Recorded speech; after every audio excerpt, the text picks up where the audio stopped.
Championship powered by SGP now heads over to Spain as we have another 6-hour encounter over the course of this afternoon's proceedings.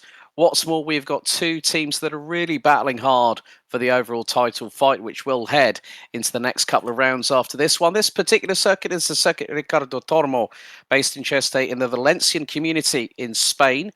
It is the host of our fourth round of this 6-round championship, spanning it's the shortest circuit on the calendar, 2.5 miles, just over 4 kilometres.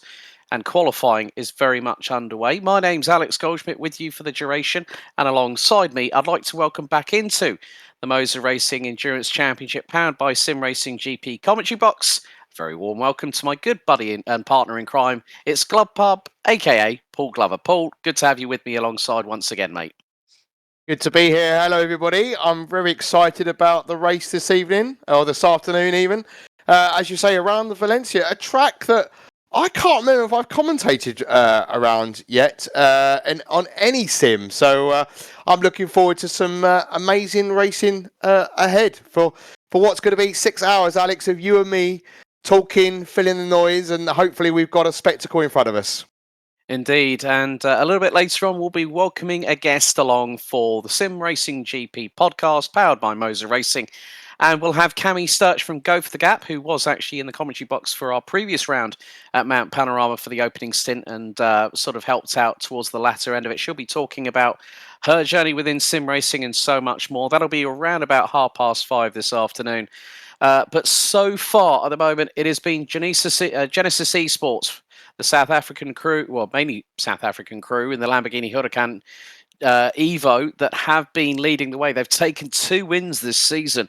Watkins Glen, the season opener, had a bit of a drama at Spa, mainly with Luke Addison suffering a double puncture after torturing a set of wet weather tyres at the 7.004 kilometre circuit. They're joined by the younger of the two Sherratts, Cody Sherratt, and they took the win last time out at Mount Panorama. Mitts Racing have been hot on their heels.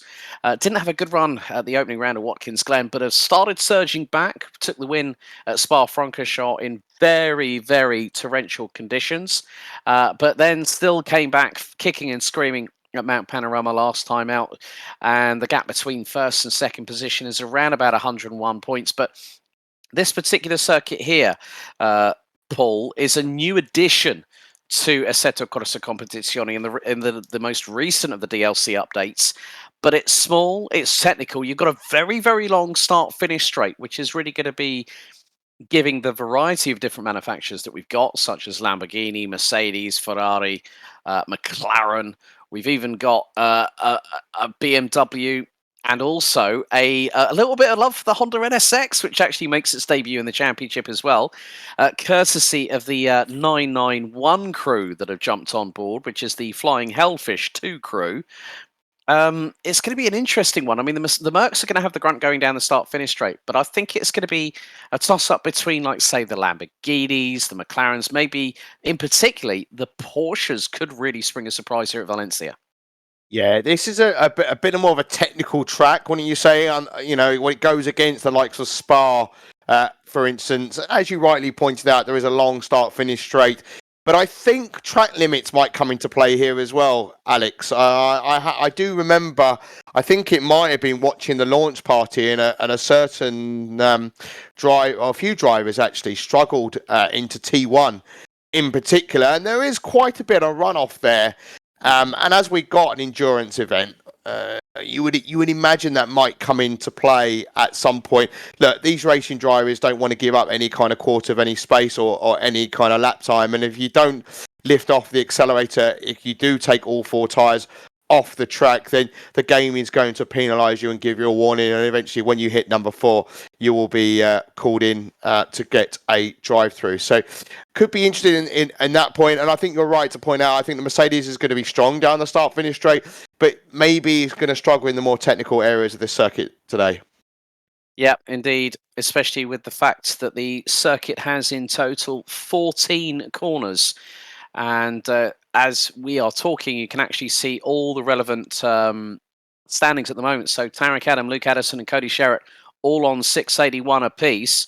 Now, there are prizes to be given away. A big thank you to Moza Racing for their support of this Endurance Championship. So, for the top 3 drivers at the end of this season, the 6th round, as of yet, to be confirmed. We'll be telling you that in due course.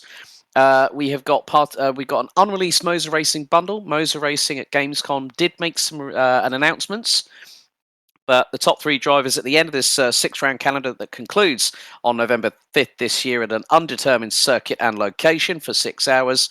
A selection of new Moza products yet to be publicly released. There's going to be participation prizes that we'll be giving out to 2 random drivers that will be selected at random, with a Moza HPB handbrake worth £95 plus the VAT. And also, there is the random stream viewer giveaway of a Moza HGP shifter worth nearly £140 plus VAT. Now, we're coming towards the last 4.5 minutes of time qualifying here at Valencia, so let's hopefully very shortly go trackside and see how the weather is looking, the track and air temperatures. Now, obviously, Paul giggling there gives it away a little bit, but the air temperature at the moment is 23 degrees Celsius, track temperature 24 degrees Celsius. Now, Valencia, the Ricardo Tormo circuit, named after the late 2-time MotoGP world champion who unfortunately passed away due to leukemia back in the late 1980s, has been a staple of the MotoGP calendar. It also hosts the fact that this is part and parcel of the Fanatec GT World Challenge Europe, powered by AWS, and is part of the calendar. It also hosts the Formula E testing, as well, as we now will very shortly go trackside. But top speeds at the moment around about 250 kilometers an hour, as we're coming into the final 3.5 minutes. And, well, Paul's laughter said it all. It is raining. And there is the number 33 of Genesis Esports, Tarek Adam, in the number 33 Lamborghini. Fastest lap so far, 1 minute 36.565. Reno Coots doing the business for Mitz Racing. And, well, as I say that, the number 123 car, that's von Bordstein Skyline, in the 123 Ferrari nips to the top, but then Tarek Adam, 2.5 tenths quicker, 136.2, with just under 3 minutes on the clock remaining here, Paul. Yeah, and as we can see, Tarek Adam there, talking about that running wide here, it's so easy to do, though it still looks like the game's allowing that to be a valid lap. And in these trickier wet conditions, not really seeing the full potential of what these cars are able to do. Now, we can see, if you look up on your screen there, we can see the rain is expected to stop in around about 10 minutes. So I'm expecting maybe a damp start to the race for us today, Alex. It may even be rainy, you just never know sometimes. But are we going to see changeable conditions today? Is this going to give something for the teams to really think about? What kind of strategy do you go for? What kind of setup do you go and run on your cars? And as we've already touched on, it is a rather technical track here. So downforce, I think, is going to be king, especially in these tricky conditions. Yeah, the mid-engined rear-wheel drive cars, or maybe the rear-engine rear-wheel drive cars when it comes to the 3 Porsches that we've got on the grid. The fastest of which is currently in 9th place at the moment. That is the number 224 of Kimikli, who've been with us all the way through the season. Next up is the 486. That's the Alpha Sim Sport car. As the number 224 has been demoted down to 10th position. And the 551 car, which is Dazgo Sim Porking, quite apt considering the name of the car that they've that gets an affectionate nickname, the Porsche.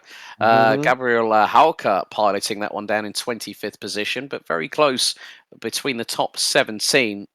The number 20 McLaren. From first to that position on the grid here, Paul, at the minute, covered by just over 1.6 seconds. The technicality of the circuit will really showcase who is able to put it on the line and find that limit of adhesion.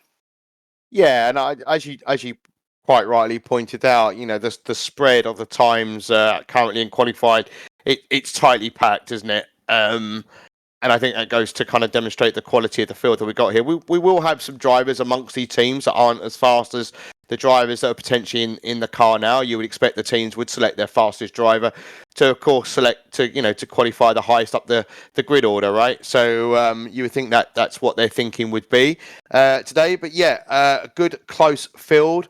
And then we got, look, would you believe it? An AMG's popped into to P1, but I mean, look, there's nothing between them at the moment, especially the top three, and they're just chopping and changing with 6 seconds on the clock remaining as a checker flag will fall. Anybody still on their current lap will be able to complete, but.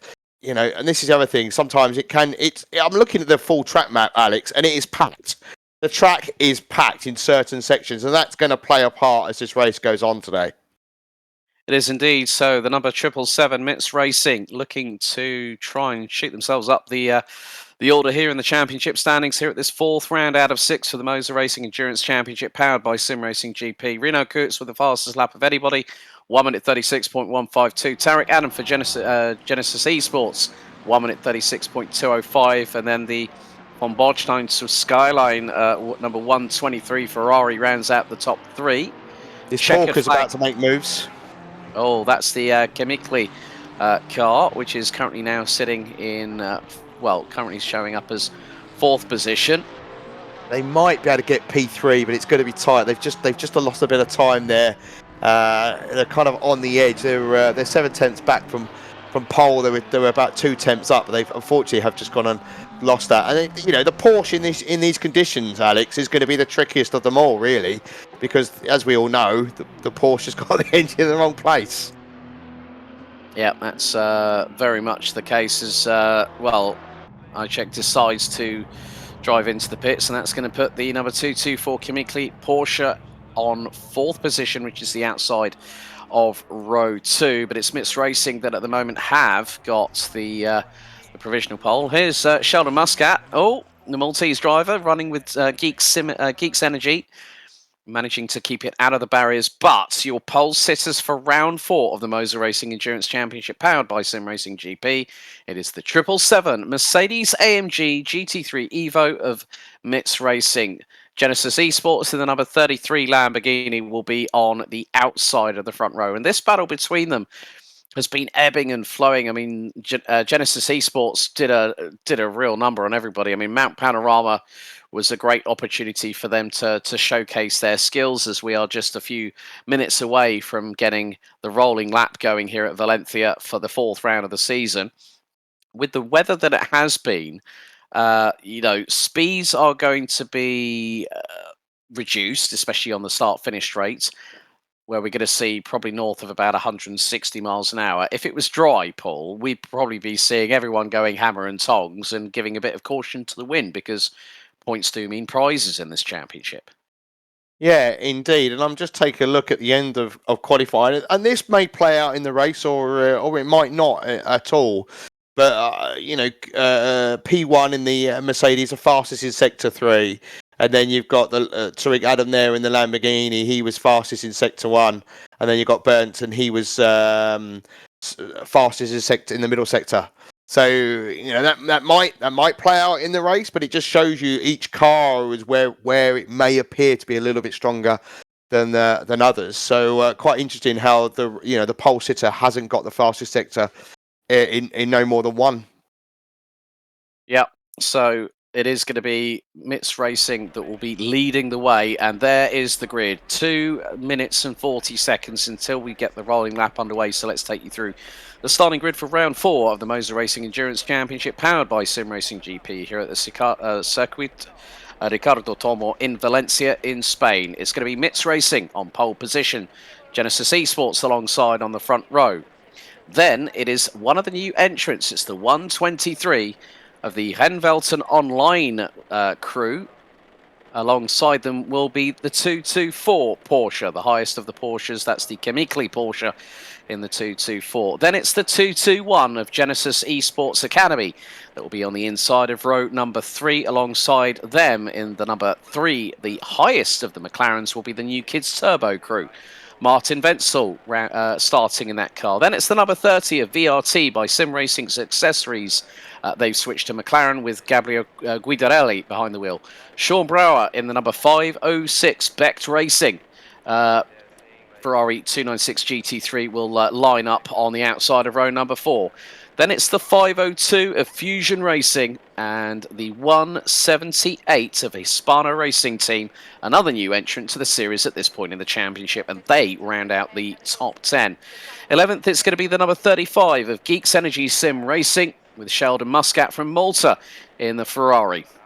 Alongside him will be Ben Brown in the number 900 Onid Camsport Lamborghini. It's then the number 712 of Sim Racing Alliance. Sometimes maybe good, as they put on the extended number of their team name. They have got alongside them the number 91 of E1 Sim Sports in the 91 Ferrari 296. Alongside them will be 190 Mercedes with Richard Gaston due to start in 15th. Then it's the 987 of Breaking Point Racing. Let's see if they can hit the apexes here at Valencia. That's 16th position. 17th, it's Alpha Simsport in the 486 Porsche, followed up by the number 20 of Infelix Racing in the McLaren. Next up will be the 296. That is it says Scuderia Ferrari on that one, but the 296, I'm not too sure which team that was. They might have changed team numbers, not 100% sure. But then we got the 991, the Flying Hellfish crew running in the Jensen Team Rocket RJN livery in the Honda NSX, the only one on the grid. Then it's the 444 of MBM Racing in 21st. 22nd, it's the SP Auto Image Pro Engineering Racing, a Pro Engineering Service McLaren. And it's Blue Team in the 969, one of a couple of Aston Martins on the grid. It's good to see that car back on there. Then it's the number 26, I believe. Oh, it's the number 28. That's Adam Foster, Final Drive Sim Racing. Then it's the number 18 of Onid Racing, the 551 of Dadsgo Simpor King, the number 374 of Clutch Visuals, the 31 of Onid Simhound Rookies, the 27 of Wyvern Racing, the number 15 of ESRT, Egypt Sim Racing Team, the number 52, that is going to be Simrazer, the 96 BMW, that is going to be Huckabuck Racing, the 578 of Beck Racing 2, rounding out the 34 strong grid will be SP Auto Image. But a great job there by MITS Racing in qualifying. That just goes to show how much they have been really. Right, there we go. Thank you very much to Paul for. So it's the next level play racing. Okay, are they going to bring it to the next level, Paul? Is that going to be the key point here? I think. I don't know. You're kind of shooting yourself in the foot a little bit with a name like that, aren't you? Really? Yeah. But yeah, that's strange. I don't quite know why the game hasn't picked that up. But yeah, it's going to be interesting, as I say. You know, the top three fastest in different sectors. Let's see how the Mercedes copes today. Not a popular choice for today's race. We've got a few Porsches out there, like you said, and some Ferraris, and the tricky conditions. I just will all teams have started on dry tyres. I hope the track has now already switched from wet to damp, so it's gonna dry out pretty quickly by the looks of things. So let's see who can keep it on the black stuff. Well, the biggest thing is, Paul, is that there's no wind to speak of. Yes, good point. that could be a little bit of a cat amongst the proverbial pigeons, as the field now makes its way through into turn number 13, 14 named after the late Adrian Campos. So we will find out. The only racing cars, sorry to cut across you, the only racing cars in the starting from the pits by the looks of it, the number 31. Okay, not a good way to start a 6-hour enduro as the drivers now make their way out of the final corner. 6 hours on the timer as we get ready and steady for this fourth round out of 6 for the Moza Racing Endurance Championship, powered by Sim Racing GP. MITS Racing and Genesis Esports on the front row. Will the Mercedes outdrag the Lamborghini? On the run down to turn number 1, we are green here at Valencia as the field starts fanning out on this very long start-finish straight to this 2.5-mile circuit as MITS Racing look to keep the inside line. Round the outside at turn number 1, there was a little bit of a touch. Genesis Esports runs wide. We're trying to go Tarek Adam was trying to go round the outside of Dmitry Tsupenko. manages to keep it in second position, but round through at the next left-hander. This is where it's going to be crucial. You can lose it on lap 1. You can lose a lot of ground, and now they're up the inside of Mitz Racing. Oh, one of the Porsches, the 224 of Kamikli, has just been hit from behind. And now it is all changed at the front end of the field. It looks like Genesis Esports are not well, they might still be leading the way. The Academy car looks to have done a very good job with Christian Deploy. They are first and fourth, respectively. Mitz Racing in third position. And the 123 Ferrari of von Bordstein Skyline is now in second position. Looks like Leon Berndt, I'm waiting for the timing to update because it's saying Leon Berndt is behind the wheel. Apparently on the pit wall live, it's showing as Vincent Gottwald. But at the moment, Renveldt online. It's showing Leon. So, yeah, I think it is Leon. So a good initial comeback from Tarek Adam, having a little bit of a hit check. The 969's round at the back. There's a bit of carnage. You've got a little bit of a tap. So they're just getting themselves back underway. Again, the only car that started from the pits is underway as well. They got going as once the main pack had got down the start-finish straight. Oh, that's not what they wanted at all with regards to that happening. And, the number 502, Martin Hoyer from Fusion Racing, coming into the pit lane. That is going to drop. Yeah, that's... Now I'm wondering...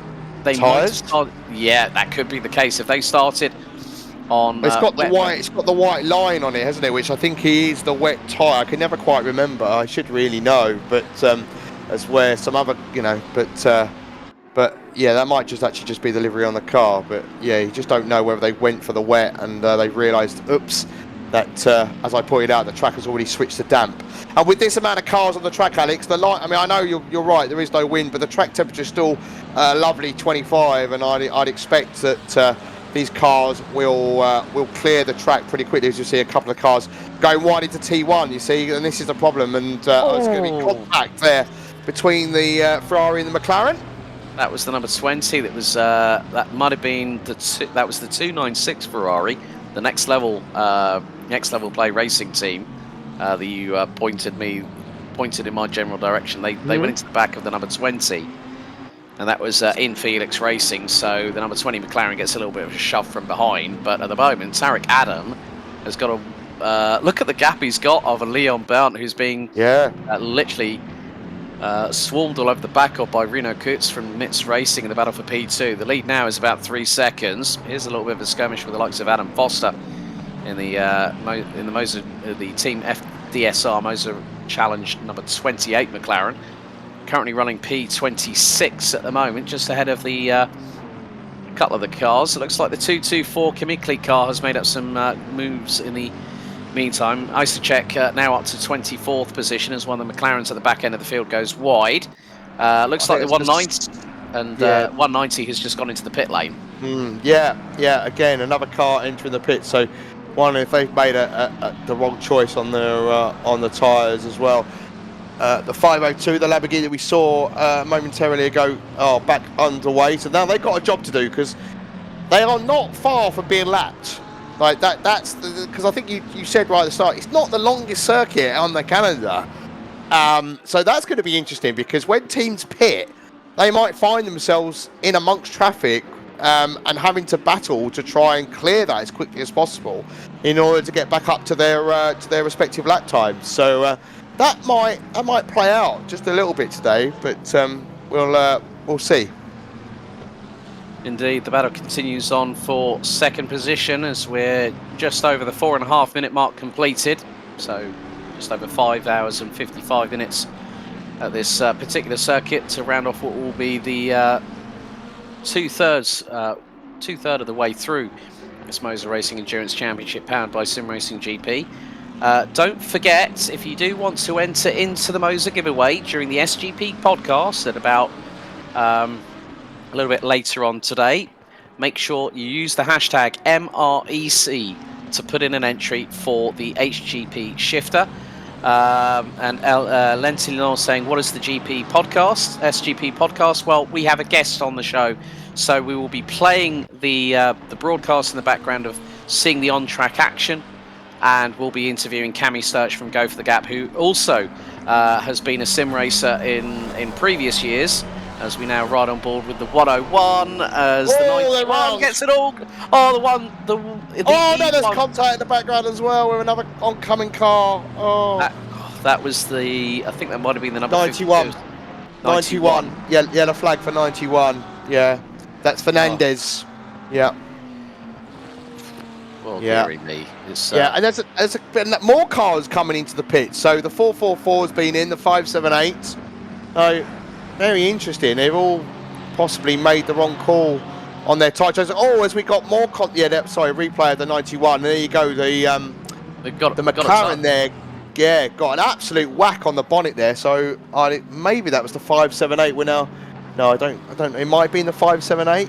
Or was that 296 we're looking at now? It was the 296 that went into the back of the 91 and spun it around like a good one, and it was a 360. So the E1 SimSport car was very, very lucky indeed. But there has been a change for second position.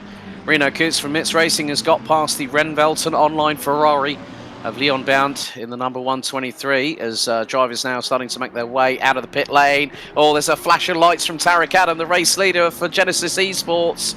Because that's what you don't want to have happen, is a car get right in front of you as they're coming out of pit lane, and you're hurtling into the braking zone at about 250 kilometers an hour.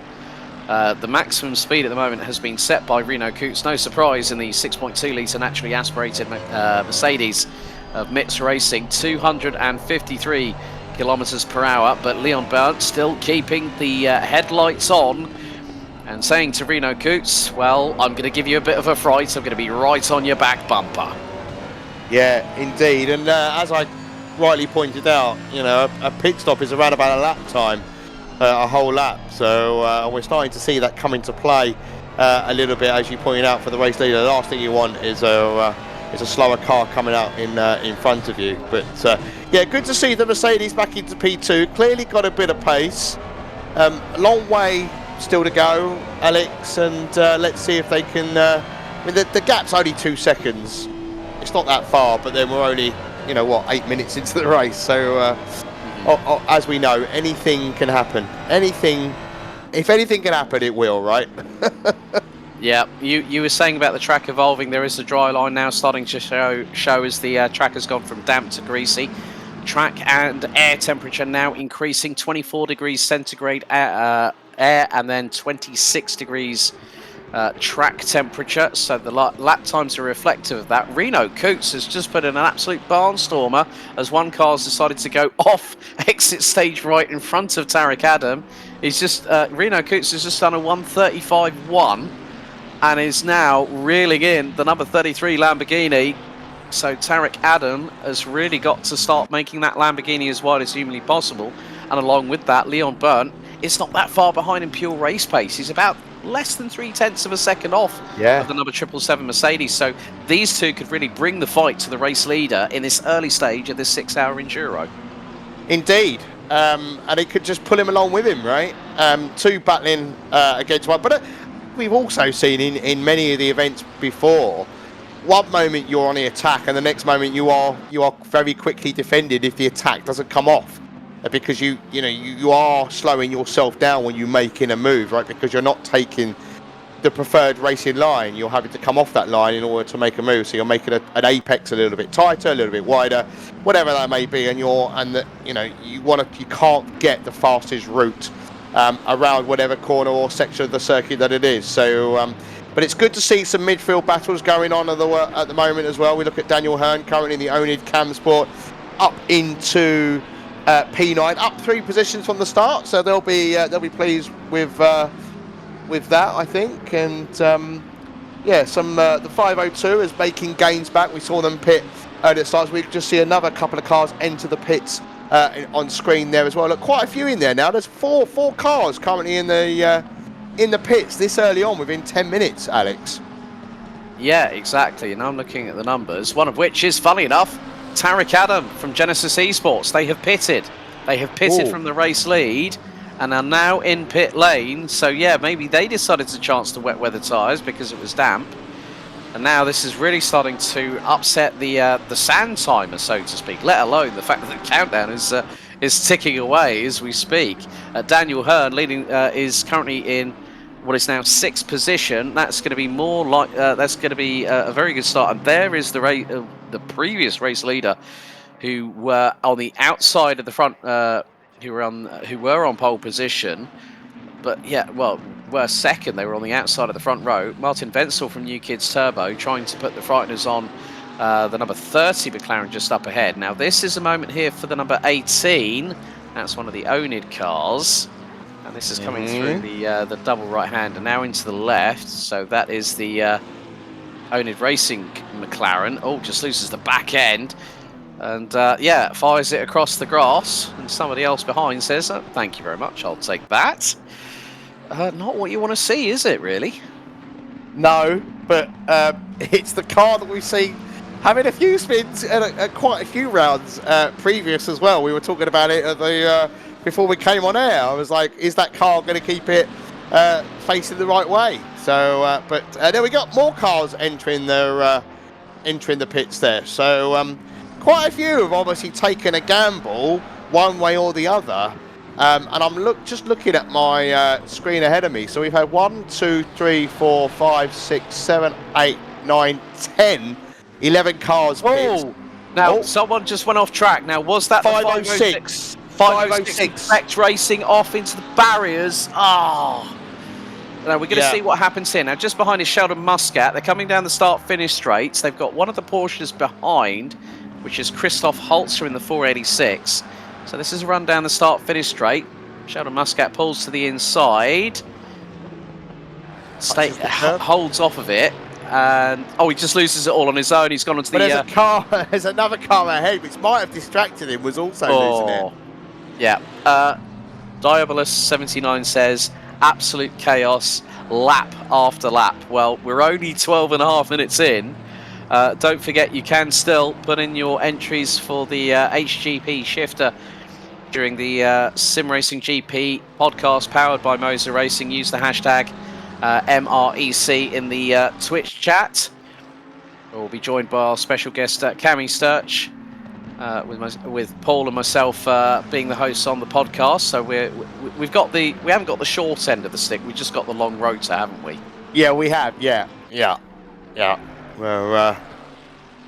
We've got the longest shift, you know, especially we've both been busy doing other things as well. So over the weekend, so yeah, both been looking forward to this. There's already a 15-second penalty for car number 15. Now, I was looking at the steward sheet a little while ago. I don't know if that's the steward's car. Yeah. No, I think that's in game. I think that's in game. No, it is. Sure. Did you say car 15? Was it? Yeah, car 15. I'm seeing. Oh yeah, sorry, it is. Yeah, avoidable contact. The sheet's not that readable. Avoidable contact with the side of car 27. So they've been given a 15-second penalty for that. There are a couple of other 15-second penalties sort of pending, so we'll leave those for the moment. But yeah, and for those of you who haven't watched around before, Alex, obviously we've got live stewarding here again today. So thanks for all the great work the stewards do, because without them, you know, I think it helps to try and keep these events nice and clean and have the great racing that we see before you. Yeah, big thank you to Dan Terry, Gareth Ronda and Mark Benson for their hard work. Stewarding, unfortunately, in sim racing and in IRL is a very, very thankless task. And the thing is that the teams can appeal, but they have to go through a very, very strict process of providing relevant evidence. If they don't provide relevant evidence, that appeal can be thrown out quicker than it could be submitted, to be completely honest with you. But sometimes the stewards have within their rights the possibility of giving anyone up to as high as a 60-second time penalty for incident, depending on the severity or depending on multiple infractions that have taken place. Talking of which, Alex, 502, which we saw pitted rather, I think, on lap number 2. driven by Hoyer at the moment, has also been given a 15-second penalty for avoidable contact on lap number 1. And you know what? The Diabolist 79 says we were going to be in this race, but one of our drivers got sick. Unfortunately, we had to forfeit. That's a real shame. He'd really like to be a part of this. Seems really fun and hard at the same time. Teraga Edelweiss says thanks for live stewarding. So much better than having post-race only, like a lot of other leagues do. And great to see a lot of people putting in the hashtag MREC. Oh, Martin Hoyer's gone wide. Coming out of T1. That is, you said about track limits, because now the track has evolved to faster, where we're seeing the lap times represent that, and the new fastest lap of the race done by the 123 of Renvelton Online, with Leon Burnt behind the wheel, 1 minute 33.285, and now the battle between first and second position is about 7.5 tenths of a second. Here's the battle for what is third, fourth, and fifth. Well, it looks like there's third, fourth, and fifth, but it's Martin Wenzel. They've actually got past the 444, third and fourth only because Brian Young in the number 444 car is behind them and is currently sitting in 28th, so they put a lap down. So that's Dushku versus Wenzel in the numbers 30 and 3. That'll be New Kids Turbo in fourth, and then VRT by Sim Accessories Racing in third place. So a good battle showcasing here, and we're going to have another replay courtesy of Dan Hyde from Cadan Computers, who's done a fantastic job so far all season, bringing all the action in pictures and in sound to you all. Now this is going through into turn 1. Oh, that is the 987 braking point, missing the braking point completely. I think the car had a bit of a tank slapper under braking there as well, going into T1, because you're carrying a lot of speed into that corner, and it's a sweeping left. Yeah, and I mean, I touched on it before, didn't I? It's a very important corner, especially the fact it's at the end of that start-finish straight. I've seen it time and time again, track limits around here, when people on the launch night, people were really struggling to keep it within the bounds of the track. I've also just had a little look to see how our previous race leader is doing. They're currently down in P20. Tariq Adam at the wheel in the 33 Lamborghini. I'm just curious as to see how they're gonna pull it back, because the P1 and P2 currently, I'm guessing, have no need to pit, so they've gained what is a whole lap on them, really, if you think about it, because that tends to be around about how long a pit stop here is going to take, Alex. So that's going to really hurt them. But I guess it's early on. Oh, as they've just made contact with car 96, so that's going to be interesting. We might want to take a replay of that, and we can see the yellow flag is out for the BMW at the moment. I didn't quite see what happened, whether the BMW lost it. Here we go. So the Lambo's right on the tail, trying to take the inside line. I think the BMW runs a bit wide. I think it's in the next section here. Yeah. Oh, loses it by itself. So yeah, a little bit of contact there. So I think the stewards will have that down as a racing incident. But yeah, this is the thing, right? You're now all that way back, and you've got to try and make your way up through the field. And unfortunately, that puts you at risk of little incidents like that occurring. Yeah, I mean, you could actually see that when the BMW tried to defend, it bumped over the curbs, and that's what unsettled the back end, and then the invariable indirect contact happened as a consequence. So yeah, we'll see how that happens. More penalties coming in. The 991 have been hit with a time penalty of 15 seconds. Avoidable contact with the rear of the 101. That was on lap number 8, and that was with the SP Auto Image Pro Engineering Service McLaren. More penalties coming in as well. The 52 has also copped a 15-second time penalty, and that was with the number 96 of Huckabuck Racing in the BMW. So a few warnings going out. 52 have had a warning for ignoring yellow flags. And the 190 hit the back of one of the Onid cars, has got a warning for avoidable contact on lap 2. Quite a few warnings that were carried over, a couple of warnings carried over from qualifying. So yeah, it's been one of those It's been one of those races. There's been a lot of calamity, and there's a lot of 15-second time penalties being shown on the right-hand side of the timing tower, folks. So there may still be more in the offing from what we're seeing by what the stewards have decided. Indeed, and I just saw the 578 also was given a 15-second penalty for avoidable contact on lap 1. We are on the race leaders now on lap 14, completed 13 laps with just over 20 minutes of the race completed so far. And let's not forget, Alex, these teams can protest if they so wish, and you touched on that before, that you know, the stewards are very quick to reject if you don't follow the guidelines. So if you want to protest, capture all the information you want. And we're now going to have a replay of the leaders in front of us. Alex, want to take away? Yep, so you've got Mitz Racing now being slipstreamed by Ren Velton. They've got one of the McLarens and the Porsches. Oh no! Ren Velton just got caught out by the McLaren that just turned in on them. I mean, Leon Berndt had the right of way, was the faster car, but it's also the responsibility of the car that's being lapped. So it's a case of that one is now going to be, that has actually been investigated and could be, it's being investigated as we speak. It's incident number 27 that our stewards have picked up so far. I think the thing was the McLaren was ahead, and I think maybe Leon Berndt might have just gotten caught out. And if that's the case, well, he's rear-ended a back marker.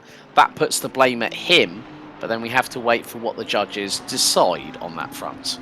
Indeed, and it look, I mean, it is tricky being either the car that's being lapped or the car that's doing the lapping, because sometimes some cars, when they're being lapped, are a little bit unpredictable, even though you ask people to not be unpredictable.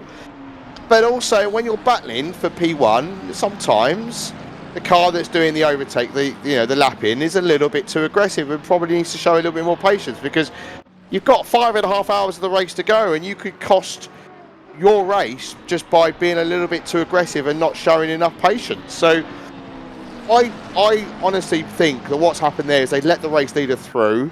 They think they're going to be let through as well. The back marker doesn't have to do that, and it's just a bit of a misunderstanding, and probably should have shown a little bit more patience, which is, I suspect, it's going to end up with them getting a 15-second penalty.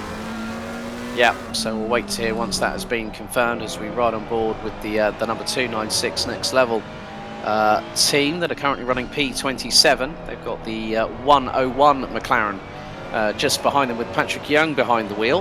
That is the SP Auto Image Pro Engineering Service McLaren, one of two SP Auto Image teams competing in this race, and Patrick Young gets a little bit close under the braking, but still has a little bit of a twitch there to boot.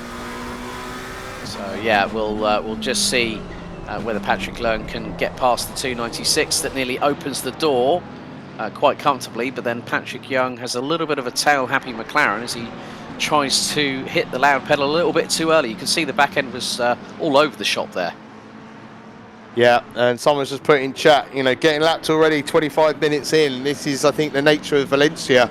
As Alex touched on, it's not the largest track when you compare it to the likes of Spa and Suzuka and others on the calendar. So yeah, it's going to be interesting. You're going to get pockets of cars in certain sections as well. We tend to find after the first round of pit stops, it gets a little bit broken up. But looking at the track map that I have here, I can see there are certain pockets of car. The race leader currently has a bit of a clear track. The next car ahead is the 712 for them. But I'm also keeping a very close eye on Tariq Adam, who's now up into P18, and he's closing the gap down very quickly. But he's got two cars to pass, and then another bit of a nice gap. So let's see how their comeback can carry on today's race on board with Patrick Young there in the coming in P28 on board the McLaren in the 101, and there's a drive-through for car 52, Alex. I'm imagining that's in game. Oh, track limits, I'd imagine.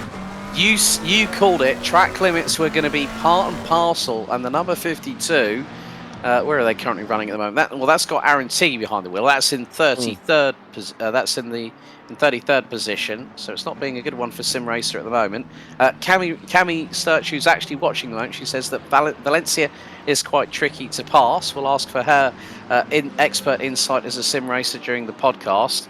Yeah, I think it's just like you just got to sort of make sure that when you decide to go for it, as we see Tarek Adam now in 18th position, closing in on the number 31. Now that, if I remember correctly, is the only Simhound Rookies car, and it has been confirmed the 123 of Ren Velton have copped that 15-second time penalty for rear-ending a back marker, so avoidable contact, and that means that they will drop a little bit further down the order once they have their first pit stop. So Leon Burnt trying to get through back marker traffic. He's just got to sort of micromanage it a bit now as well before the end of his first stint, because we do have stint timers, 65 minutes per car. But the other thing is, folks, is that you can also do it whereby if you decide to do a double stint, there's no harm in you doing that. No, indeed, and I'm a big fan of double stinting because when I feel like I'm in a good rhythm. But there's also been times I'm like, oh, it's not quite coming together. Get me out of the car. So, I'm keeping an eye on the battle for P3. That's looking a little bit close at the moment. It's just the gap is just under a second. The battle for P6 is about half a second. We've also got a battle for P12, but we're currently looking at Tariq Adam trying to make his way back up the order. I can see that Foster has now moved up into P12 by getting past Lindblom, who are both the car 28 and the car 18, both McLarens. And there we go. Tariq there makes the move on the inside on the Oni car there. I don't think too much defence was put up there, really, was there?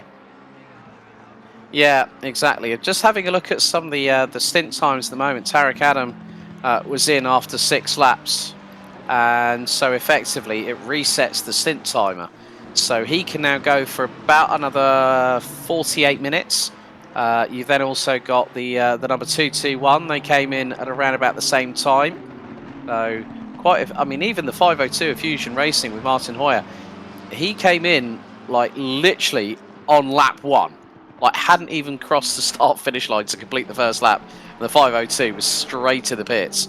So the way that this circuit has evolved is now Tarek Adam up the inside. That was more than likely on the number 16 McLaren. So that's another position gain for 15 McLaren, yeah. Number 15 McLaren. So Tarek Adam finds his way past the Egypt Sim Racing team. Martin Wenzel closing in on Dushku. So New Kids Turbo still again battling away with VRT by Sim Accessories Racing for 3rd and 4th position. This has been quite a steady battle. Neither of them are taking any chances.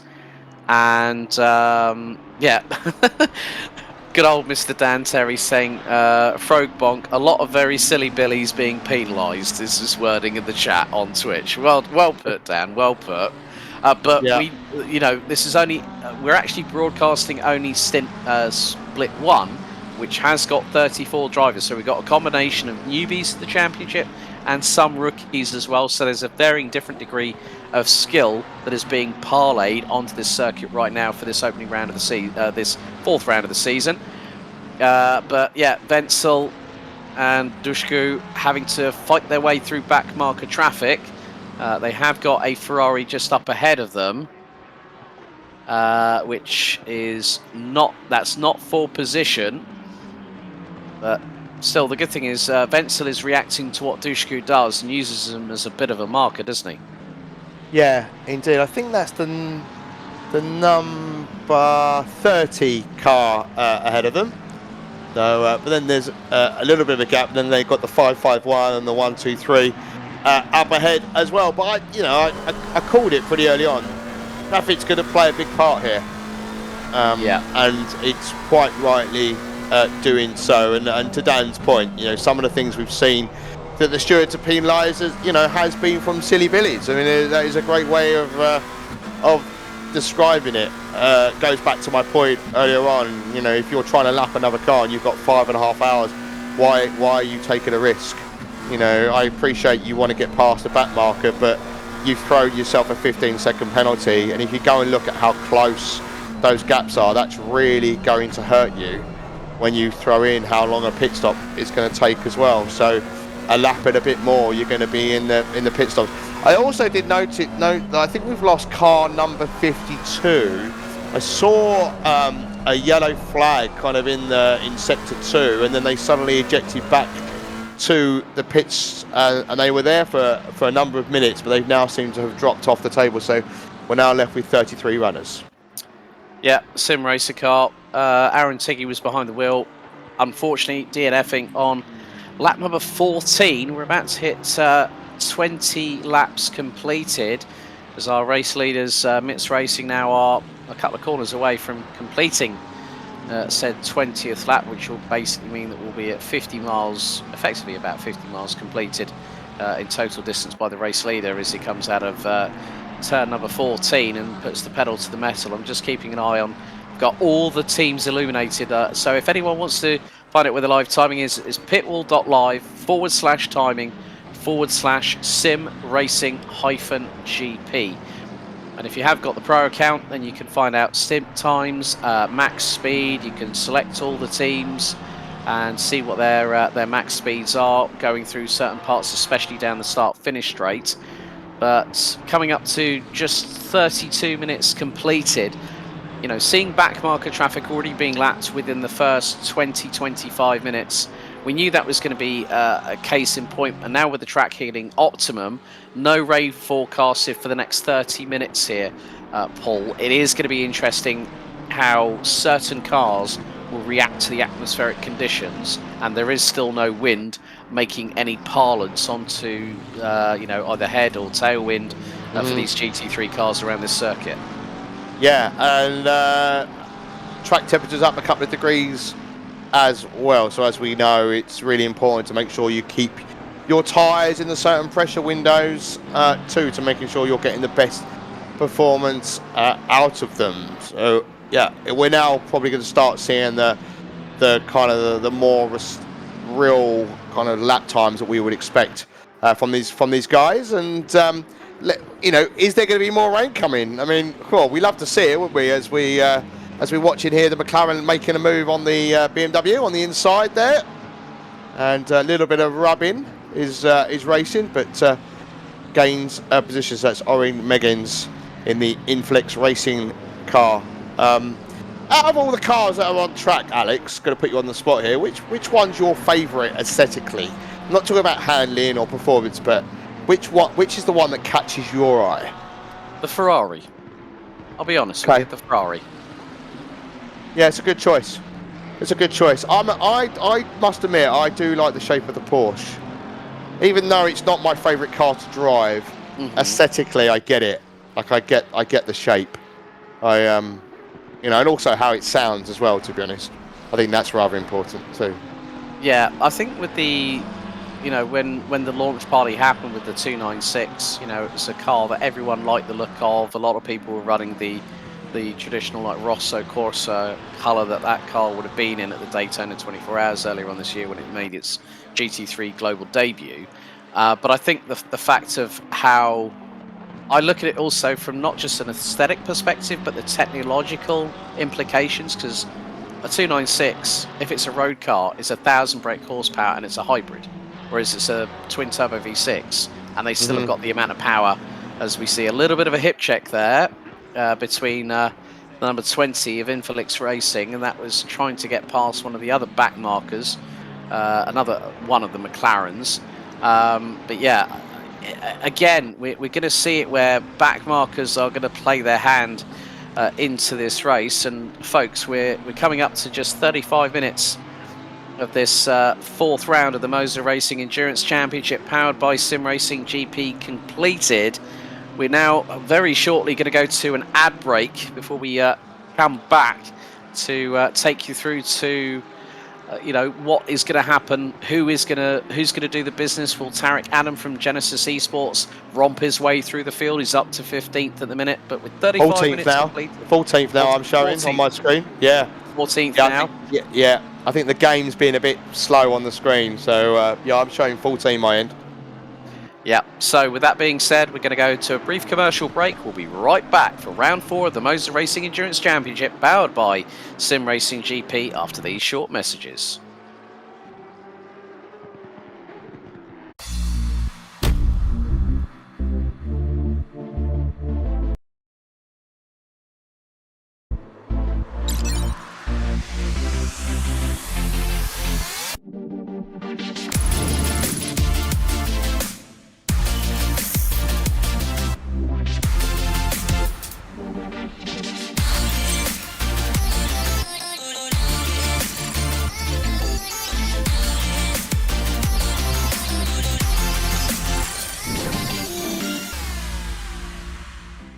Tigers 3 of a crest.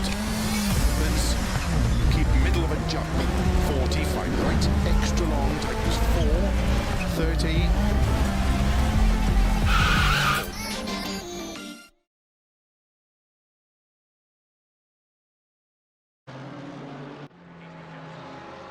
Well, welcome back to round 4 of 6 of the Moza Racing Endurance Championship, powered by Sim Racing GP for 2023 at the Circuit Ricardo Tormo in Valencia. And we've already had just over 36.5 minutes completed, and some dramas have befell quite a few people, with a number of penalties being handed out by our stewards over the course of the first 36.5 minutes. It's Alex Goldschmidt and Paul Glover with you for the duration, not just for the Moza Racing Endurance Championship, but also for the Sim Racing GP podcast, powered by Moza Racing, at around about 5:30 this afternoon, where we'll have special guests from Go for the Gap, graphic designer, Sim Racing, and an all-round good egg. Cami Search will be joining us a little bit later on to talk about, well, we'll have a wonderful conversation with her. But Paul, track is now at optimum. Track temperature, air temperature now increasing. We're really seeing that everyone's putting the pedal to the metal right here at Valencia. Yeah, and with the Ferrari 123, with the fastest lap of the race, we're 1:31.4. We're 23 laps completed, so they're now on lap 24. I just saw that Megan's there in the McLaren has moved up into P8. So good, solid job there. So we've got the two Porkers in 9th and 10th. So it'll be interesting to see how these guys fare. And as we're on screen at the moment with the 578, is there a little bit of contact between the BMW and the McLaren? Has a little look on the inside. Yep. Oh. Tap in the rear quarter. It's just see that coming. Just see it coming. Could just read the, I don't know, the body language. You know what I mean? Like you just know what's coming, don't you? Sometimes when you're watching this, and it looks like that 27 there of Matt Pryor, currently in there for Pryor Motorsport, looks like that's got front end damage. The bonnet's slightly lifted to me. Yeah, it just goes to show that you might be ahead of another car, but if you turn it in a bit too steep on the angle, you're first of all putting yourself in harm's way. You might think, yeah, I've got the advantage, but is the car inside of you going to give up that space? More than likely not. And that's a case in point of where you have the unstoppable force versus the immovable objects, and only one of them will win in that equation. Yeah.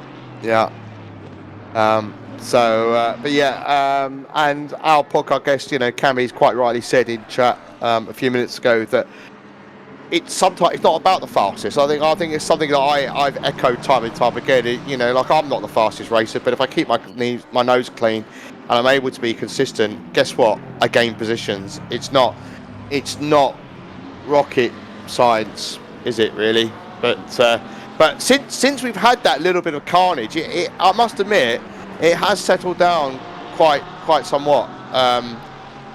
We haven't had, I don't think, anything to be reviewed as much other than the contact we just saw a moment ago. So yeah, let's see if it can if it remains calm as what we've seen as we see here. The battle for P19.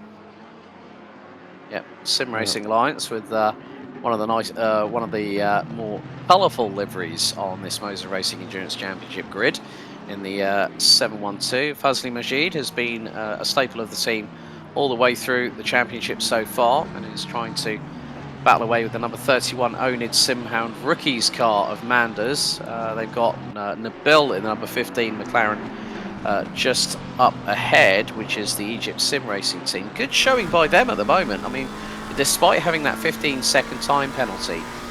And folks, we are 40 minutes in, so in about the next 20 minutes or so, as Fazli Majid looks up the inside of Nick Manders from Onid Racing in the number 31, which that was very, very close coming out of the 14th and final corner. Very tight left-hander, but Majid looking possibly to get the slipstream into T1, where they're braking at about 250 kph. Look, I think they've both just got an off-track cut right there, going now through turn 1 into turn 2. And the number 31 has a moment and loses the back end round the front of Majid, and Majid had nowhere to go on that one, I think. Yeah, I'm not sure. If, he's ran himself as well as we were riding on board. So yeah, here we go. I wondered if there was contact rather than a spin, but you may have been right. As he goes wide, they both go wide. Can't quite see if there is contact or if it because they took a slightly different line. No, there was. I think they pushed him round. I think they pushed him round there. I don't know what your thoughts are. It was a bit difficult to tell by that angle, and oh no, he gets back. Oh no. Oh dearie me! It's like a bit of afters was happening there, but that was not. Was that no, that was not the 31 McLaren. Yeah. That was that was the 712 Ferrari. No, that wasn't. That might have been the 30. Let's just have a look.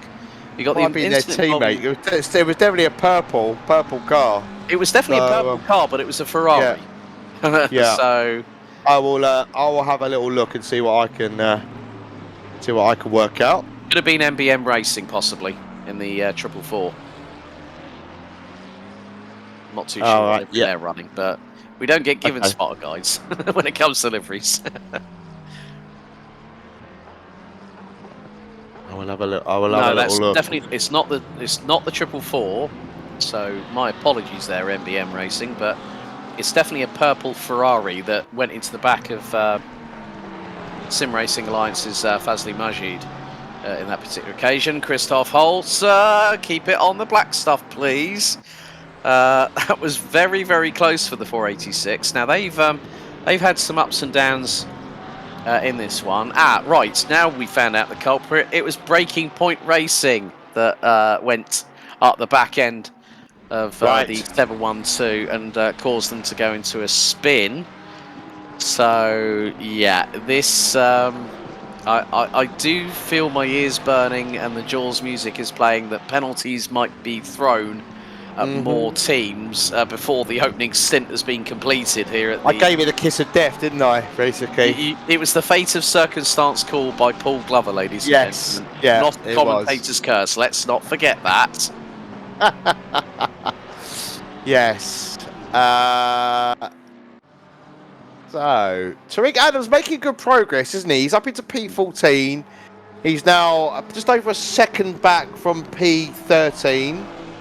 Last time around was over about a second and a half quicker than the car ahead. And he's considering he's going around traffic and making moves. He's, I mean, he is about a second a lap slower than the leader at the moment, and that's understandable. It's not because they haven't got pace; it's just they've got cars in the way. Almost the BMW there ahead of Tariq Adam just has a little bit of a squiggle, possibly a code brown moment there.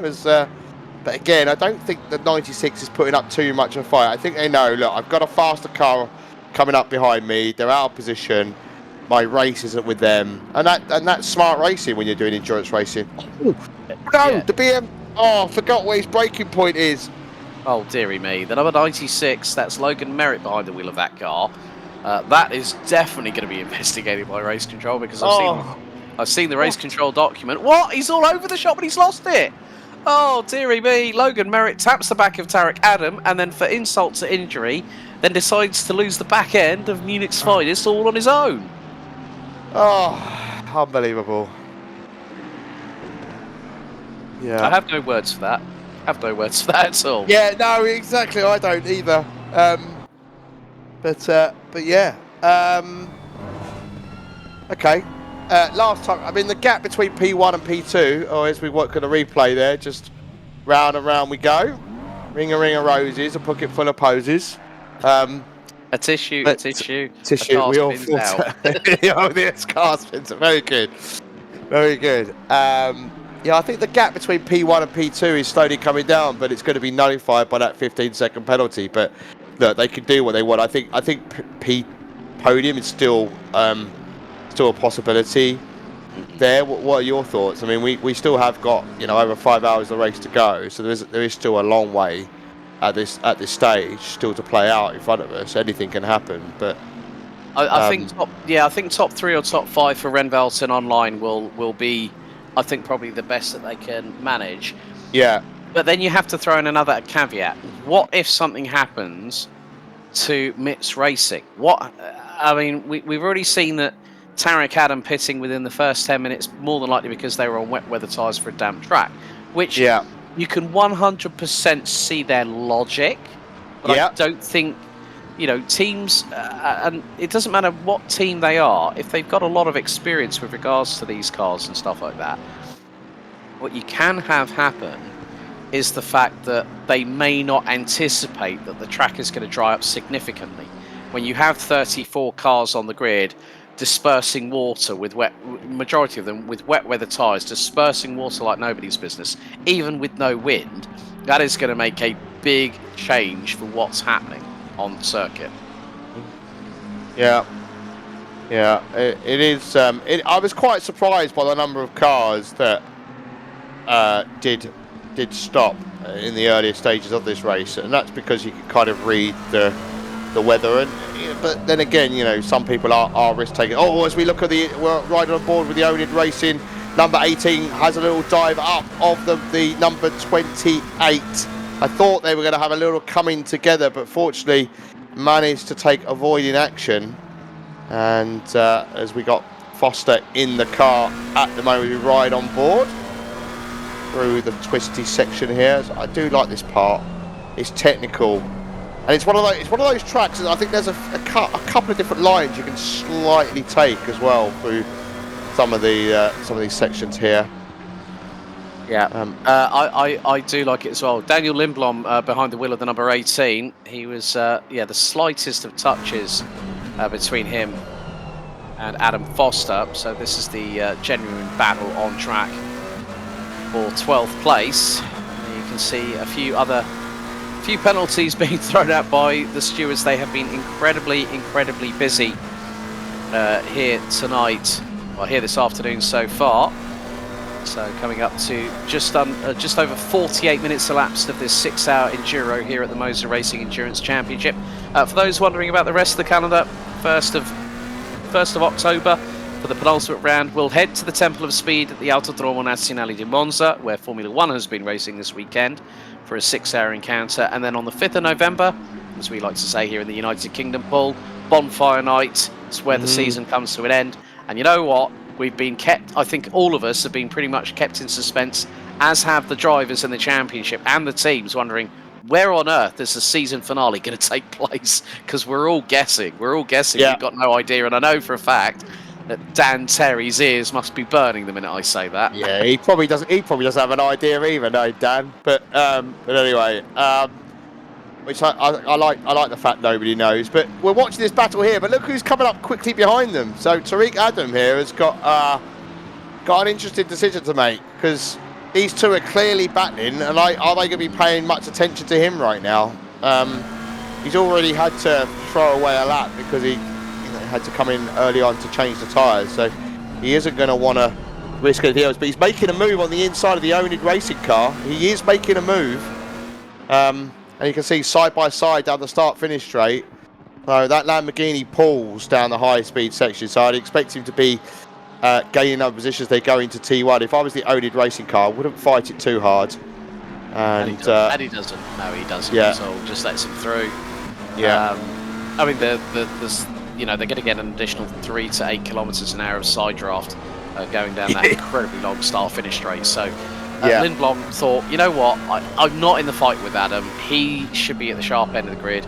Indeed. Of course, they're at a strategical disadvantage with what what cards they decided to lay on the blackjack table for the start of the race. But now it's about getting into a rhythm. That's what Tarek Adam is pretty much clearly in, despite having the moment with the number 96 BMW of Huckabuck Racing just a few moments ago.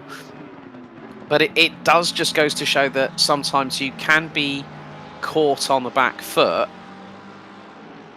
or you can be caught out on the back foot when it comes to a strategic choice, like, say, tyre selection at the beginning of a race. And Tarek Adam very shortly is going to take from Final Drive Sim Racing's Adam Foster very shortly 12th position on the circuit. As soon as he does that, he's going to have quite a bit of real estate to close in on to Devinder Singh in the number 506 Beck Racing Ferrari that had dramas earlier on. As soon as Adam gets past Foster, he's got clear air, and that's going to really, really significantly help him as they're going to come down the start-finish straights. And what's the overspeed? Well, Foster pulls to the left-hand side and just lets Adam through. He just says, I don't want any of this whatsoever. And understandable, really. But yeah, you got to think now, we're coming up to the first pit window as well. So whilst he's got clean air at the moment, you know, I mean, these guys have been doing, I mean, the race leaders just completed lap number 33, now on lap 34.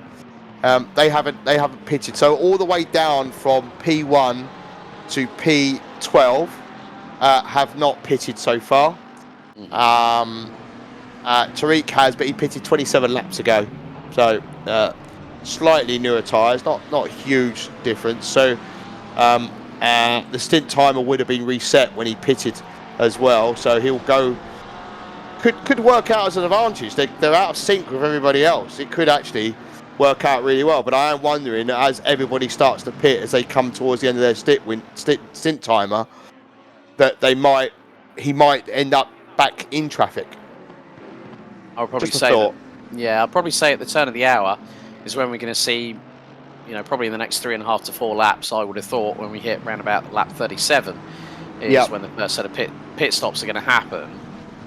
But we have seen it, like we saw at Mount Panorama, that some drivers were within 15 seconds of crossing the pit lane speed limiter line, and really were just eking out the maximum out of the fuel that they had in the cars. We've had a no further action incident, which was, but there are 2 further 15-second time penalties. Right, Sim Racing Alliance get a 15-second time penalty for the contact with Breaking Point Racing. Well, no, 987 gets a 15-second time penalty, and then 712, that is Sim Racing Alliance, they also get a 15-second time penalty.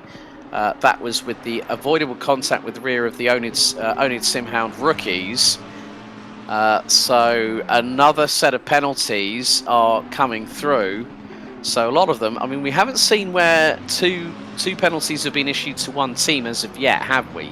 No, we haven't. It's going to double that from a 15-second time penalty to a 30-second time penalty. Fastest speed at the moment, in terms of on track, is the 777. No surprise there, Mince Racing, with a top speed of 258 kilometers an hour, which works out just a shade under 160 miles per hour. And this is going to be Fazli Majid, who's good. Oh, and the McLaren that just like literally did a crossover and left. I don't think even hit the brake pedal on that particular occasion. Just like literally went up the inside of Fazli Majid.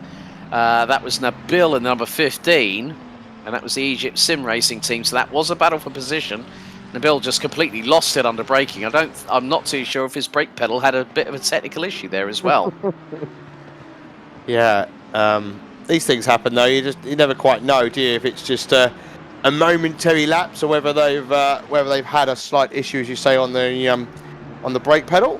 But not too bad. I mean, no one was collected. They got away with that one, didn't they, a little bit? So we're fast approaching the first pit window for today. Again, the gap between P1 and P2 slowly coming down. I think last time around, I think they set the fastest lap of the race. I'm just going to double check that. Yeah, they did. It was yeah.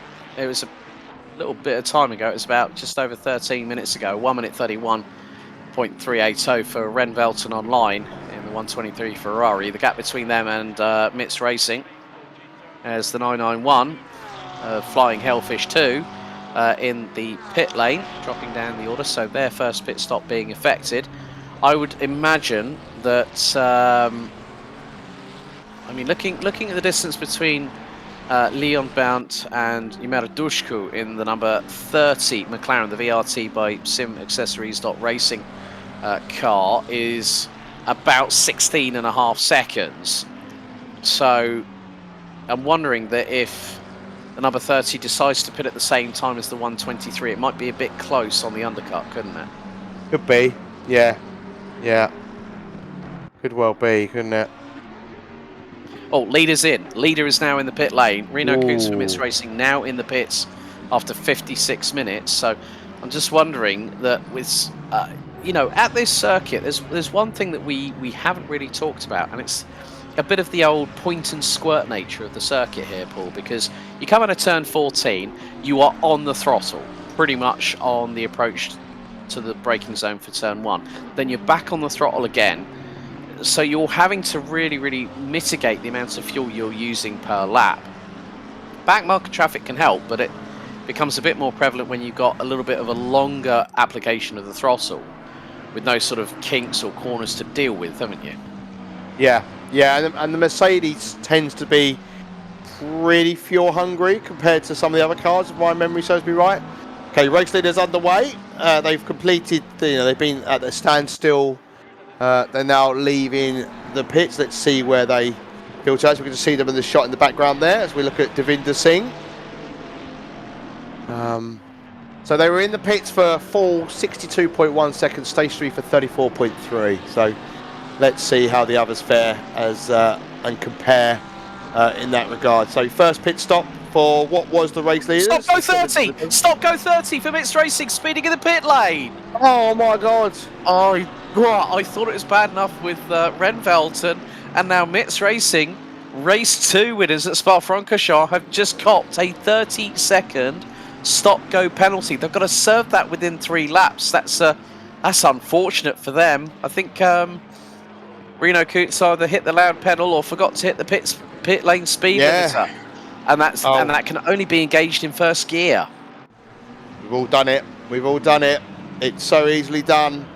It's one of those things that we forget to practice as well. So that's really gonna hurt them. And if you are Tariq Adam and you are now in P12 and the car you see ahead of you is your competitor, and you can see they've got to stop go 30, that's a bigger penalty than what they had at the start of the race where they had to change their tyres. Exactly. It just goes to show that one slight mistake in the pit lane, and now they're serving it straight away. Good tactical decision there by Reno Coots from Mitz Racing. So it's a stop go 30. It's not a drive through, so they're going to have to wander down this lengthy pit lane alongside, which runs parallel to the start finish straight here at the Circuit Ricardo Tormo here at Valencia. So Reno Coots will have to just effectively stop in the pit box, which he does now. And it's just a case of dusting yourself off. Don't get angry about that happening. You've now got to start pulling it back. And that's going to be the crucial thing here, isn't it, Paul? That you can't let it get under your skin. And if you're a team of well-oiled individuals in terms of how you work together, everyone will help everyone pick everyone else up off of that moment that has just sort of possibly said to him, this might have cost us the race. If it happened with 2 hours to go, as Reno Coots now exits pit road for the second time in 2 laps, this is now an opportunity for Mitz Racing and that Mercedes-AMG GT3 Evo to now start pushing and not to put a foot wrong for the remainder of the race, as we are fast approaching the 1 hour mark completed of this 4th round of the Moza Racing Endurance Championship powered by Sim Racing GP.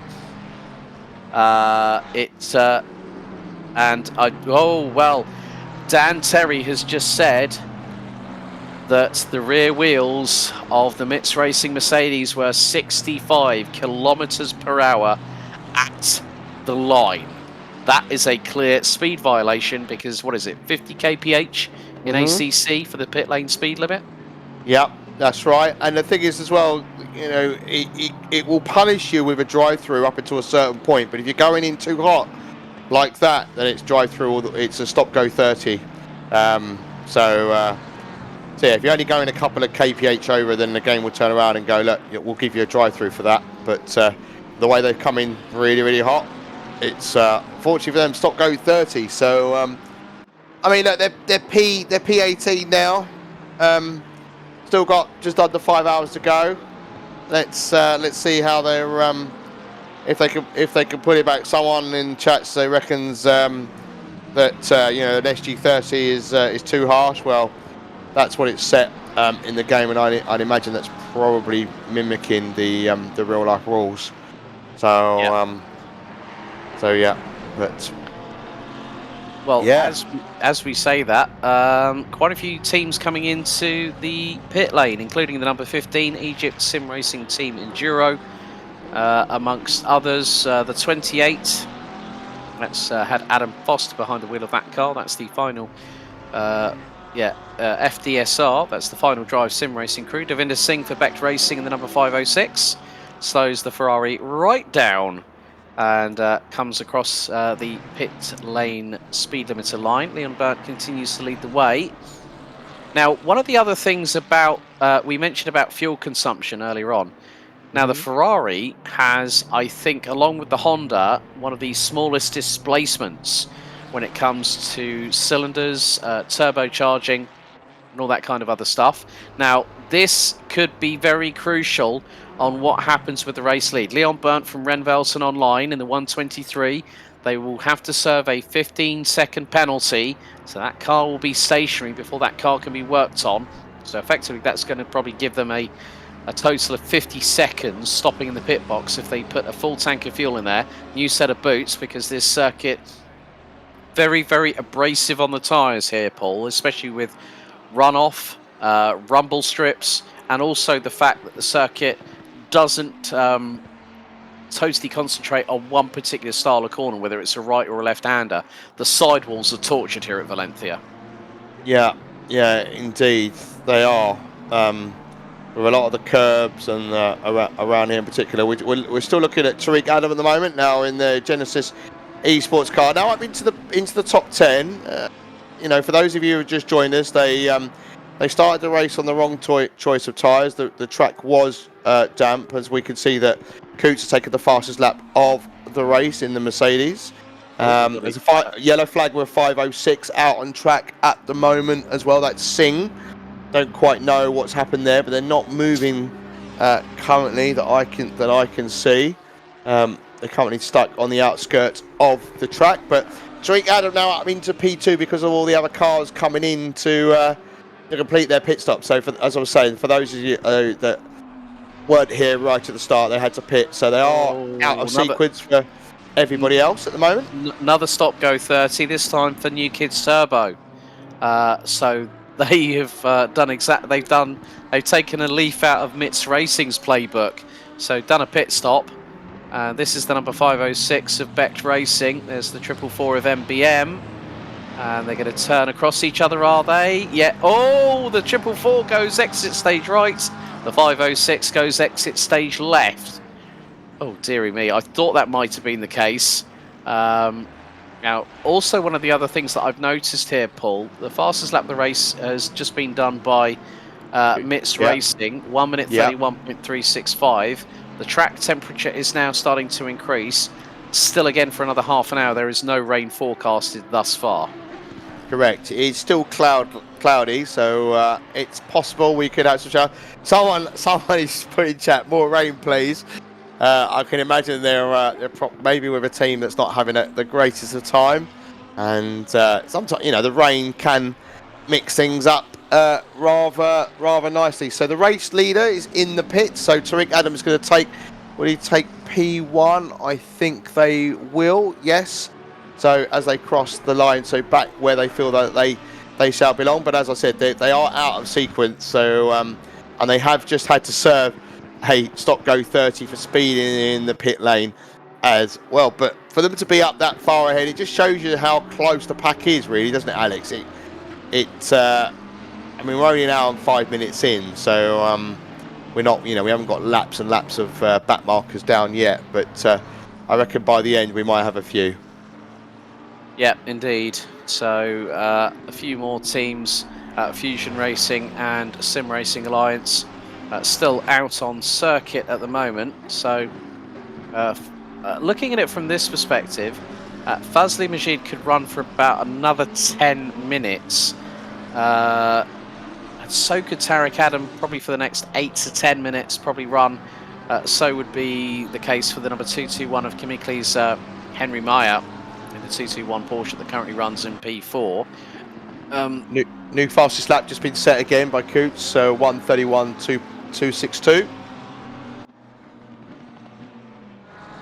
Yeah, and is scything his way through traffic, trying to get through on the number 20. That's P10 now for the Merc.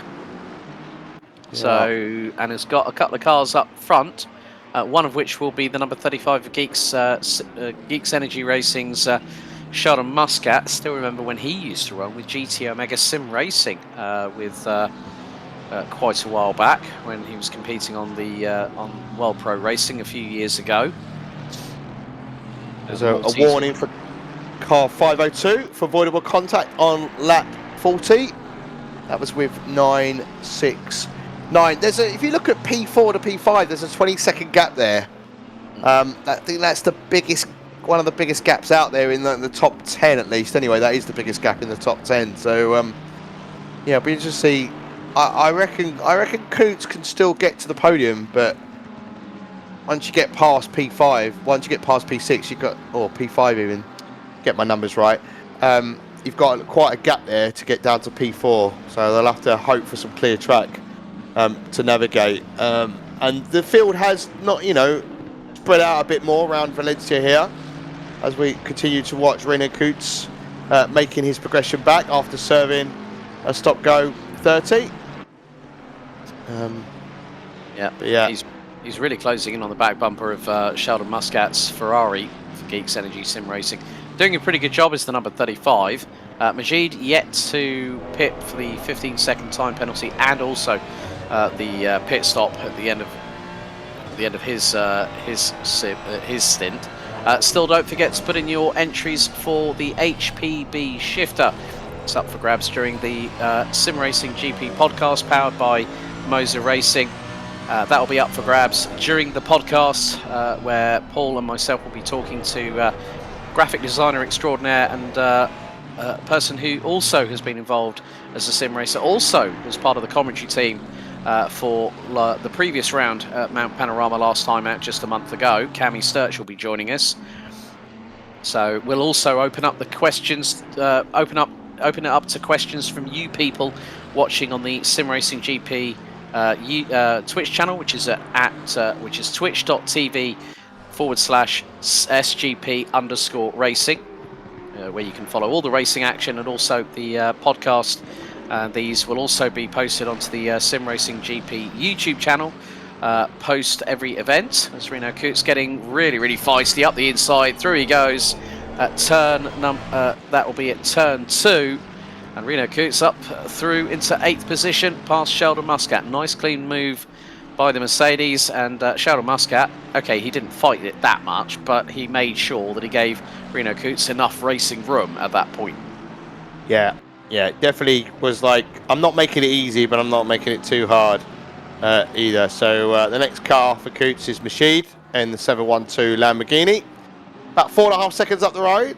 So just last time round, I can see that Coots was around about just over half a second quicker, and he's lapping. So now that he's got a bit of a 4-second gap to close down there, I'd imagine that he's as they're battling away here as well with the lapping the Honda even.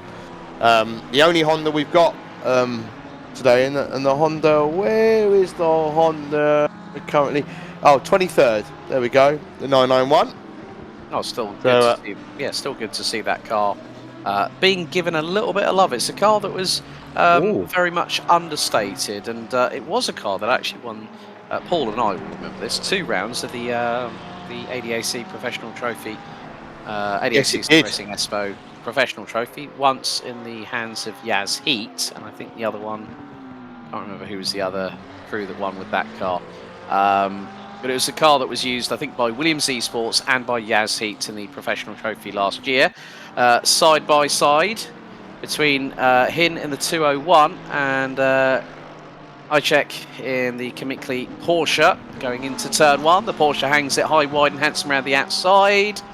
And there's a little bit of rubbing going on between the two, but the 224 Kamikli car, that's Kelvin Hin in the number 201 McLaren. That is the SP Auto Image car, which is the highest placed out of the two vehicles, as it's a 101 with Patrick Young, rounds out the top 16 at the moment. Majid now in the pits for the 712 Sim Racing Alliance car. The 987 has been in there for quite a time. Breaking Point Racing have been in there for quite a few laps. And that was after the no further action incident after contact between them and the number 27 car, which was the.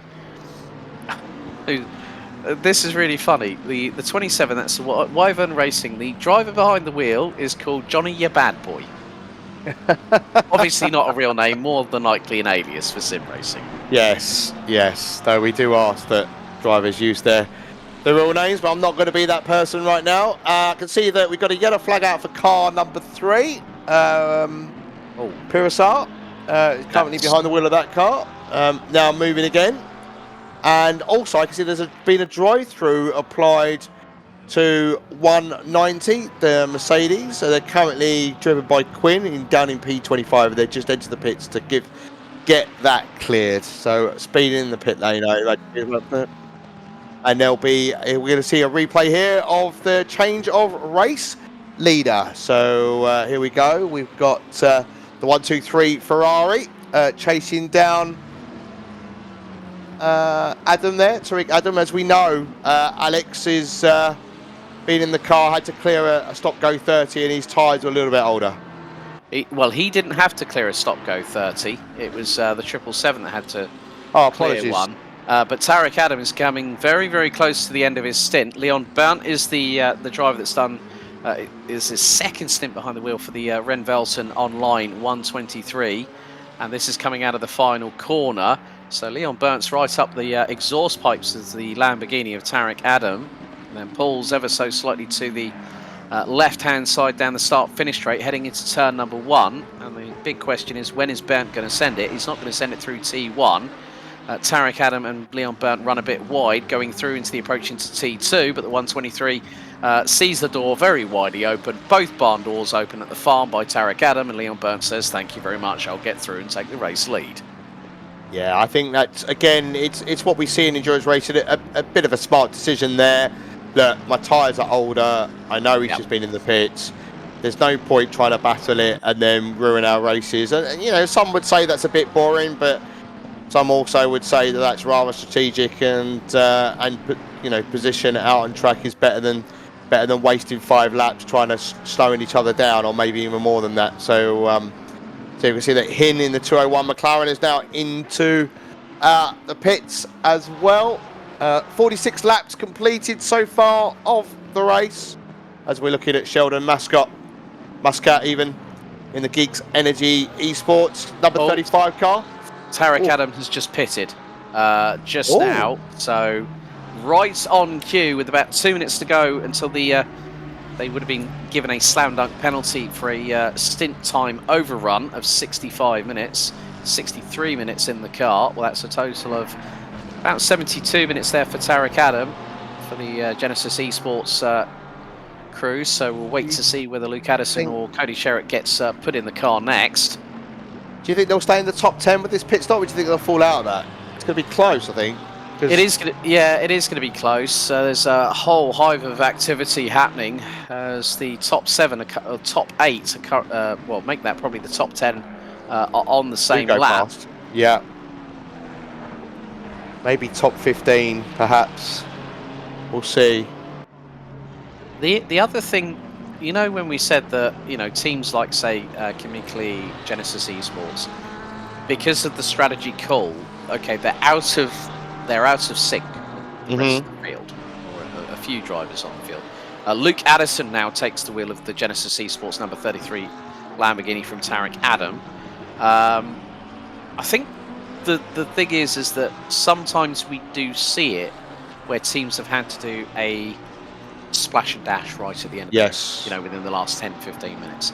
Now, with a circuit like Valencia, which we talked about fuel earlier on, reference MITS Racing, the number 777, with Reno Coots now currently sitting in P6 after Genesis Esports took their second pit stop of the race so far. Henry Mayer has just come in for Kimikli with just 15 seconds left on the timer. Wow. Oh, that's close. That's close. That's how close it can be in endurance racing. As long as you cross that entrance to the pit lane within the 65 minutes, you will not get penalised by race control as a direct consequence. The thing is, we talked about fuel. The Merc is going to be heavy on it. The Lambo, okay, that's naturally aspirated as well. It's got more cylinders, less displacement. Still going to be heavy on the fuel. I think the Ferrari. Well, you look at the layouts of the cars that we've got. We've got the 4-litre flat 6 in boxer engines in the Porsches. You've got the 3.8-litre twin turbo V6 in the Ferraris. 3-litre straight 6 in the BMW, which is turbocharged. The Merc is 6.2 litres, naturally aspirated V8. McLaren, 4-litre twin turbo V8. Aston Martin, 4-litre twin turbo V8. And then the Lamborghinis have the highest amount of cylinders, 5.2-litre V10. I think that the Porsche, the Ferrari, and the BMW could be the dark horses when it comes to fuel consumption because they're the lower amount of cylinders and the less amount of displacement in the engines. Yeah. I think round here, because it's a shorter track, I don't know how much it comes into play. Whether it was more like a round of Spa or Suzuka, etc. But it is definitely something to keep an eye on. I mean, every car should better do the 65-minute timer, but I guess with them pitting in early in the 33, which Luke Addison's now currently driving, that might mean they haven't got to do a splash or dash at the end, depending how close they're cutting it. Some team, I mean, the thing is right, like esports teams will push things to the limit, as where if you're not, used to driving in high-end competition, you potentially will take, probably something I would do is take a bit more of a sensible approach and not risk it. Like just somebody to come in and pit with 15 seconds there, that's not what I would do. I'd be like, I've got 3 minutes left, I'm going in just in case I go and spin or whatever, or something quite, doesn't go quite right on that last lap. But they're eking out every bit of time that they can, and that's what separates them apart from the likes of me.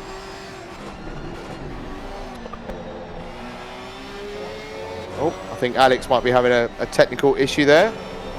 Don't worry, I'm back. Not sure what happened there. But I think it is. They can measure it to within the second. There's a lot of, like say, with using Motec software to really look at all the intricate details as we're running aboard with Luke Addison in the number 33 Genesis Esports car. It's not Genesis. I got corrected on the last broadcast. He's right with Isocek in the number 224 Porsche from Kimikli. And now this is the battle for P9 out on track at the moment as they're going into this fast right-hand king. Look at the commitment from Luke Addison. He's just waiting for Isocek. Now this is coming through in towards the final left-hand at number 14.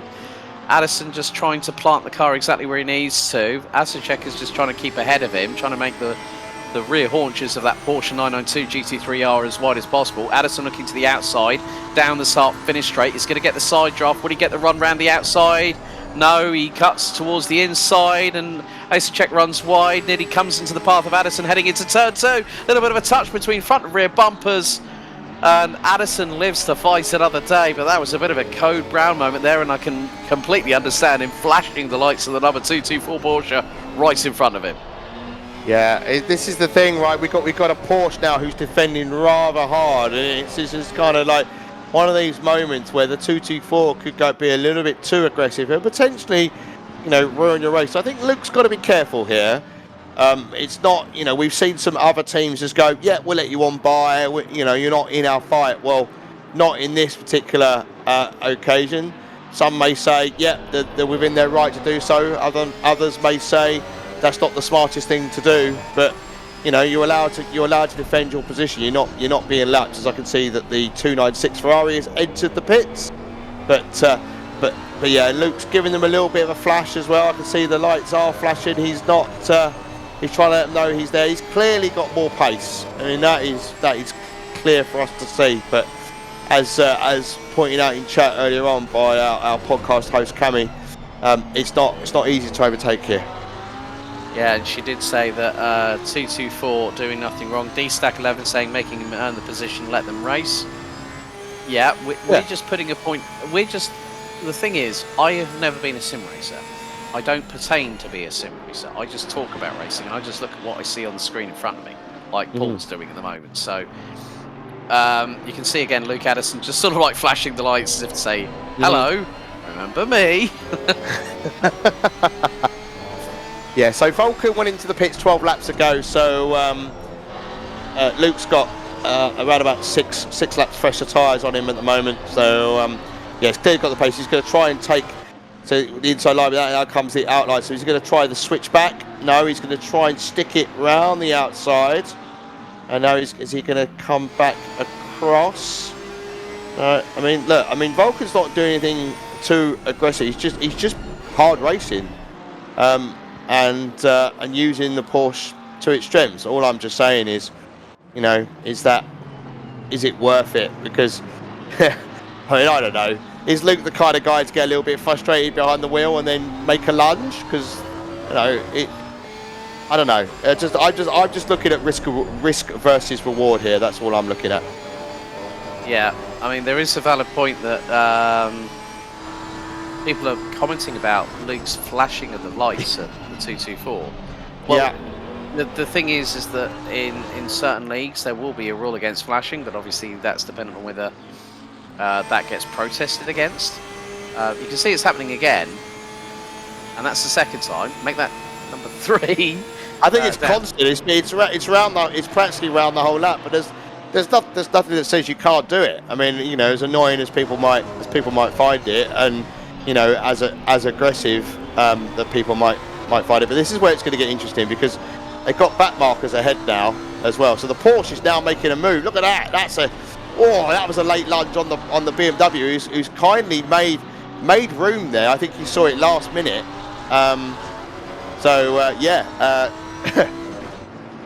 Wow. I mean, that could have gone one way or the other, couldn't it? Luckily for them, it's gone the right way. But great little battle here. It really is good to see. But you could just sense that frustration from the car behind.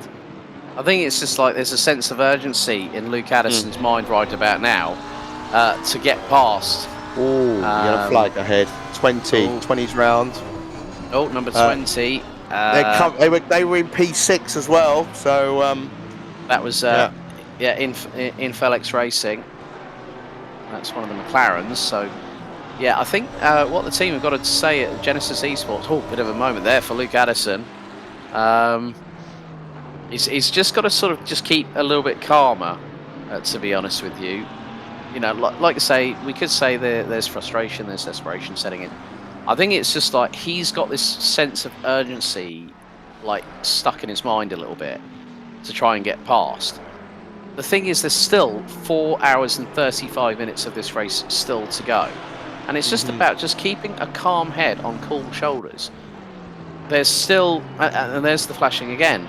I'm pointing out just like if I see it, then I'll point it out. I won't criticise the driver because I don't know what they're trying to achieve. Yeah, he's probably trying to achieve see if the 224 is going to make a mistake, but that Porsche is being made as wide as humanly possible. And Volkan has got absolutely every single right to do that because he is on the racing line. This is a genuine battle for position. But what Luke has got to look at it, and I'm going to look at it from another D-Stack 11 has said, can we have some music to go with this light show? Laugh out loud. So is it going to be the Moza Racing Endurance Championship disco here at Valencia? I think it's more a case that the team just got to say to Luke, just take your time. Don't rush. Don't overdrive the car because first of all, you're going to burn a lot more fuel. Second of all, you could literally rip the insides of the tyre off of its carcass. And here on ACC, we know that one wrong move, and if that car ends up going spinning, the person that's going to be kicking themselves is the one that's behind the wheel. Yeah. Thing is as well, right? Also, if your mind's on hitting that flasher, are you then not thinking about your braking point? Do you know, like if your focus is elsewhere. I've just checked in with the stewards. There's no rules against any excessive flashing, so he can do what he wants. Some may argue it's not very sportsmanlike. Some may. He's going for the move though. He's going for the move. They're side by side into the next right-hander. Luke Addison towards the outside of Volkan. Is he going to make the move stick? Because they've got another left-hander coming up. Right-hander still stays. Yeah, right-hander still stays ahead. So that was side by side for about 3 to 4 corners. And Addison nearly had the opportunity to get through. I mean, if he'd done it high, wide and handsome around the outside, then straight away that would have been probably a very, very good move there by the number 33 Genesis Esports Lamborghini. But yeah, again, Volkan Esicek from Kimiki. Great defended. I mean, I have to give it to them. Yes. It is. I personally would just let him go. I mean, that's just me, right? And I'm not. I kind of got the impression in chat that I was being criticised for having an opinion, but I'm allowed opinions, and I'm going to stick with it. It's great to see because that's what we want, right? We want to see racing, but all I'm just thinking about is for his race, is this the smartest thing to be doing? But yeah, I mean, like someone says, like Stevie B GT has just said, I'll be honest, right? I would, because he's doing that. 2 wheels on the grass. Luke Addison looks up the inside of Volkan Esicek, who runs very, very wide indeed. In the meantime, whilst they were running line astern, they've been catching up with Christoph Holzer in the 486 Porsche. And that's the Alpha SimSport crew. That is a change for position for 9th. And now Luke Addison can go hunting for the Alpha SimSport. Yeah, I mean, it was just like 2 wheels on the grass from Luke Addison. And now Cammy's just gone, how about the boot on the other foot? Imagine 224 endlessly flashing number 33. God, wouldn't that be something? Yeah, it would. It would be, but now the thing is 8th, 9th and 10th are coming up towards back marker traffic, who are 3 abreast towards the top part of the circuit. We're going to have a little replay here. This looks to be the sister car, the 221 Genesis Esports Academy car, I believe. Yeah, it's fair to say, I think now that Luke's got past Volkan, it's clear he's got more pace, right? And look, I mean, people look. No. Oh, there's contact. No. Henry Mayer, that was behind the wheel of that car. And now Luke Addison has got a bite of the cherry at Christoph Holzer. It looks up the inside. That's a clean move there. That's the change for 8th position. So Genesis Esports up the inside of the 486 of Alpha SimSport through turn number 14, as we are just under 60 seconds away from completing a quarter of this race, nearly an hour and a half out of 6 completed here at the Circuit Ricardo Tormo for the 4th round out of 6 for the Moza Racing Endurance Championship powered by Sim Racing GP, and that's the 296 Ferrari, the next level play racing car that's just gotten in the way of Christoph Holzer, who was trying to get through. And this could be, well, Christoph Holzer looked to fire it up the inside. He's through now. Yeah, he's got past life just behind. So, yeah. And then we're looking at the previous race leader, Rena Kutz. Then they definitely got a stop-go 30. Yeah, that was. Get the right car this time. Get the right car this time. You know. Hey, it's a long day, mate. It's a long day. Long hours in the offing, and Yeah. after get. Well, I still remember the nice compliment we got from Actual Vision after our 6 hour stint at Yes. the professional Yes. trophy finale last year in Nuremberg. So, Yeah. yeah, We can that talk was to the cows come home, me and you. yeah. So, yeah.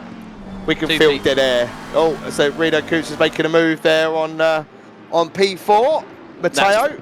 That's the Hispano Racing team who really have showcased good prowess. I like the fact that their race number is emblazoned on both I love it. sides of the Do you know car. what? I was just about to say exactly the same thing. Are you in my head? The race leader's just gone past 712, has currently got a yellow flag out on circuit. That's Fisher in the Lamborghini. They're just getting themselves back round again. I think it's the livery you particularly like as well, if I remember rightly, the 712. Oh, Sim Racing Alliance, yep. Yeah, you're a big fan, aren't you? Of the livery. I don't know. I can't comment. You know, yeah, I can't comment if you. Yeah, Stephanie Fisher, she's behind the wheel of the car at the moment, having taken over from Fazli Majid. Drive through for 101. That's wrong. Currently in the car. So I imagine that's track limits. I don't think they've come into the pits recently. So let me have a look. No, they came in 12 laps ago. So yeah, that's going to be track limits. Hey, we might see more and more of that. I think that's 2 we've seen, which we suspect are track limits so far, right? I think. So There could be more in the offing. I think so around here. Come on. It's going to happen, right? It's very Paul Ricard, isn't it? Where you can just run off everywhere. Well, especially if you're running in a GT3 and you've got the very, very long Mistral straight, haven't you? Which yes, yeah, probably which is longer than the start-finish straight on this particular circuit here. Yeah, indeed. So Coots then he's already behind Hearn, so he's just half a second back here. So slowly but surely we'll be eking into that gap. But then once he gets past Hearn, there's 30 seconds all the way up to the McLaren who's currently in P2. Yeah, the number 30. Look at the relevant logo on this car. Got Sim Racing GP on the rear wing, and then we also got Go for the Gap on the flick-up spoiler underneath it. So that's some product placement there. If we planned it. Yeah, we planned that one. As if we're that organised. Steady now. But yeah, I mean, Reno Coots is on a bit of a tear at the minute. And the fastest lap of the race has gone back to the 1:23 of Ren Belton online. Leon burnt a 1 minute 30.850. Track temperature now 30 degrees Celsius. Air temperature 25 degrees. Server time now running at 11:08. So we're going to be finishing at around about 4:30. Well, probably about 3:30 p.m.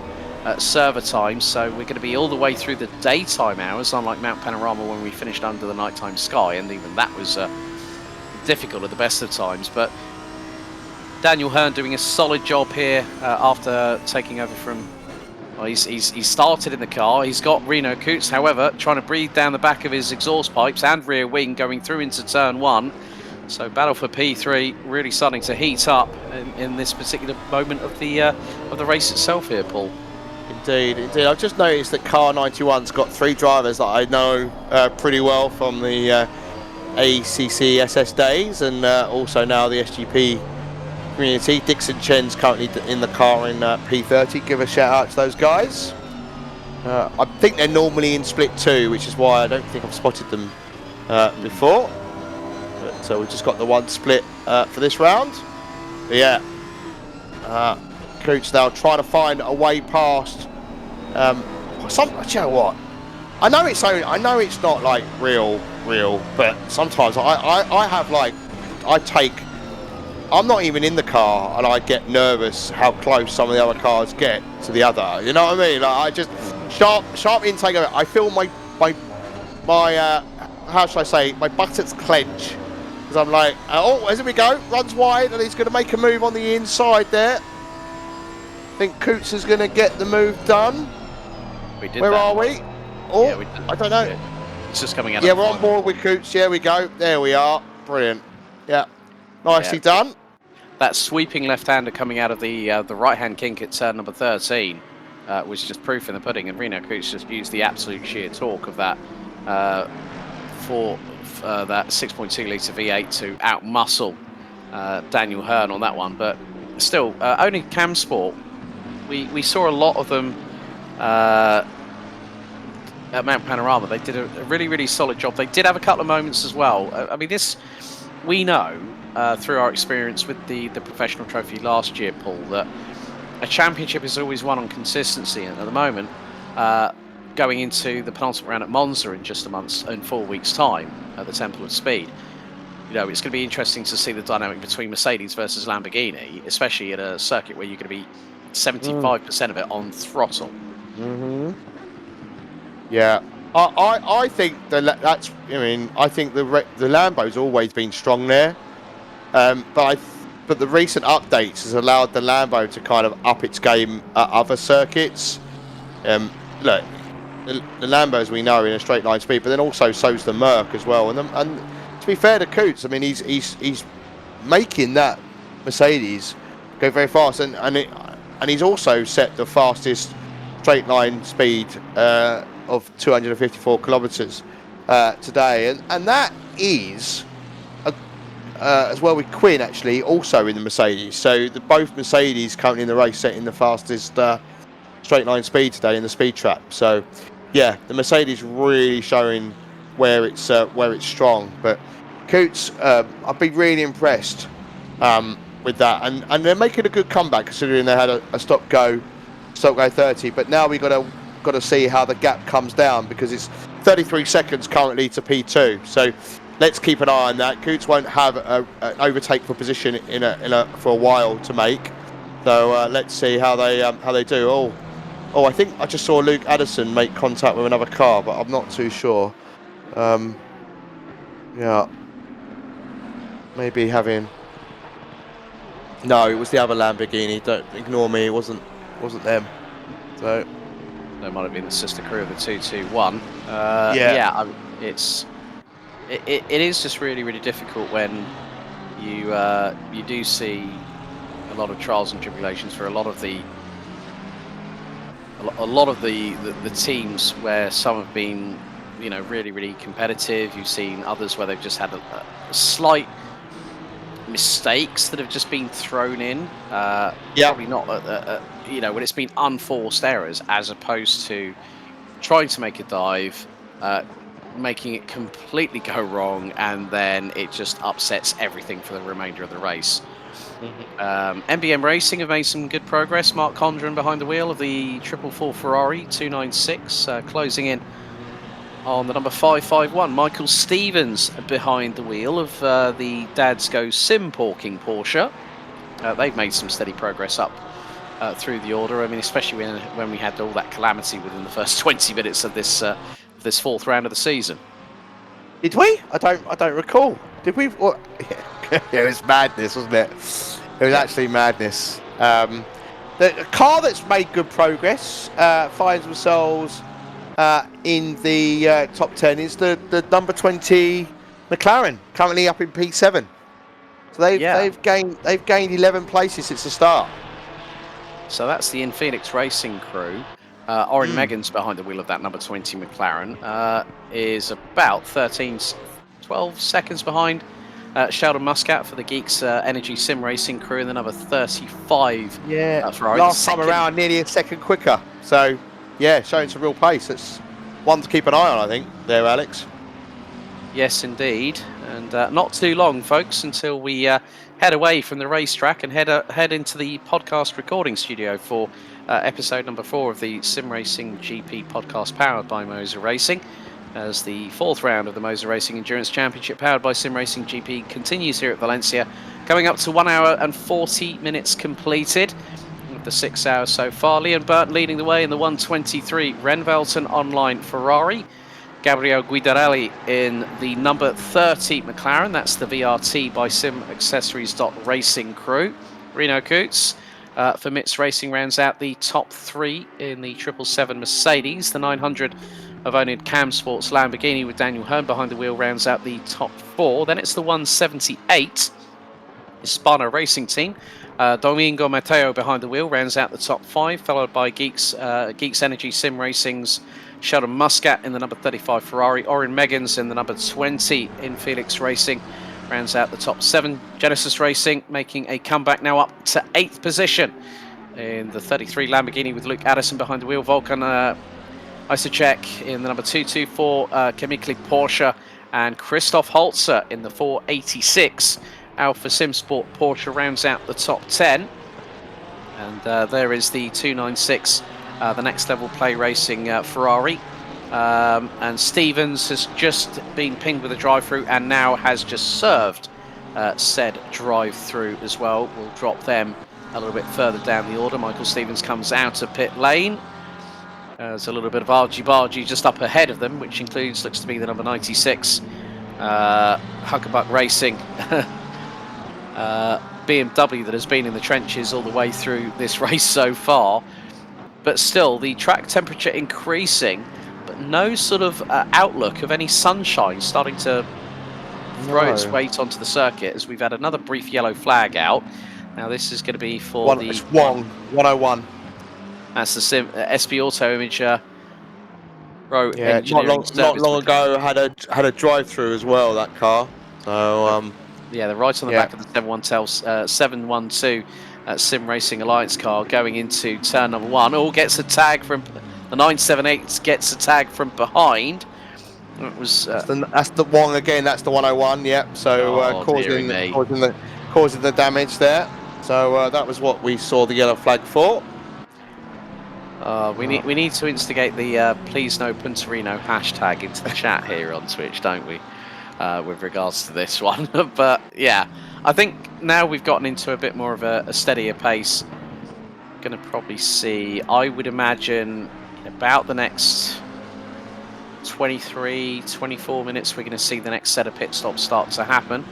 But it's also dependent on how much. Now, looking at the fact that Luke Addison, Tariq Adam and Cody Sherritt are all on 681 points. It's about what Reno Kutz and Dmitry Tsubenko for MITS Racing do in terms of how the results pan out, because those two teams, they've won, well, Genesis Esports have won 2 races, MITS Racing 1 race. Could we have MITS Racing pick up another victory? There is a possibility of that happening, depending on what happens to Renvelton and also to the number 30 VRT. Will that give an opportunity to Reno Kutz and MITS Racing to possibly close that gap? Because it's the top 3 drivers at the end of the season that get that unreleased Moza Racing bundle come the end of all the racing that transpires at the 6th and final round, as Leon Berndt goes a bit too ham-fisted on the curbs there, doesn't he? Yeah, he does. Yeah. Yeah, and I think he's coming around to lap the sister car of Luke Addison, which I saw a few laps ago having some fun times, trying to avoid. There's quite a lot of traffic ahead here for the race leader as well, so it looks like they're battling away. So it could be rather interesting. Yeah, Max Scheiter in the 991. What was it? It was the 991 Flying Hellfish 2, as we run on board with Leon Berndt. Well, they are squabbling like petulant children over the last swing in the playground at the minute. And Leon Berndt has now got to find his way through that. He's got the 201 ahead, the 991 ahead. The 296, the 486 as well, just a little bit further up too. So, yeah. So Alpha Simsport is just in front of them then. Christoph Holtz still behind the wheel of that car. This is getting a bit too close. It's getting a bit too close for comfort for Leon Berndt at the moment. He's got to try and get through all this traffic and still expand the gap to Gabriel Guidarelli for VRT in the number 30 McLaren. Gap now stretched to 17 seconds and change.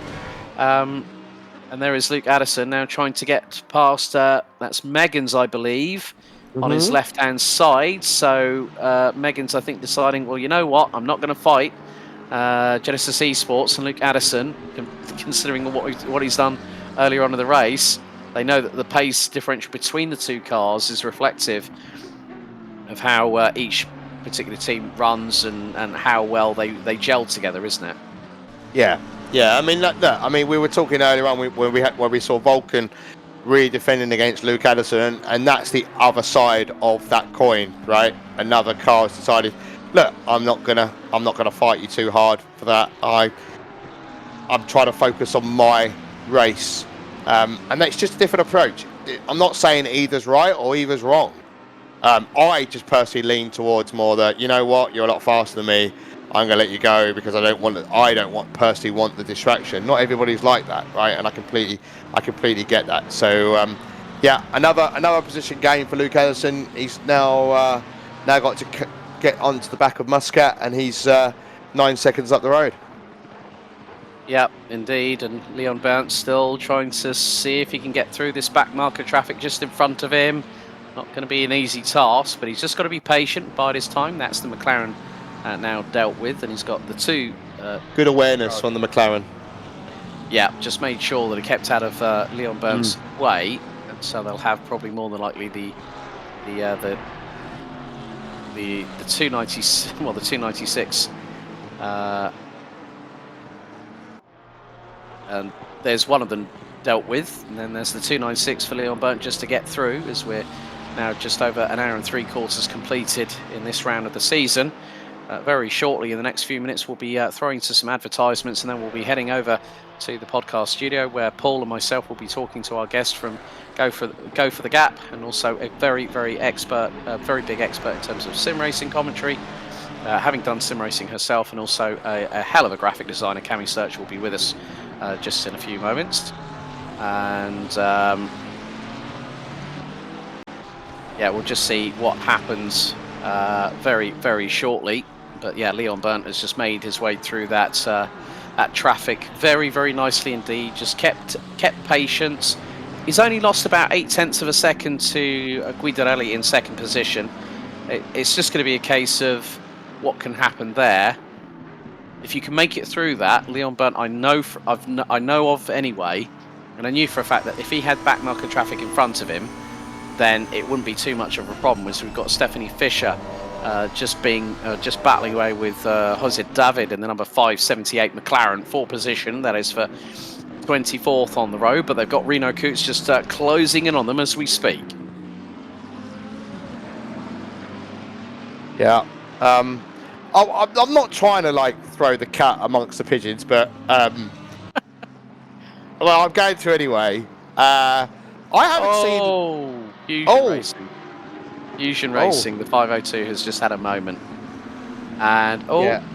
Johnny, your bad boy. He is a bad boy now. He's got to drive through for track limits. And the number 27 Aston Martin. That's number 5 now. I think I'm keeping count. That's the 5th team to drive through on track limits. Our race leader seems a little bit calmer, shall we say, than what we've seen from other teams or other cars out on track. I didn't notice any aggressive flash of the lights. He was, to me, showing very good patience, strategic. But it also, as we see here, the battle with the 712 is kind of like that was Max Verstappen on the radio going, he didn't leave me any room. But that was a bit naughty. it wasn't. Yeah, definitely a little bit questionable. But what I was going to say is that you've got different tacks, right? You can go with the more aggressive approach, or you can go with the more calm approaches. But also you do need the car you're lapping to have an awareness. And I think sometimes people forget about that element of sim racing. It's being able to like have a little look in your mirror, spot what's coming, keep an eye on your timings, and also keep it on the track at the same time, and just have a little bit of awareness. And then try and actually, if you're being lapped and you're battling with cars ahead, try and use that to your advantage and get onto the back of the lapping car. So when the other cars you're battling are letting them through, trying to take an advantage and gain a position. As I can see, there's a couple of yellow flags. 712 and 502. Yeah. Oh, Fusion Racing and Sim Racing Alliance bringing out the yellow flags on the circuit. We're going to have a replay here. Now there's a McLaren behind 712. That's Stephanie Fisher behind the wheel of that Lamborghini. And the McLaren sweeps to the inside, and Stephanie Fisher runs a little bit wide. McLaren gets through, but then it's the 502 502 car, and slightest of touches, and yeah, the I'm wondering whether the Fusion Racing Lamborghini decided to run away from the scene of the crime of of an insurance claim with that one. I can see the 296 has also got a drive-through. I think you pointed out the Aston Martin that got a drive-through, didn't you? So I think that's a new one that's just popped up. That's the next level. That's the next level Ferrari, isn't it? The one that's got so that's drive-through. So they haven't recently been into the pits. So that's definitely number 6 team now that's had track limits violations. Keeping a mental note. So yeah, it's going to be a case that we might see quite a few more of those pop up whilst we're doing the podcast with Cami very, very shortly. But at the moment, it is still the 123 of Renvelton Online's Leon Burnt that leads the way after 70 laps of this 2.5 mile circuit here at the Circuit Ricardo d'Autonomo for the 4th round of the Moza Racing Endurance Championship powered by Sim Racing GP as the 296 pulls into pit lane for what will be its 2nd pit stop here at this circuit. Renault Koets running the flag for MITS Racing and the Mercedes-AMG GT3 Evo rounding out the top 3 at the moment, with VRT's Gabriel Guidarelli holding on to 2nd position by about 30 seconds at this moment in time. But folks, we're going to go to some ad breaks, and very shortly we'll head away from the racetrack and head to the podcast recording studio for episode 4 of the Sim Racing GP podcast powered by Moza Racing. Join us after the break.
Hello and welcome to the SGP podcast with Moza Racing. My name is Paul Glover. Joining me in the podcast studio is the one and only Alex Goldsmith. And this week we have the one and only, shall we call her infamous, Cami. Hello. Cami, how are you? Welcome to the podcast. I'm very well, thank you. It was an unexpected pleasure to be here. Only found out yesterday whilst Dan and I were at a Hot Wheels event, so that was quite nice to find out. A Hot Wheels event. Do tell us more about the Hot Wheels event. What's a Hot Wheels event? It was an event set up by Hot Wheels. Oh, in the little toys. There was an event in Bicester Heritage, and it was for people to enter their modified cars with a chance of having it turned into a Hot Wheels toy. Oh, do you know what? I have seen something around that actually. I think that's genuinely really exciting. I loved Hot Wheels as a kid. Was it a popular event?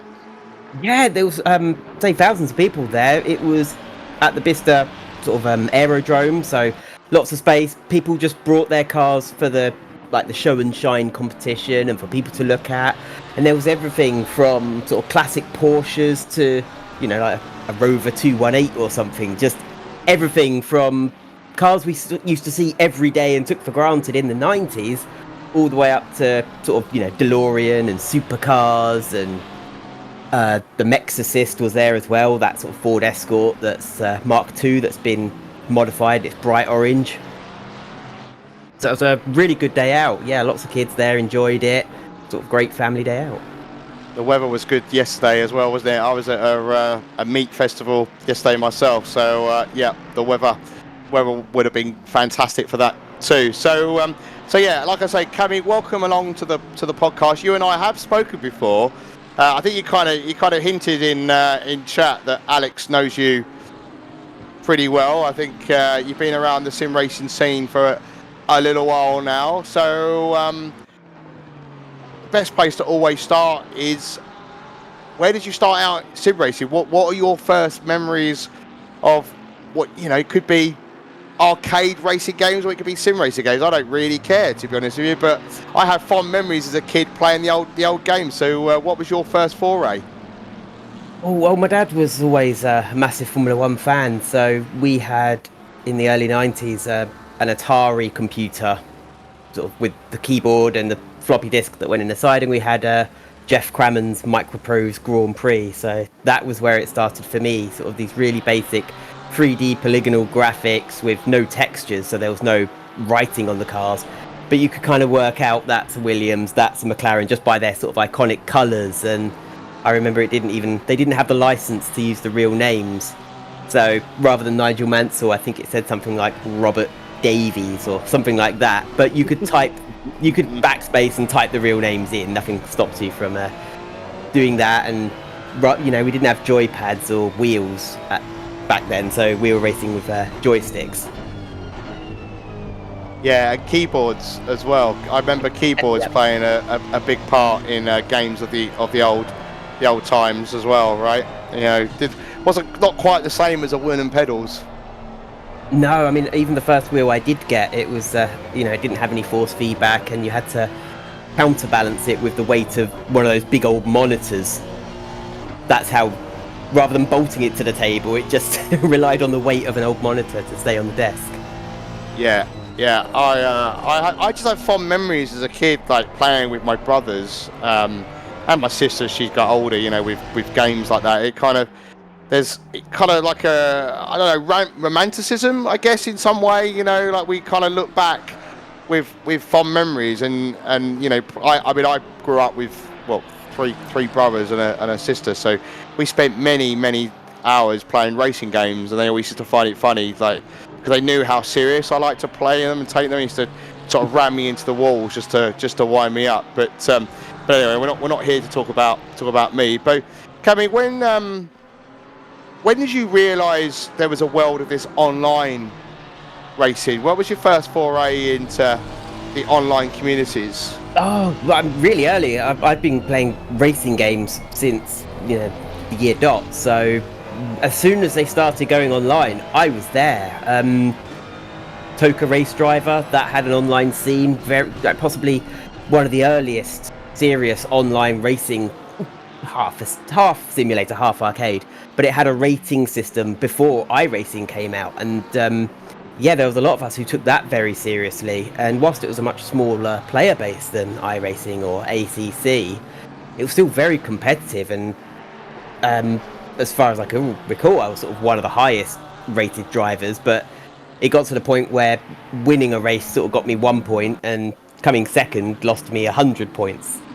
So then I sort of becoming very precious over this number, and I remember somebody pushed me in the gravel, and I knew that would cost me, you know, several hundred points, and I sort of threw my controller. I never played that one again, and sort of moved on to games like GTR, and then iRacing came along as well in 2006, and yeah, I've very much grown up with it, sort of through the, you know, Xbox 360, various iterations of PCs I've had, PS4 as well, when Gran Turismo Sport, that was a major milestone, I think, for online sim racing. Very much made it accessible to everybody rather than just the purist. Yeah, rather than just the elites. You know, sometimes there can be a little bit of elitism, can't there, in sim racing? If it's not on a PC, people sometimes can turn their nose up at it a little bit. But I've always said, and I'm sure Alex would agree with this, that you've got to start somewhere, right, Alex? There's got to be like the first kind of injection into the vein, so to speak. Well, you have to take in comparison, like say, someone whose story is being told on the silver screen now, Jan Mardenborough. 2011 goes out and wins GT Academy, then has the opportunity of racing with a complete sim racing driver lineup at the Dubai 24 Hours, and goes on to make a big old career for himself. And funnily enough, it's quite funny how the line between sim racing and real life racing has been pretty much irreversibly blurred to the point of nothing, where sim racers have had opportunities in IRL. You look at Jardier, James Baldwin, winners of the Alpine Esports Series, which funnily enough was helped by us at Sim Racing GP with regards to people entering and people competing, and it was live broadcasted, and they got the opportunity to have a go in an Alpine A110 GT4 car in France not that long ago. I had that chat with Matt Bincliffe, who was our previous guest on episode number 3 last time out.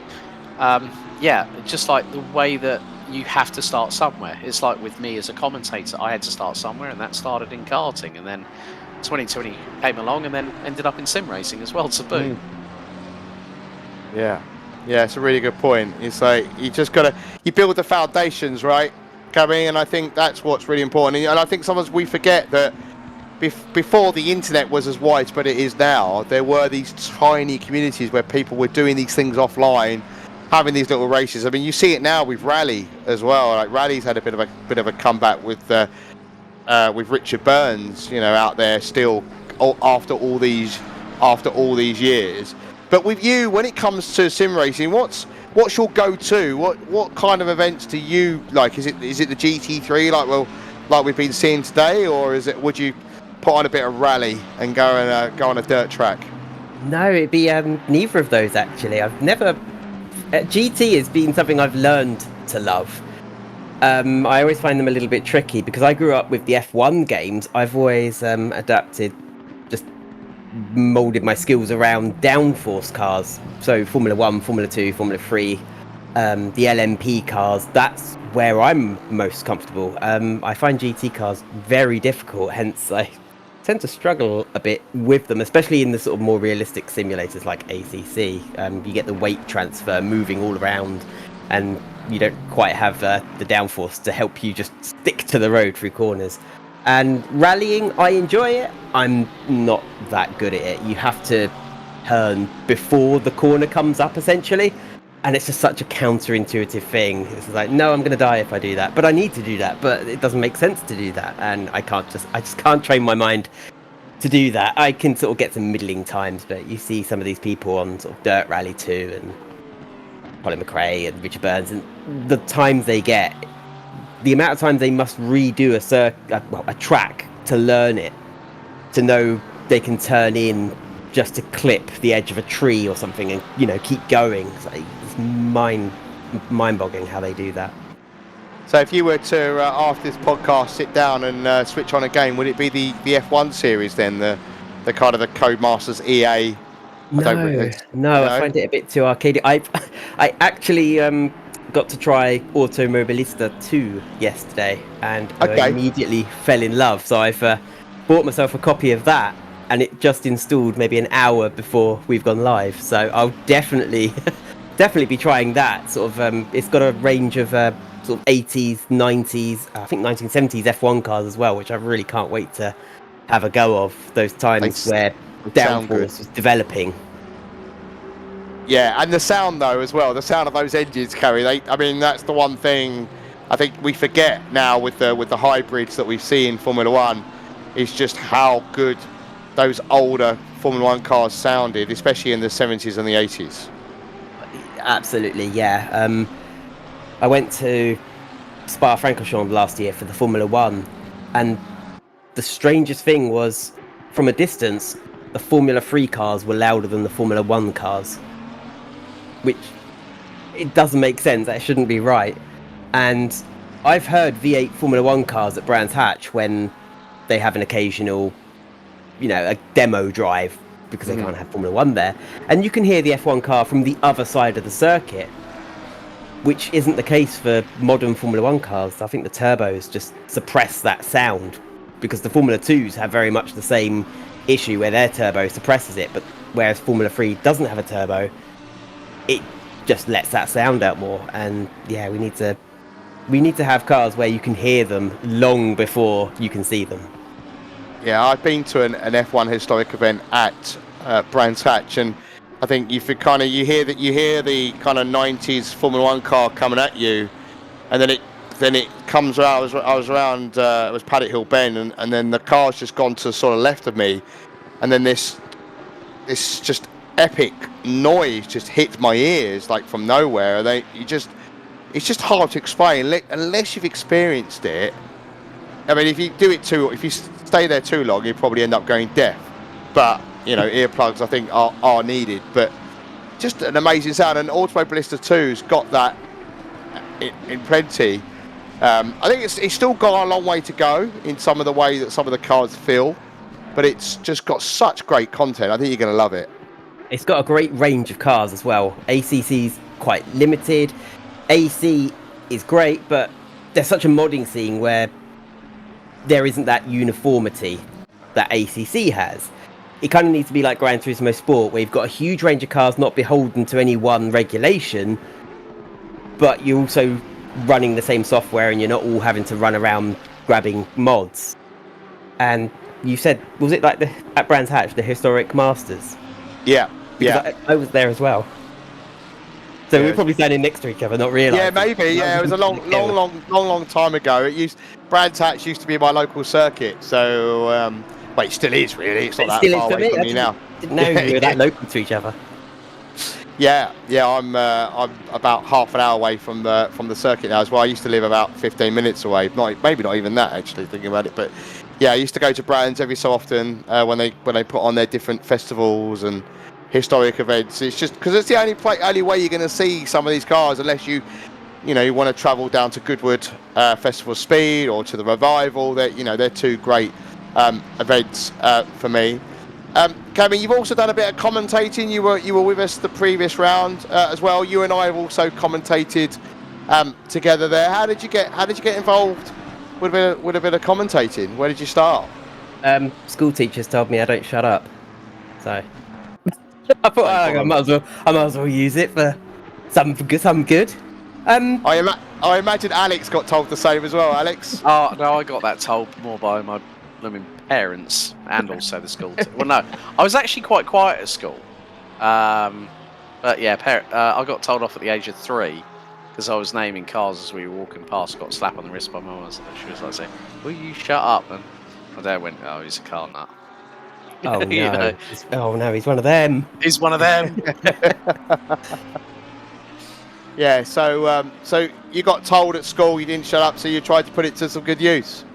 I say I'm only joking, really. I did talk a lot in school, but I think I don't know. I'm not quite sure what inspired me. I know for a time I realised whilst I was doing sim racing, as work took over and I had less time to dedicate to practicing and such, I just found that I was able to talk about it quite well, articulate, and you just have to have that stream of consciousness where you're not stopping too much to think, because if you stop and think, then the moment's gone and then you're trying to play catch up with what's happening on screen next.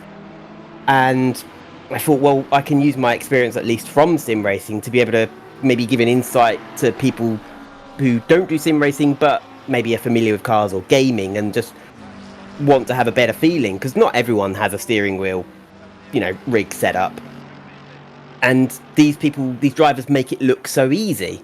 So I thought, well, I might be able to give a little bit of an insight, and especially when it comes to the sort of psychological aspect. You were saying you just let people go past, and in an endurance race, as much as I was sort of moaning about Luke flashing the lights, yeah, I'd probably let them pass too, because it's an endurance race. I can't defend that for 400 laps or 200 laps. There's no point in trying to do so. Yeah, indeed. And for those of you who listen to the podcast, Cammy's referring to the SGP Moza Championship that's going on at the moment, and we're taking a bit of a break. Cammy's joined us to talk about all good things sim racing.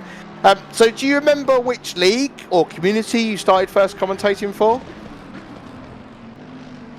Ooh, the very, very, very, very, very, very first one would have been RCI International. Okay, yeah, no, well, yeah. Yeah, I did one stint with them, just to sort of practice a little bit. I was one of the colour commentators. There was a duo already, and then they were happy to have me along as a little bit of. I said I just wanted to try and practice a little bit and see how I do, and sort of maybe get their feedback as well. And then I sort of began doing it full time with Onid Racing, with sort of Johnny Ashley and Dan Hyde. Oh No, I Died Racing. I'm sure they'd enjoy the plug. Started commentating for them because I realised I'm not quick enough to keep up with them. I might as well just talk about them. in iRacing, I'm quick. In ACC, I really struggle with the physics a little bit. And then Dan Hyde and I had a stint doing commentary and broadcasting for a series called Glick Racing, which was a sort of a cryptocurrency company doing racing events, and they'd pay the winners in this cryptocurrency, which was, it was big money. Like the winners got $300 or €300 for winning and 200 for second. And I think we sort of did a whole season of that, and that was enjoyable, although it was tricky because, I mean, Alex, sort of, I'm sure you understand here, every car looked identical because they all had to run the same livery. Oh yes, yeah. That's the thing when you have a league that decides to run a spec livery, and the amount of times that you're either squinting at the screen that you're commentating or what's going on. That's why I like the fact when we've got races like what we've got at the moment, the Moza Racing Endurance Championship, there is quite a lot of colour differential. Apart from the fact when you have a purple Ferrari and a purple McLaren in the same grid. Well done, Breaking Point and Onid on that one. Not throwing people under the bus right there. But Cami, when you had your first experience of commentating with RCI, how did you approach that, and what were the first feelings? Did you have like the good butterflies in the stomach, like saying, "Oh, can't believe this is actually happening"? Yeah, I was a little bit nervous. You know the nerves race drivers get just before they start a race. It's that anxiety of I'm just waiting to go.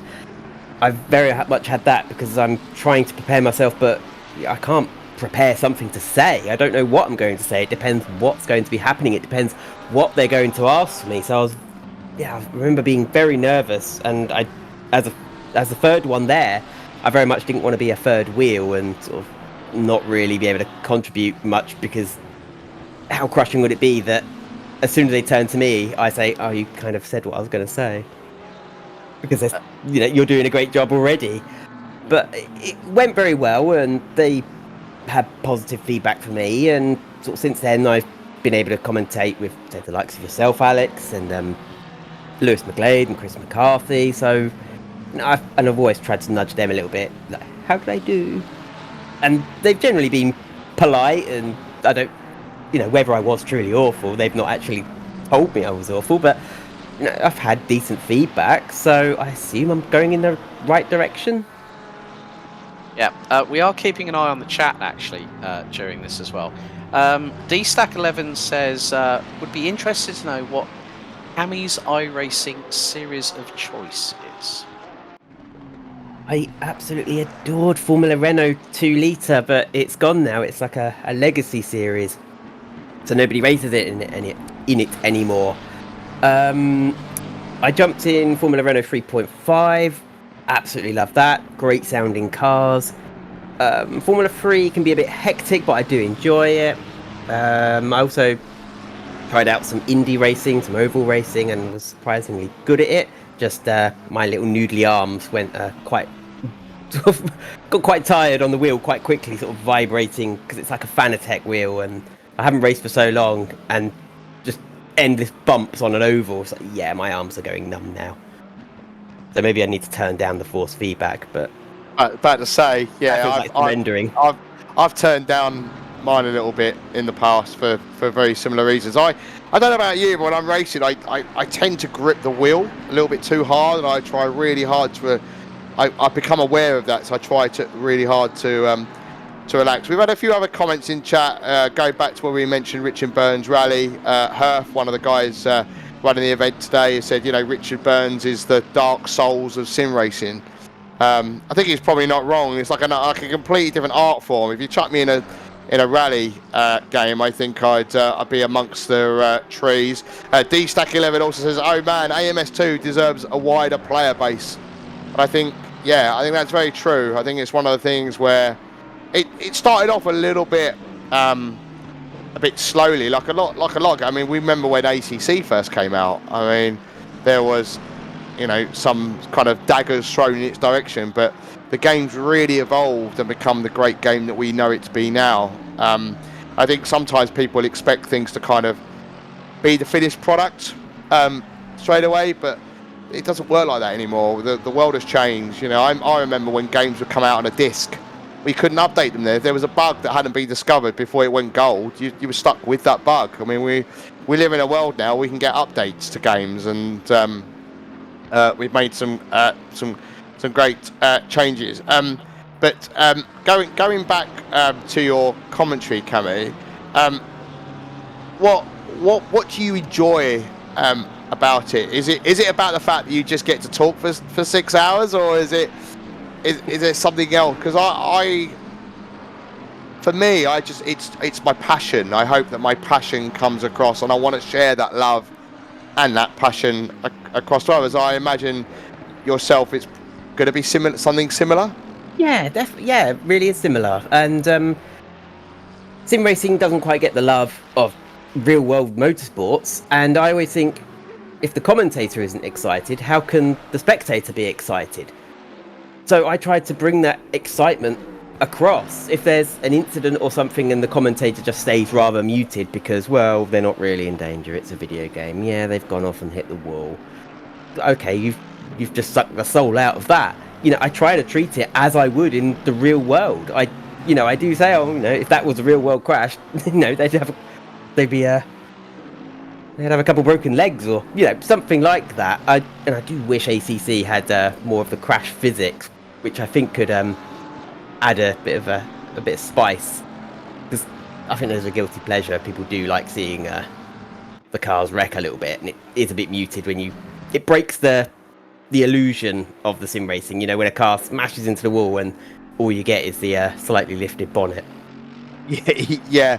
I think a lot of that is to do with, you can imagine if you are a manufacturer, I don't think Gran Turismo has ever had a damaged model, has it? And I think a lot of that is to do with licensing. People don't want their cars to be smashed to smithereens. They want to portray a good image. But on the flip side, us sim racers want realism. When we talk about gravel and things like that, you watch Formula One at the moment. I mean, Perez yesterday around Monza, for instance, got beached. Now, there aren't a lot of games that really replicate that anymore. I mean, you referenced Jeff Grammond. I mean, back in the day, you used to get a tow truck to come and get you. The car would be lifted, and you'd be out of the race. These days, everything's a little bit too easy, but also it's kind of a fine line, isn't it, between something being enjoyable but something also being realistic, and where is that line? What's right and what's wrong? And I don't think you're ever going to please anybody on that front. But I don't know. I think with respect to events that we put on with ACC and iRacing and all those sort of simulators, I think if somebody spent thousands of pounds on their rig and they want absolute realism, I think they will expect, the gravel trap needs to be a danger. If I go in it and can't drive myself out, I am stuck. And it's that sort of danger. If you take away that danger, then it will start feeling more like a video game where, you're not penalised for the mistakes. So I'm absolutely in favour of being stuck in if anything, it's things like that which have turned me off a little bit from sim racing. If there's a massive incident in a race, there are no safety cars to bunch the field up. Yeah. So in a long race, if I'm running 15th, I think, in real life, the field could bunch up again, but that will never happen because it's a sim race. So, there are a few things that sim racing could do, and there is Assetto Corsa 2 on the horizon. I'm not sure if it's slated for next year or 2025 maybe, but if it's at least an option for those of us who want absolute realism, that, you know, casual players could turn it off. You can always drive yourself out the gravel, but it'd be nice to have the choice.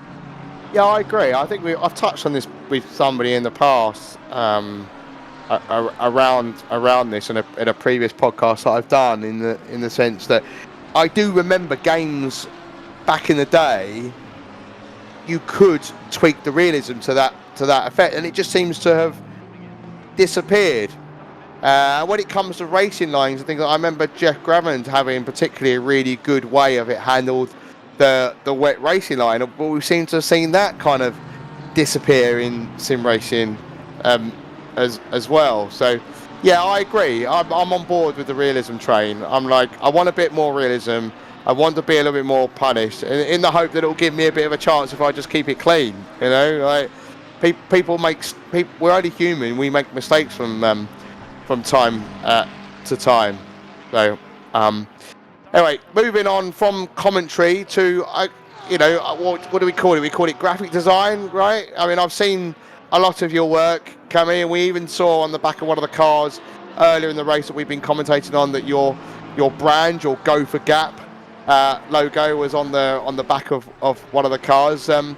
So how long have you been interested in graphic design, and where did you start to combine that love or your love of racing? Well, Go for the Gap. Sorry, apologies. Of course, it's sort of after Ayrton Senna's sort of take on his famous quote.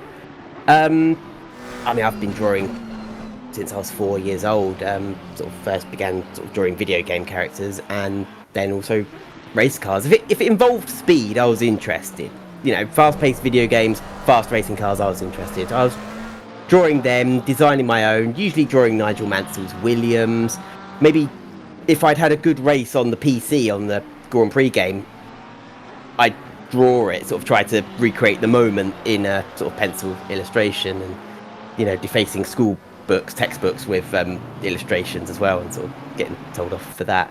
And now, yeah, graphic artist, graphic illustrator, I do animation or motion graphics. It's not animation as in redrawing every frame like Mickey Mouse, but I bring the graphics to life. Yeah, doing illustrations that are sort of more focused on a more marketing level, but people can still have them framed and hung on their wall. And so yeah, I suppose about 1,000 people do have them on their walls now. Because Go for the Gap just began as a name for an Etsy store, and that's closing in very quickly on 1,000 sales, which I didn't think I'd ever reach. I thought I'd get a few hundred and sort of think myself lucky for that. And yeah, now I'm trying to focus on, rather than just selling prints to people, you know, being able to work with teams and brands and drivers directly to sort of to bring their brand across in a way that they thought was possibly out of their budget sort of several years ago. Because, you know, I enjoy what I do, and yes, AI art has come a long way, but it still can't replicate a real human artist at the moment. Correct, agree. You can't replace that ingenuity of a human brain, as much as these AI things can do so much. Completely agree. They got a place, but they won't fully replace proper artists like yourself. So looking back at the Etsy store, I mean, 1,000. I mean, that's impressive going. And so you originally set that out and thought, oh, I'll sell a few hundred, but you didn't expect to do the number. What's been your most popular item on the store? It's a illustration of Lando Norris's McLaren in Gulf colours at Monaco.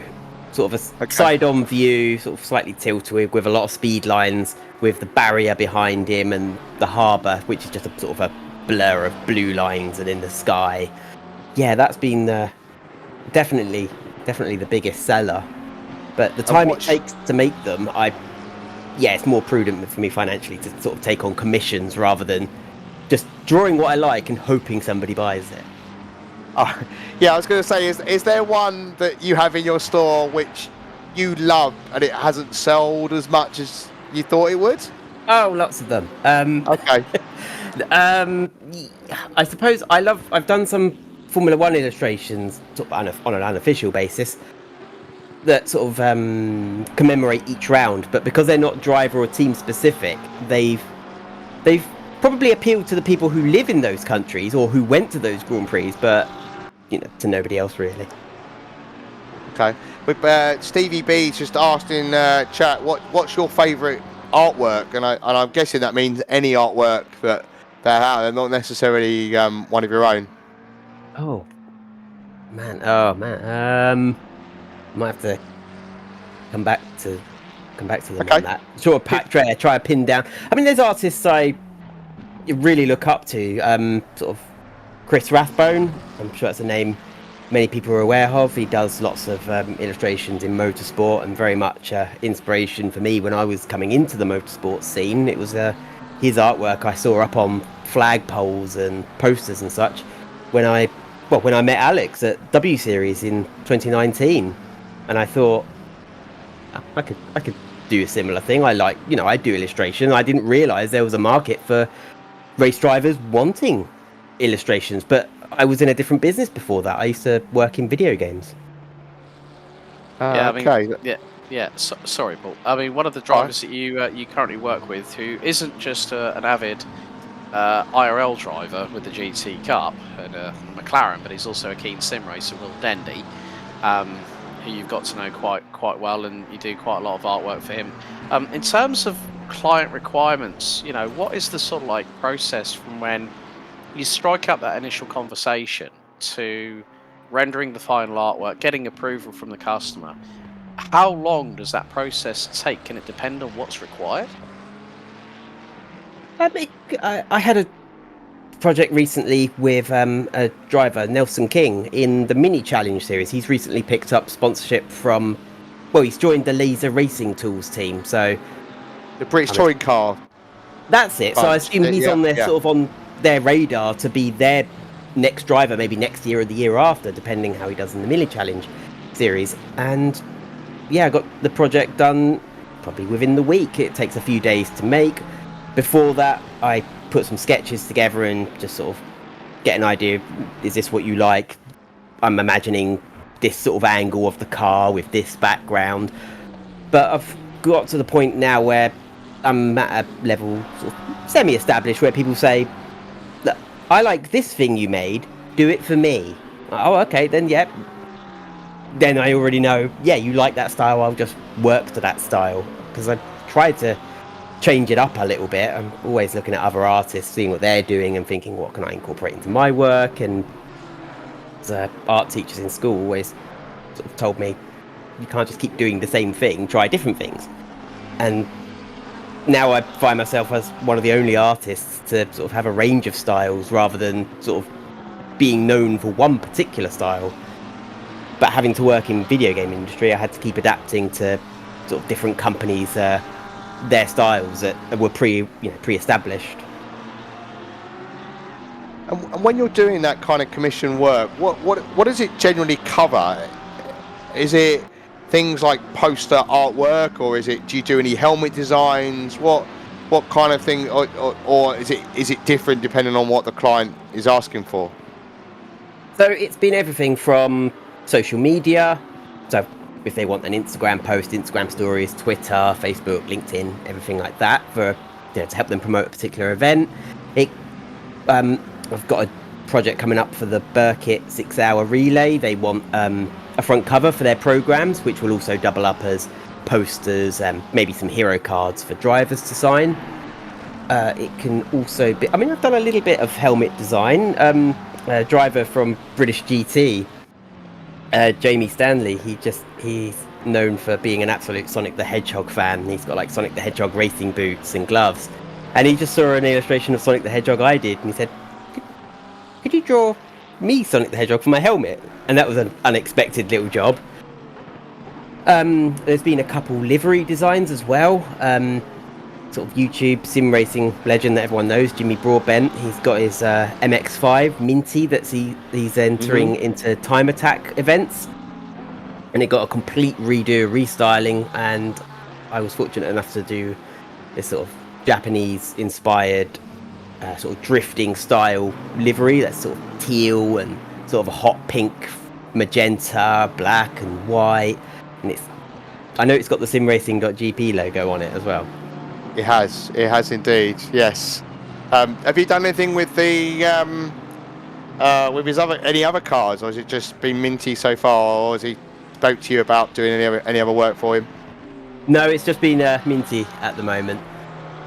I mean, there's a lot of livery designers out there who they know their way around 3D software, so they can definitely present their work in a better way than I can. I'm still a bit of a old-fashioned 2D sort, but it's been enjoyable, and I've done some liveries as well for drivers on Assetto Corsa and such. It's just a case of opening Photoshop and sort of editing files. So I've done the liveries for sort of Dan Hyde's car and various a few other people's cars, and my own cars as well. And yeah, I had sort of had half a chance at doing a Lamborghini's livery, and then I sort of did the design, and then they went with somebody else. So that was a little bit. Does that happen? Does that happen a lot? I guess that must happen a lot, right? Does it not? No, that was a really rare thing. They paid me up front for the job. I did the design, they liked it, and then they went a bit radio silent. And when I checked, hey, we still got to hit this deadline, they just said, we went to somebody else. But somebody else who could they had the 3D rendering, which obviously, plays a part in impressing a client. And they sort of gave me all these requirements that the livery had to meet, and then the other company, their design didn't meet any of the requirements, but they went with it. So maybe I played it a bit safe, I don't know. Well, I guess it's one of those things you learn from, right? You kind of... That's life, right? That's life. I mean, they paid up front, so I couldn't be too upset. And they didn't ask for the money back or anything. I did the job. But obviously the person, they had deep pockets, and you get clients who have deep pockets and just go, look, just do this job. And some people who just want to give you £20 and then nitpick about everything. And I'd rather have the prior one. I'd rather have someone pay me up front and then change their mind. I mean, also coming on to other work that you're doing. I mean, you and I talk quite a lot anyway, Cammy, because we do. We're best mates. Best mates. And big thanks to Charlie Martin for introducing us as well, because we were all at what was it for the brand finale at W Series back in 2019, where Jamie Chadwick started a run of form with taking 3 W Series titles on the trot. But also, there's quite a few big names within sim racing when it comes to drivers. One of which, who we both know very, very well, who you actually beat in a competition to join Team Fordzilla a little while ago, Charlie Crossland. I remember when we talked about that story, and you told me the ins and outs. What was it like actually being able to join a manufacturer-backed team with Fordzilla back then, when there was an open opportunity? And I remember the story, but I think it'll probably be coming better from you about what Charlie said about the fact that he was not 100% happy that you beat him, but now he's with one of the big teams in sim racing these days. He's with Williams Esports now, but a couple of years ago. Really? I hadn't been following, I have to admit, I hadn't been following his progress. And yeah, I'm happy for him. I mean, he was young when, so Ford held a tryout event at the Red Bull Gaming Sphere in London. And I think when Charlie was there, he must have been 16, actually. He was a very quiet lad. I went there as a bit of a networking exercise. I thought, these will be good people to meet. I'm fast, I don't expect to win, but it'll be a good to meet these people, give them my business card, I might get some work out of it, and I might impress with the driving. And they had 6 computers set up, 3 for Forza Racing or Forza Motorsport, and 2 for Gran Turismo Sport. And it was a fastest lap competition, but you had to race in freeze. So unless you had a clear track ahead of you, you wouldn't get the fastest lap, which is very much what happened to Charlie. Because I could get ahead and defend, he may as well have been faster. But he never had the clear track in front of him, at least when we were racing together, to do it. And then there was a bit of a mix-up where I thought he had posted a faster lap time, but then they said, no, he hadn't. Like, I thought I read .070, and they said, no, it was a 707. He was a few tenths behind you. I thought, okay. And, yeah, I think he left early because he had to go. He was 16. I don't know if his parents picked him up, but he had to leave. Maybe had a curfew. Yeah. He was 16. Yeah. It's understandable. Yeah. And Yes. I remember him. He was a quiet guy. He's a sort of quite Yeah. Still introverted. is. He He's still an is. introverted person, and I think that counted against him because everybody else was talking to each other and making friends, but he just sat in the corner with headphones on. So, I mean, it's been so long now, I can say it. I don't think the staff particularly warmed to him because they didn't talk to him, and then when they did hear from him, he was calling, I think he was saying, hey, I was cheated out of a win. My time was changed. And when they said, well, do you have a photo of your time? He didn't have a photo of it. And so he was quite sort of vocally angry about that. And yeah, the Fordzilla people, when they took us all to Autosport International, sort of just before the COVID crisis kicked off, sort of they, after a drink, they were singing Merry and sort of revealing true feelings. Oh yeah, that guy, it was a bit of a pain, wasn't he? We sent him something just to sort of keep him quiet a bit because he wouldn't stop messaging us about how he was the fastest. And then it makes me think, oh, did I see the time correctly? Was it 070? And we didn't really get to race together much after that. We entered one event, the Brit car team, Team Brit. They had the GT Challenge, which I believe you commentated on. Yeah, alongside David Christie, where you guys actually unfortunately had to use at the time, which was the biggest dog on R-Factor 2, the Radical, which was the EcoBoost powered car. The only reason why Team Fordzilla put an entry in that was because of the fact they had an EcoBoost Ford V6 engine in it. And I still remember Cammy putting every single bit of effort into it. And I think if I remember correctly, you told me that Charlie was just rocking up and saying, "Oh, can I borrow your setup?" Like literally. He wasn't a fan of R-Factor 2, and there is no and it's not a dig at him. There is no setup community like iRacing and ACC. You can just go to like Coach Dave Academy, grab a setup that is 99% there, and then tweak it. R-Factor 2 doesn't have that sort of community, so we were going in a bit blind with a dog of a car. And he had incidents on the opening laps in the first two races, and then threw the towel in. Was like, I'm done with this. It's terrible. And then we were like, okay, we haven't got a teammate now. We had a team entered, and it didn't look. Fordzilla weren't very happy. They're like, hey, you've entered this event, dropped out. It doesn't look very good on us. We know it's not the best car out there. It's just the only car powered by a Ford engine. Yeah. Yeah, you both had your arms tied behind your back on that one, which was a real shame because if the Ford GT was in that, then fine, it'd be a perfect representation of Team Fordzilla. But you not only were racing for them, but you also helping out with the graphic design work. You mentioned about Autosport International because the 2024 one is coming up very, very soon, and Cammy, you really have got your teeth into a lot of work, which includes Autosport International for 2024. Congratulations, first of all, on that. But how did that all come about? Because every time we talk, it's normally at like either late afternoon or late evening or something when we both had full-on days, you and I. And it's quite interesting that Autosport International have now gone with a good mate of mine. To provide like the graphic design work. I mean, how did that all come about?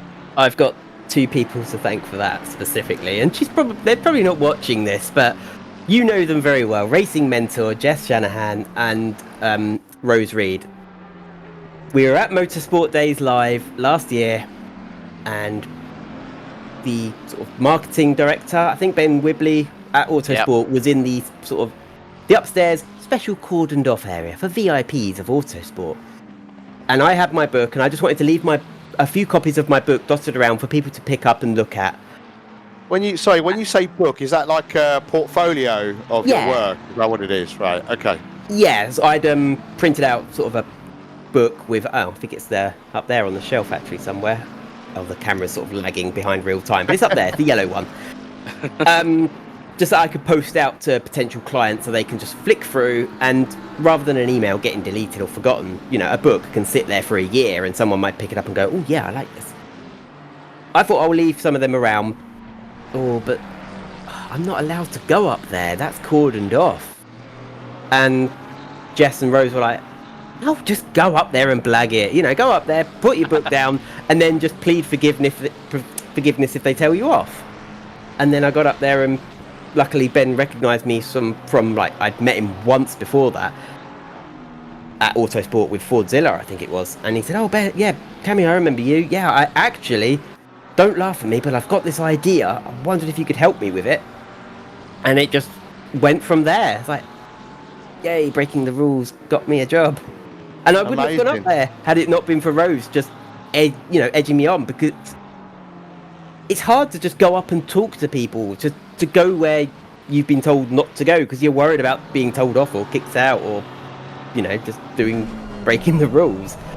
And when you're an artist, you're just someone, I just like to be in my own space, I'm introverted, just sit down and make my own thing. But being self-employed, you have to get out there, you have to talk to people, you have to initiate conversations, which is, I've had to learn to be a bit of an extrovert.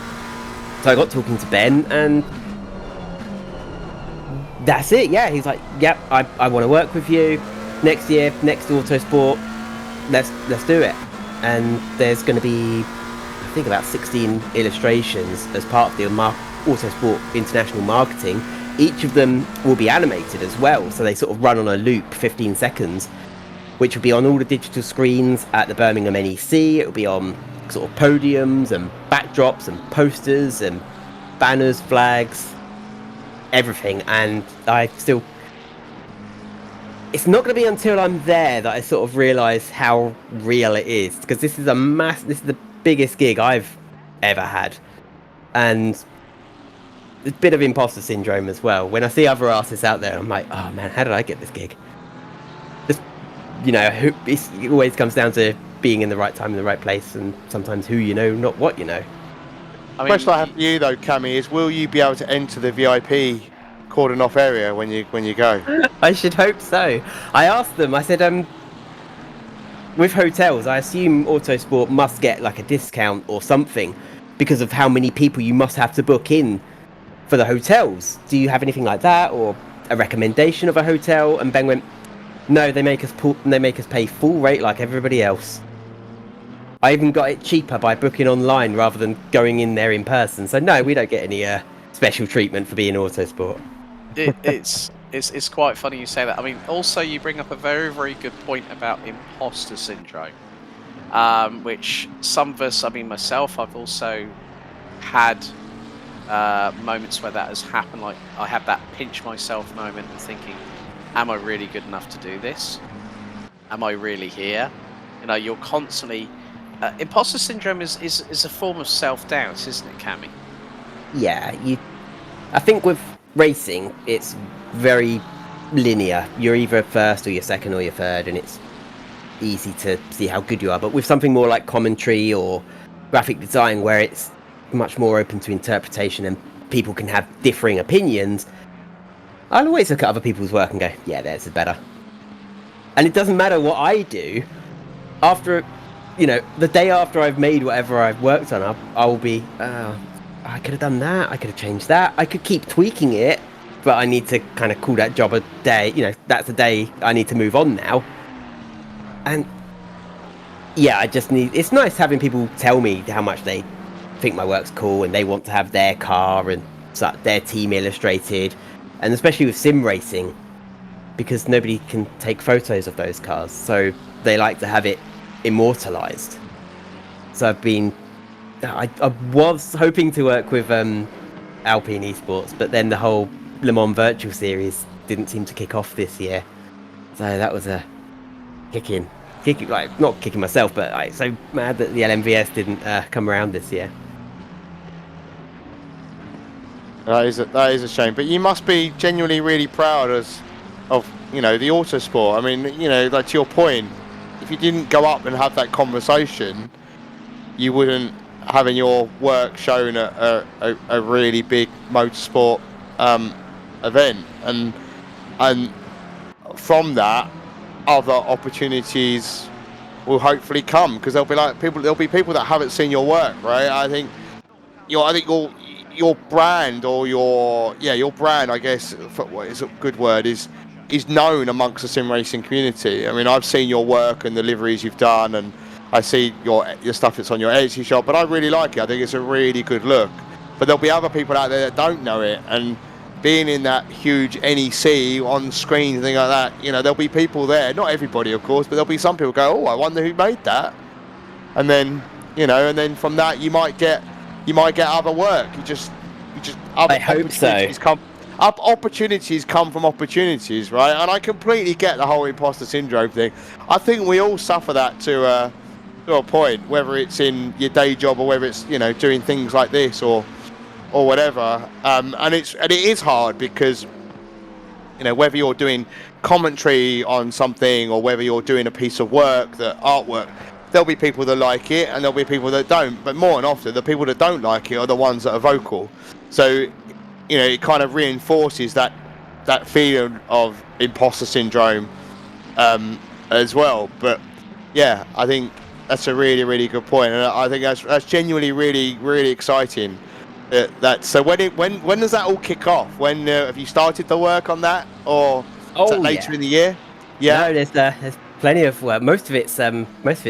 It's a 4-month stint, and we're just starting month 4. So we're going to try and finish up everything, wrap everything up, and it will be done for the end of September, because I've got other projects that I need to get started on as well. A graphic agency contacted me with regards to possibly doing... They just said a GT team want artwork for the 2024 season. I don't know if it's... It sounded like it could be a WEC team, but I'm not sure, and the worst part is when they say, "Give us a price." I'm like, "What's your budget?" And they go, "No, we're not going to tell you our budget." I'm like, right, okay. And that's where imposter syndrome gets me, because it's tempting to be cheap, but if I'm too cheap, then it's just not worth. You got to pay bills, right? You got to live, and that's the thing, right? And on that, do you get a lot of people knocking on your door, going, "Can you do something for us for free? But we'll give you this." Because you see it a little bit on influencers, shall we call them? Reach out and they try and get things for free. Oh, if you give me your service, I'll do you a post to my 500,000 followers and whatnot. But people have got bills, mortgages, and everything else to pay. So, do you get a little bit of that as well in what you do? Oh, we've lost her. We just lost Cammy. I don't know if I just caused any offence by asking that question, or whether it's having a technical issue. I think these things do happen. Yes, they do. I mean, to be honest with you, I still get it. Do you? I'm honest with you, I've had people like saying, "Yeah, well, we can help you with outreach," and it's like, "Oh, hang on a second, you're talking to someone who's been a commentator since 2017. What side of Jupiter did you just come from?" Yeah. It's What but the heck? oh, sorry, you're back. There we are. You're She's back. back. She's back. You're back. I You're don't know back. We heard the what the heck. So I'm glad it wasn't anything too strong. There was banging on the outside of the building, and then suddenly, you mentioned knocking, and I thought you were referring to that sort of. No, I didn't. No. Sorry, I don't know what happened there. It's okay. It's all right. Technical things happen. No, I was just asking, and Alex kind of carried on the conversation as you disappeared. Is that, do you get many people knocking on the door going, "Can you do this and that? But we won't pay you. We'll give you some other kind of service." A little bit. On top of that, yeah. Does that frustrate you? Oh yeah. To no end. It's usually been these accounts, like Instagram accounts or Twitter accounts, that just regurgitate Formula One news that's going on, and they'll say, "Oh, you can buy followers, or if we share your stuff, pay us this much money and we'll get you more clicks and such." And there are also people who say, "Yeah, can you do this graphic for me?" And I'll say, "Okay." And it's tricky, because if it takes me a couple of days to do it, I need to cover my day's time. And I'll try to be accommodating of people that, okay, you're not a big business, you're just one person, but then sometimes there are people who just don't value what I'm doing, and I'm not going to bend over backwards and help them out if they don't value what I'm doing. Yeah. No, I think it's unfortunately there are people out there that will try and take advantage of others, which is sad, really. Commentators get it as well, I'm sure. You're just Yeah. talking.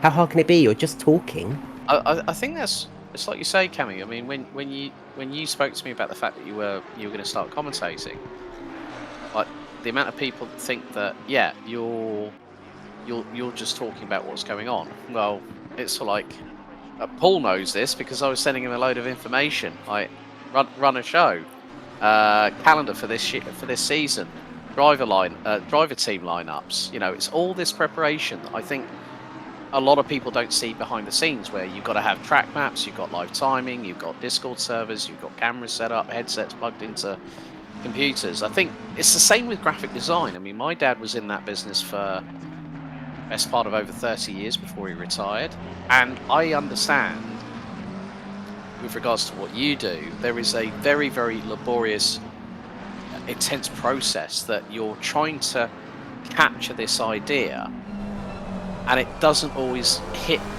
home the first time. It's like, hang on, well, I might need to tweak it there, tweak it here, maybe add some shadow, maybe some blur lines or something like that. That it is a ongoing developmental process to trying to get that final product out as a graphic designer.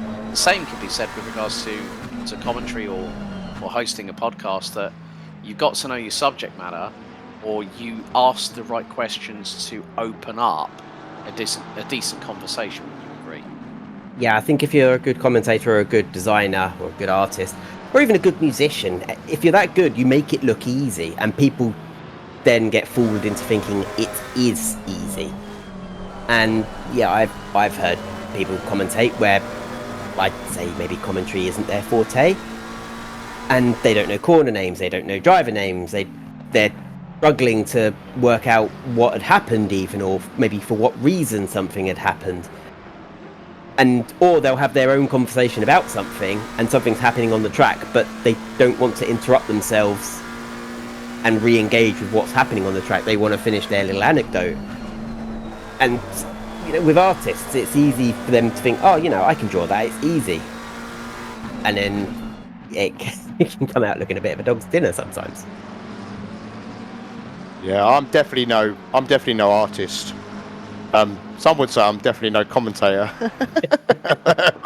Well, I mean, everyone does have their favourites, don't they? Yeah, they do. Yeah. And actually, we were talking about Charlie Crossland earlier on. I met him for the first time at the Sim Racing Expo last year, and he actually came up to me and he said, "I'd just like to say I really enjoyed your commentary," and it just those few words genuinely meant a lot.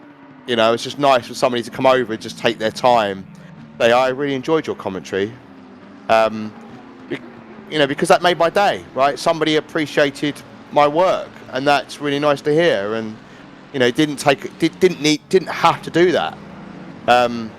So we follow each other, on social media and whatnot. But we're not like best of buds. But it's somebody that I would kind of like go, I'll remember him for taking his time out to say, I really enjoyed that. I thought you were really good. So it's nice when people do. It should mean more as well, because he was really introverted. Yes. So I don't know if he is more outgoing and a bit more confident in himself, but he's obviously stepped out of his comfort zone a little bit to come and speak to you, because I remember him as being just a very quiet, just keeps to himself sort of guy. He's quiet in nature, I would say. Yeah, he's not like somebody you would hear the other side of the room like me. Like Raikkonen. He's quick but quiet. yeah, but he'll say something when it's worth saying. I think he's the type. Yeah. But yeah, sorry, Alex. I think you were going to say something. Yeah, well, I mean, funnily enough, that was the last time that Charlie Crossland was the G2 esports driver. You might remember. Correct. Yes. Expo. And then he got announced in the new year when we had the silliest silly season we've ever had in sim racing. Drivers going all over the shop. Yeah. Buffalo saying, "I thought the kids' ice cream made your day at the expo." I think that's directed at you there, Mr. Glover. Stefan, keep your keep your chat in check, Stefan. We might have to have a talk with you afterwards. I mean, but Cammy, with regards to how sim racing has evolved over the past 3.5 years, where that line has been, as I said earlier, with regards to like Jan Mardenborough, Lucas Ordonez, having gotten a real life racing career as a result of just simply going on to Gran Turismo and doing the academy. Things have changed quite a lot in that sim racing is no longer, by a lot of people, especially in the community, not considered as a sideshow to real life motorsport. It is now its own entity where you're seeing things like ESLR1, Rennsport, where there is serious prize money being thrown about now, where the full season has just got underway. They've had the ESL1 in Diriyah, Saudi Arabia, where one of the teams, I think it was Porsche Coanda, picked up $250,000 for winning the team's side of things. Max Benecke, former Team Redline driver, now with Mouse Esports, picking up the driver's title. Sim racing is now starting to really pick up, I think, a lot of velocity, especially with new platforms. Obviously, you mentioned AC2, which is apparently due to come out early next year, 2024 provisionally. Even though Stefan Rittel was dropping hints, I think, at an SRO press conference when Kunos Simulazioni didn't want him doing that, especially when they were talking about GT2s. But how do you see how sim racing has evolved from your perspective since March 2020, when we were all put into lockdown, couldn't do anything, everyone was sat at home? How do you think has it moved in a positive direction in your aspect, or is there still further ways in which sim racing can improve for the betterment of the community? There's a couple of things I might change. There's definitely one step. Sim racing needs to have a flagship event where everybody comes together. You get esports games like League of Legends, and you've got this stadium or huge arena full of people watching. Can we all hear me? Because I've just picked up a network error. Yeah, we can hear you. Okay, so that's just Twitch TV that's picked up a network error. Yeah, we need this sort of flagship event where we all congregate, whether it be like the end of season or the virtual Le Mans 24 hours. Rather than everyone racing from their home and then there being lag and then there being sort of these DDoS attacks and the race having to be restarted, which I know really irked Max Verstappen, there needs to be, right, all of these drivers are in one place and they're all in the arena and they're all on a local area network, so there can be no outside attacks from the internet, but people can watch live and be there and see these people, because esports is great, but you still need to be able to have that real life experience, just as like League of Legends and those sort of games have that, and Gran Turismo Sport. They've had live arena events, but I don't see it happening with iRacing or Assetto Corsa Competizione. And I think that's what we need. And sort of big events like Autosport International and such have been great catalysts for that, because I know the precursor of LMVS, when it was, what do they call it before? Virtual, I think Virtual Le Mans. Virtual Le Mans series. Yes. They were using Forza Horizon for that, if I remember correctly. I mean, yeah, like you say, ESLR1 and Rennsport have sort of tried to bring it into that stadium type area, but I think the impact where you have like League of Legends, Call of Duty, where they are packing stadiums, you've got like 8,000 to 10,000 people in a stadium. I think, yeah, like you say, ACC, the biggest thing that they've got to with regards to on-site events are normally at the Fanatec GT World Challenge. For SRO Esports, where I've actually been there. I think I was there for the CrowdStrike 24 Hours of Spa. You had all the real life pros racing the Fanatec arena, and then the following day you had the sim racing professionals. But like you say, like iRacing, I think the biggest thing that I know of is the iRacing eNASCAR Coca-Cola series. That happens every year, but they have a land finale. But yeah, like you say, I think it is a case of trying to bring that amphitheatre style atmosphere it is something that needs to be concentrated on. Hopefully, ESL, R1, and Rennsport can sort of try and move that forward. I think that's probably they're the ones that have gotten closest to it. I think, but we're not quite over that line yet. Yeah. What do you think? What do you think is going to make it happen though? Because you look at the other games where I guess they'd be doing it longer. That's why they get the big crowds. Is that why we think it is, or do we think sim racing can get to that point? No, I think League of Legends is its own game. It is its own thing, and sim racing is split across iRacing, Assetto Corsa, Rennsport, Automobilista, and Gran Turismo Sport, or 7, which might water it down because there is no one bit of software, is there? With if you want to watch a League of Legends game, there's only one game. It's called League of Legends. If you want to go watch a sim race, which one do I go to? Is it the Gran Turismo one, the ACC one, the iRacing one? And then they're all competing to be the best one, but there is no one standout event. You've got the Excel Centre in London, but I know there's Formula E there, but I don't think they've got a massive sim racing event booked in. They had Formula E esports there at the same time. I'm led to believe. Yeah, they did. Yeah, Formula E Accelerate. They had. They started things off with Berlin, because I was actually there when Lewis McLeod and Cam Roger were actually commentating on it from London. But it's not its own event. No, it's not its own event. It's very much piggybacking. Yes, piggybacking. Piggybacking. Yeah.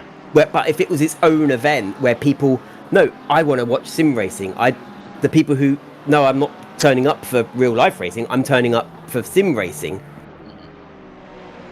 Does that, need more of that?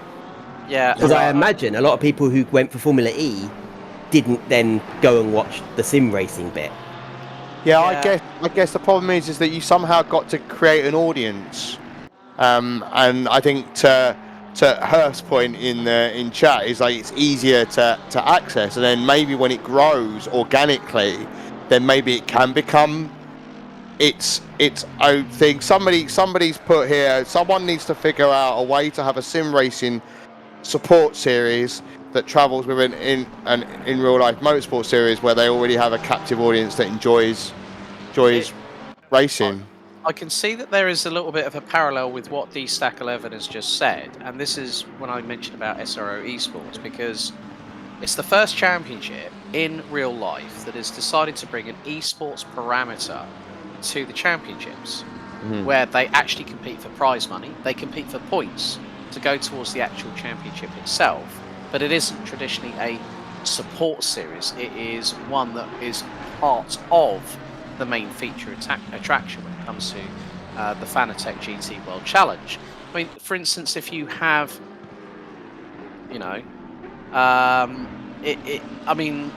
it's one of those things like if you said, for instance, you've got the Lamborghini The Real Race, that's a support series, but that's not done on site. That's done remotely, where everyone's at home in their rigs.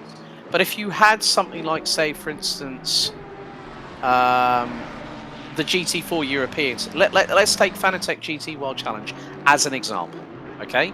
You have multiple support classes, the most prominent of which is the GT4 European series. So if you could do something that incorporated SRO esports and have that, but then you're effectively doing the same as what you would have. Let's put it this way: you'd be putting the GT4 endurance, series, the European series people into the same rigs as what the SRO pros are doing. So you could have two support, a support series that's backing up the main attraction. But is it going to be again like what they've done with GT World Challenge, put the points and the prize money up for those events? So you really need something. I think it's just Herfelham says a very good point. Most likely too expensive, but having the Sim Racing Expo at the same venue as the big international automotive, the IAA that happens every year, the German car show would be smart and supporting. I think if they did it in winter, if sim racing events happened in winter, then got a bit of a monopoly when most racing series, they're done for the year. Yeah. Sort of A1 Grand Prix or that sort of style where you have it in the winter months, the off season. Then you've got a monopoly on motorsport starved fans who are just craving for any racing. I don't care if it's virtual or real. I just need to see some racing, see some battles on track. And then like you've got the IAA and Autosport is in January and Motorsport Days Live is in November and Motorsport Days Live is in the Silverstone wing, and you've got Autosport International at the NEC, and you've got big venues like Excel Centre, these big venues that can hold these events, and then they're not simply support series. And I've been to the GT World Challenge at Brands Hatch. I don't remember seeing a sim racing support event set up there. There were some rigs that people could just queue up and have a play on. But so they didn't take it to Brands Hatch. And with I don't think it's every round, is it? No, is it? I don't think it is, Alice, is it? No. It's the Endurance Championship that it's part and parcel of. Yeah. Because with Brands Hatch, that will be part of the GT World Challenge here at powered by AWS. So you've got the Sprint Cup and you've got the Endurance Cup. Yeah. So Brands Hatch, it wouldn't have it there. Whereas at Spa, you had people actually qualifying for wildcards for the SRO esports event. I think also one of the other factors that we've got to consider, folks, is along with trying to look at, like, say, support series, you also got to look at the budgets that some of the like say some of these championships have. But they may not be able to control all the purse strings, which is why you see like SRO esports when it's the Endurance Cup, it's done on site. D-Stack 11 is actually taking the words right out of my mouth. How do you draw top competitors? Prize money is one of the things that people do compete for, but then is it marketable enough to have audience spending money, which brings sponsors, which brings prize purses? Well, if SRO, Stefan Rettel and the SRO organization have done a very good job of incorporating SRO esports into the championship not as a sideshow. I'm not going to use that word because I don't think it's fair. As a new attraction to part of the paddock. Okay, but then incorporating it as part of the real life championship has changed. And as I said about the sim IRL and sim racing line being blurred, SRO are the ones that have put that to work alongside each other. So there being no blurred line, that everyone's in the same boat. I think it's also the fact that when you have organisations or when you have shows like the ADAC Sim Racing Expo, which is now going to Dortmund between the 13th and 15th of October, you've then got to consider what budgets are in place for that show, what companies are on board, how many exhibitors are going to be there. There's a lot that I think we can sort of say this until the cows come home. But then you have to look at the business side of everything else. And I don't mean just from the competitors, but I think also from the organisers. Because, of course, the organisers want to make it attractive. But if they don't have enough support to hold the event, are they going to be able to put the prize money up for teams to come? If you see what I'm saying. I know it's a bit long-winded what I've just said, but there is the side from what you said, Cammy, which I completely understand and I completely appreciate. And 100% agree with, but we also do have to look at the other side of the coin, that it's a 50-50, that I think it's that the community and the organisations should sort of conglomerate a little bit and try and work this out between them, saying, okay, well look, we can't offer this prize money because we've got these overheads. And when you think at the Fanatec Arena, there are hundreds of tons of equipment.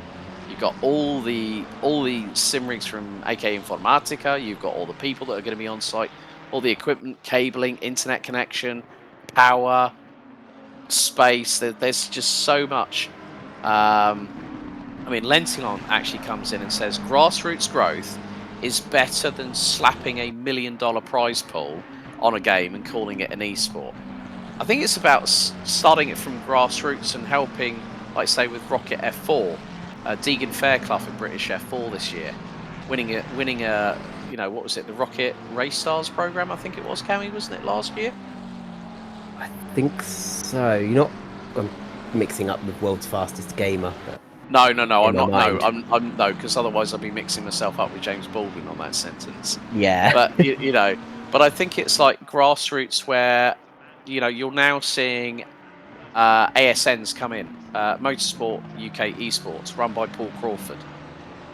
They're Yeah. trying to bring and I know people are probably going to slate Motorsport UK for doing this, but I think it's not a bad thing whereby um, it's a case of looking at it to assist people to get into sim racing via a different set of activations, like hosting championships.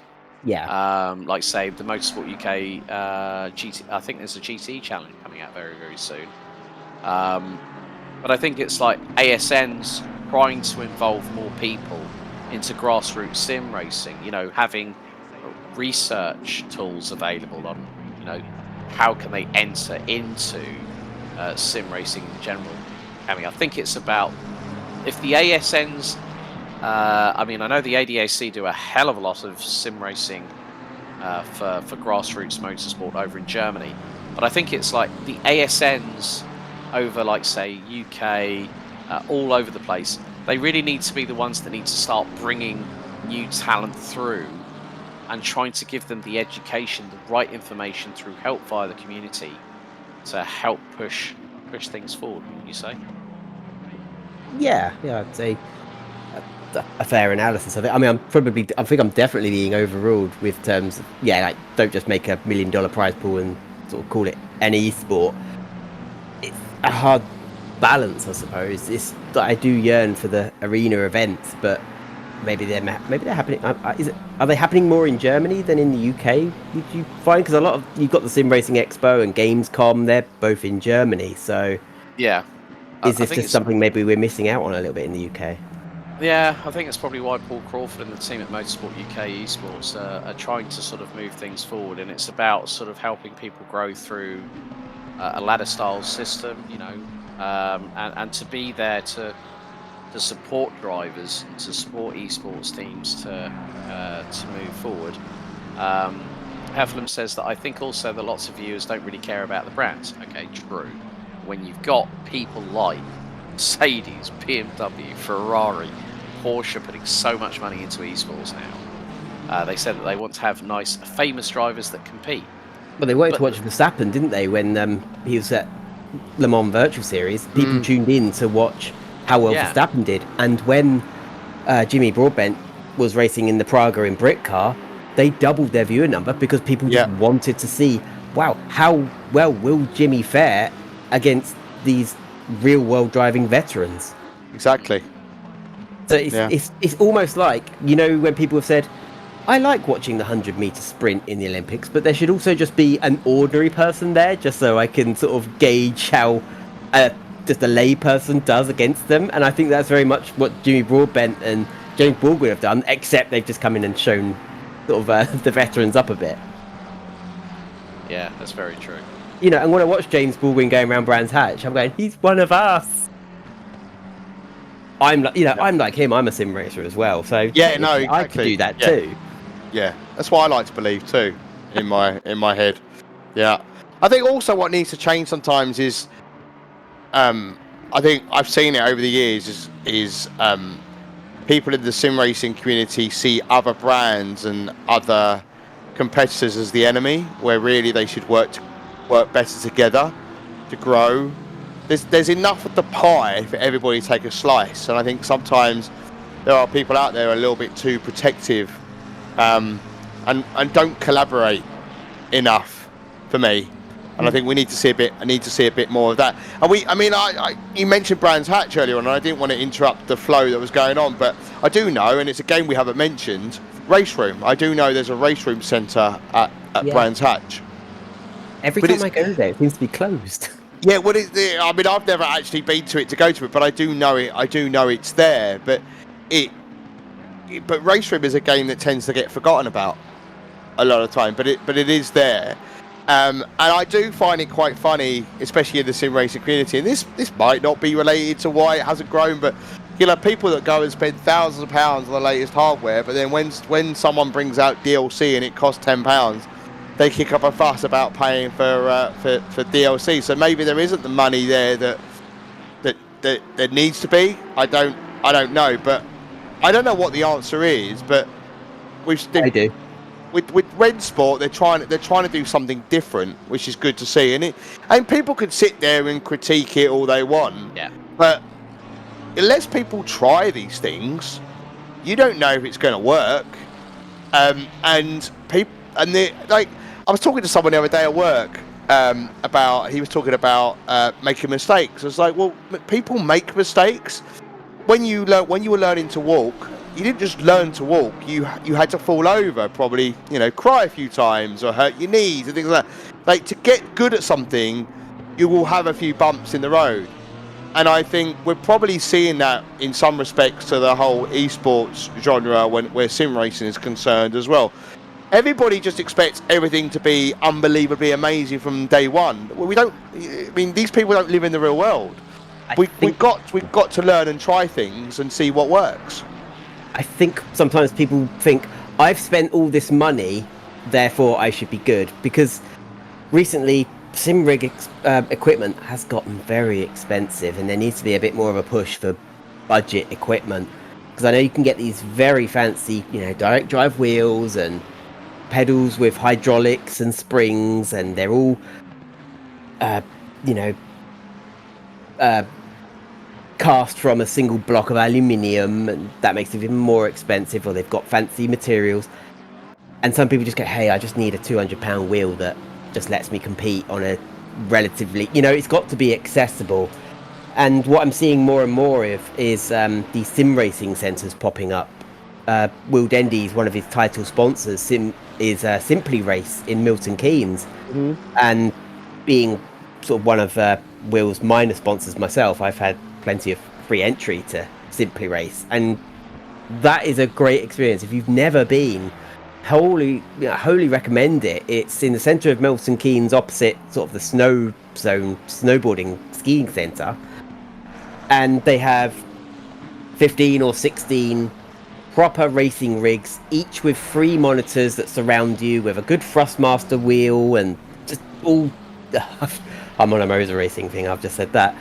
You could have a Moza racing wheel as well, and you just get to have that real experience where you have your race, and then you get up, and then you can talk to the people you were just racing and talk about the race and have a snack and have a beer, because you're sim racing, you can have a beer, and it's just a much more social experience as well. And I'm finding there's more of these cropping up. I think it's called Sim Motorsport in Chatham, and there's one in Brighton called Vroom. I've not been to those two, but no, neither have I. But it keeps appearing in my Facebook feed, like advertising to me.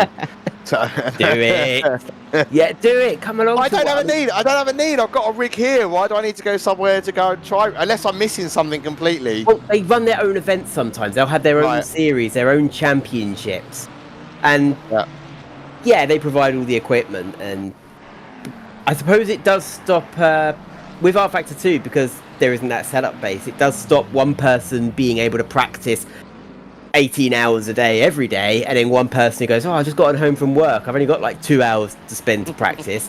If you're all being thrown into Simply Race or something, and you don't have a setup, and you're all kind of on that level playing field, because in real life there'd be restrictions on testing, then it makes for a bit more of a equal playing field. And it's fun when you get driver swaps and you're actually getting out the seat and having to swap with another person, and that other person's right there and you can talk to each other. And we can't all be isolated at home. We had to do that because of COVID, but there needs to be more of these centres, and you've got town centres going empty now. Bring back arcades, make them more esporty centres. Yeah, I just want to a couple of comments that are coming to chat where we were talking.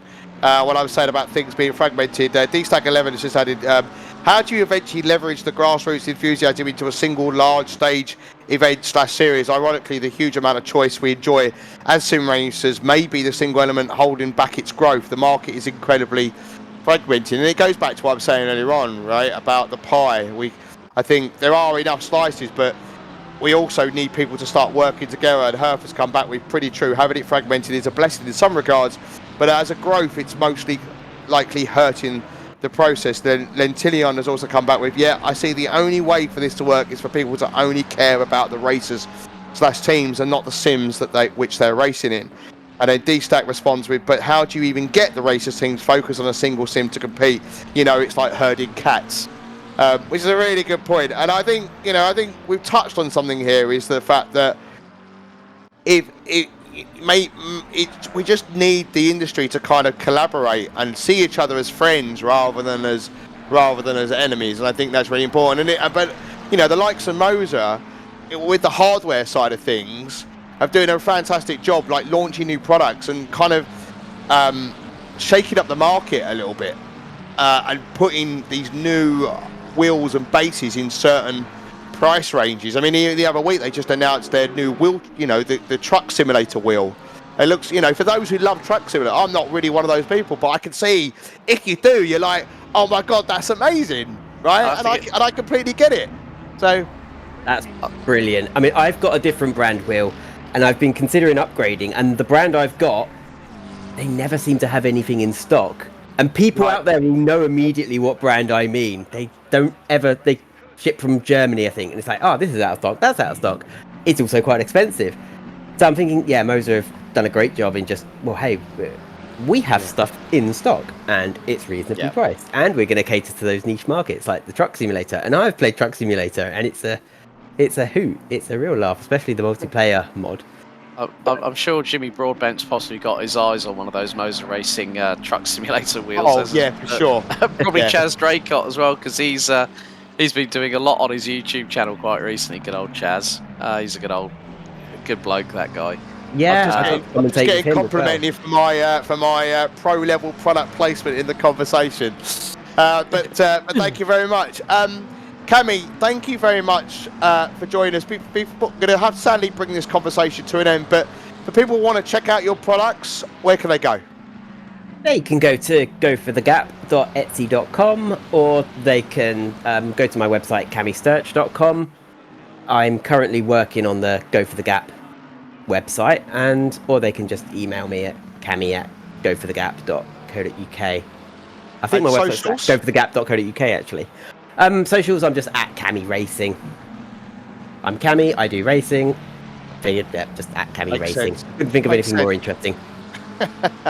Well, thank you very much, and Alex, thank you very much for also being here and adding some really handy little insights there into the conversation as well. So fantastic stuff. Right, I've been Paul Glover. Alex and Cammy have been with me today. This has been the SGP podcast powered by Moza Racing. We'll be back in a moment after some ads.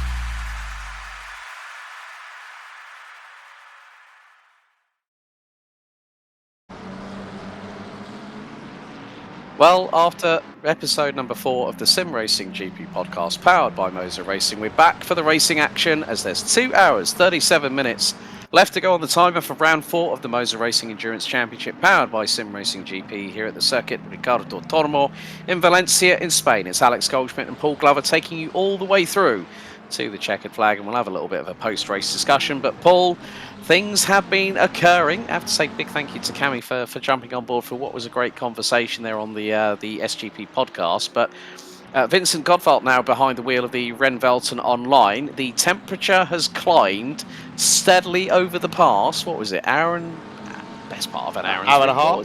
Yeah, hour and a half. Yeah, 34 degrees Celsius. Track temperature 27 degrees, and what's more, Spain has got some sunshine to boot. It has, yeah. Part of me, I'll be honest, was hoping for a bit more rain to come in, but Vincent's off the track. Oh dearie. Well, what on earth happened there? I don't know how to believe that. Right. Yeah, so he kind of went wrong. He kind of as if he thought it was a right-hander rather than a left-hander. It was a little bit unusual. Sort of. So we're all right here. Comes under the barrier so and then turns- touches the. touches. Oh, yeah, touches the curb on the left-hand side, and it spits Yeah. the car out wide to the right. Oh, Got dear a little me. bit, being a little bit too greedy on the sausage curb. So lost P2. So that's really hurt them. Yeah, Guidarelli was only about 4 seconds behind, and so that slight misfortune there for Vincent Gottwald, who's been in the car now for. He's only they had only just done their third pit stop about 11 minutes ago. So the number 30, that is VRT, as sharp intake of breath again. There was there, Paul. Yeah, I just saw a load of penalties pop up for 5, 7, 8. They just got been given 60 seconds. Oh. I just saw them all pop on, and I'm like, how many? So let me have a look at the sheet. 5, 7, 8. Well, no, that is still in process at the moment. I think I haven't seen. Oh, They dearie just me! saw, And now the number 30 has just taken out a back marker. That looks to be, that is the 570. That's the 578 that was running. That was Jonathan Garcia in the. Maybe Dearie me! thought they were leaving in the space, I think. Fernando Yes. Alonso is just burning into my eardrums right about now. All the time you've got to leave at the space. Sorry, I just had to on that one. But yeah, the 578 just got an absolute wallop, didn't it? Yeah, and it's also got 60 seconds showing on the leaderboard, so of penalties. So, so that was for. Try and have a look now. But yeah, that was 60 seconds. 578 pays 0. This is the wording from the stewards. 578 pays 0 respect to seeing 18 and drives straight into him as number 18 exited the pit lane. That is shadow. That is Shadow Realm shenanigans right there, I have to say. Yeah. So quite rightly, is getting a harsh penalty. That indeed is what's occurred. But yeah, I did notice while we were talking with Cammy there, and great insight. If you didn't get a chance to listen to the podcast, it will be available on all good podcasting platforms. That there was a few teams that got drive-throughs while we were talking. So I've now lost count of how many, but I think we're up to about 10. So we basically doubled what you said. I saw a few. I saw a few crop up. Yeah, I mean, if Dan was doing a good job, he would have kept a count while we were talking. But you know, anyway, give Mr. Hyde credit where credit is due. He's done a fantastic job on keeping all the background action happening on the stream. I noticed what he was kind of showing some good replays as well while we were talking. So. But yeah, Serie B. That was the. I think that was the 31. only car. Oh, 31, the only Sim Ham rookie's car has just lost it and gone smack bang head first, or front bumper first, whichever you want to call it, into the barriers whilst being behind the number 91. So comes out of the corner, boots the loud pedal. Now, was there a little bit of an assist from the 91? Well, they were side by side. They come out of the corner. No. Just boots the throttle on the runoff area, and that's going to be That's going to be at least 15 seconds worth of damage on the front end of that McLaren. Yeah, so we've got the top 5 cars are all on the lead lap. They've completed 132 laps so far. So they're on the lap 133 with 2 hours and 30 minutes of the race remaining, but. Yeah, it's good to see the 33 cars made good progress up into P3, and it's just over 10 seconds back from P2. So I'm imagining that gap's going to continue to close down. Yeah, quite interesting on their stint pattern. They seem to have brought things back into kilter a little bit, because Luke Addison did a full stint of nearly 65 minutes. Then Tarek Adam went in for what effectively is his third stint. Was only in the car for 38 minutes. So they have changed their strategy ever so slightly.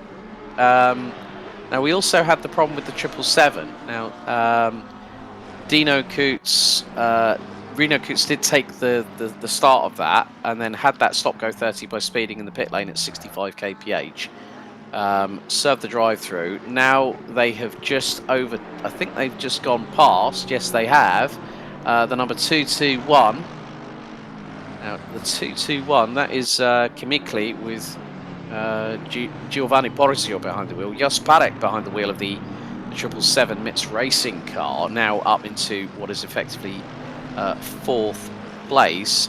So, yeah, because Porzio has just pitted, and now Christian looks like 224 is going to have Leven Ipek, who did come a bit of a cropper at Spa-Francorchamps with a 15-second time penalty that would have been added to the 224's total race time after an incident, with about 30 minutes to go on the timer. But Jos Parek now starting to try and make some moves. He's up the inside of one of the Aston Martins. So, yeah, I think it's been a steady climb back up the order by Genesis Esports and MITS Racing. But then we've got two teams who I think, well, 1, 2, 3 Rennwelten Online. They're a big part of the German sim racing community, and they, this is their first appearance in this, so they've been a bit of a dark horse, and also now the fact that the number 30 of VRT by Sim Accessories Racing.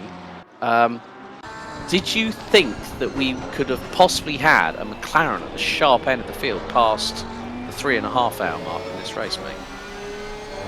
No, I thought it would be the Mercedes or a Lamborghini or a Ferrari.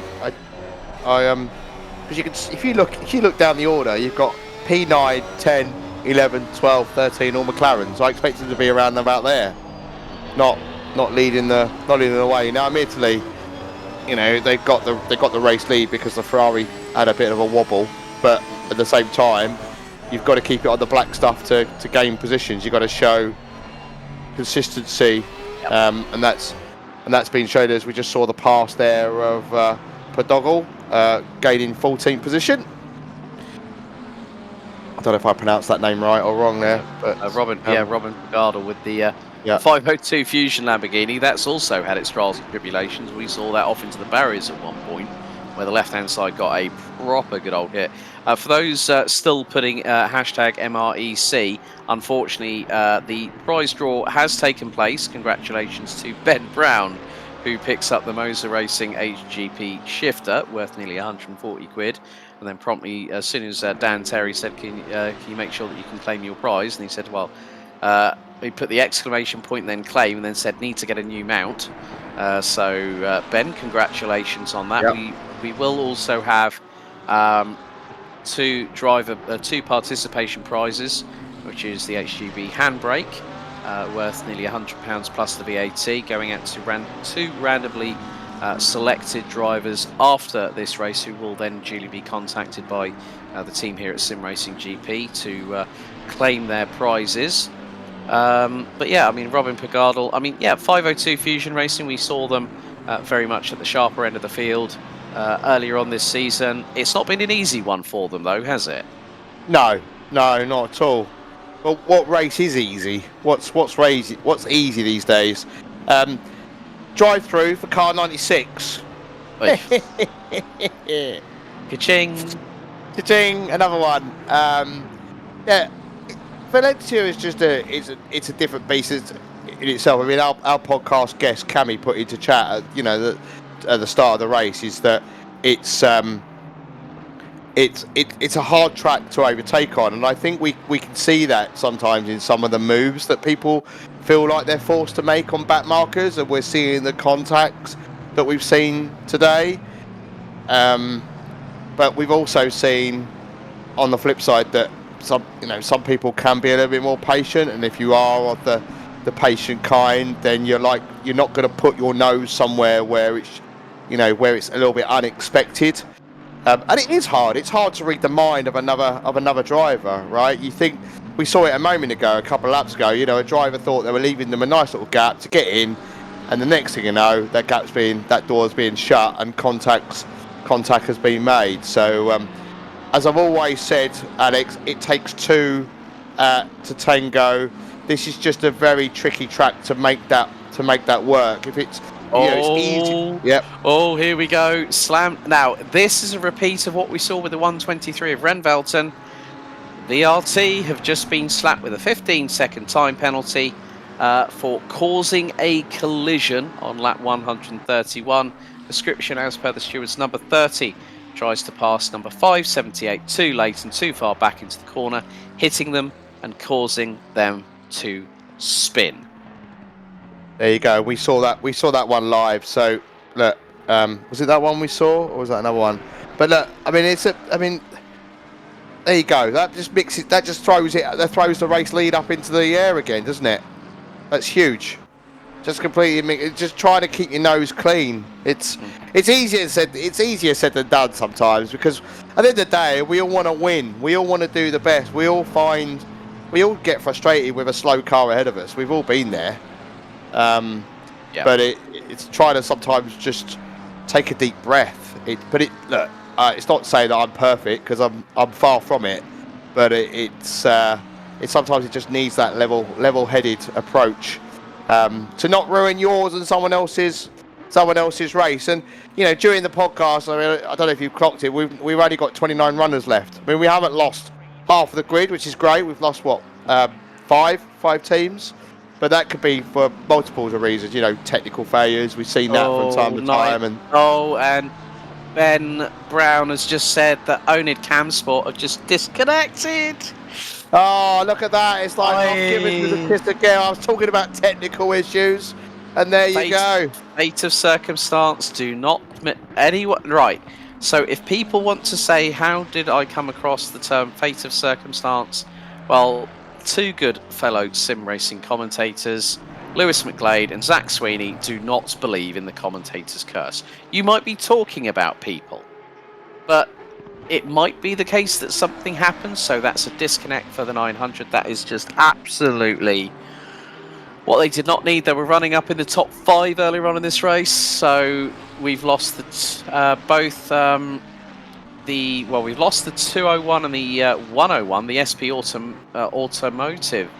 Image duo. 987 has been in there, Breaking Point Racing with the Ferrari. 506 is in there as well. That's Bex Racing. There is the number 900. Good-looking car, that.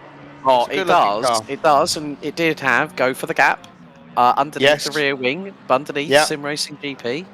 Which is one of the many communities. If you do want to get involved with any sim racing leagues, you can go over to our website at simracing.gp for further information, and also for when sign-ups start opening for round 5 of the Moza Racing Endurance Championship powered by SGP, which will take place on the 1st of October at the Autodromo Nazionale di Monza, which today, folks, celebrated its 101st birthday. Opened back on the 3rd of September 1922. But this circuit is a bit of a spring chicken. It's only been open for 23 years. Only 23 years. Do you know what's really lovely is in the chat, somebody just replied to the fact that Ben posted about 900 getting disconnected. Such a shame. Was fun. I'm in the 35, and the 35 is P6. So I think they were talking about the fact, they're missing out and they were enjoying the battle out on track, and that's lovely to see. And it is. No one wants to gain a position for somebody else's technical issue or disconnect or whatever it may be. People want to earn the right to gain a position. So, but yeah, it's a shame. But I'm sure they'll get back out. They're the kind of team to get back out on track. They're still currently in the pits.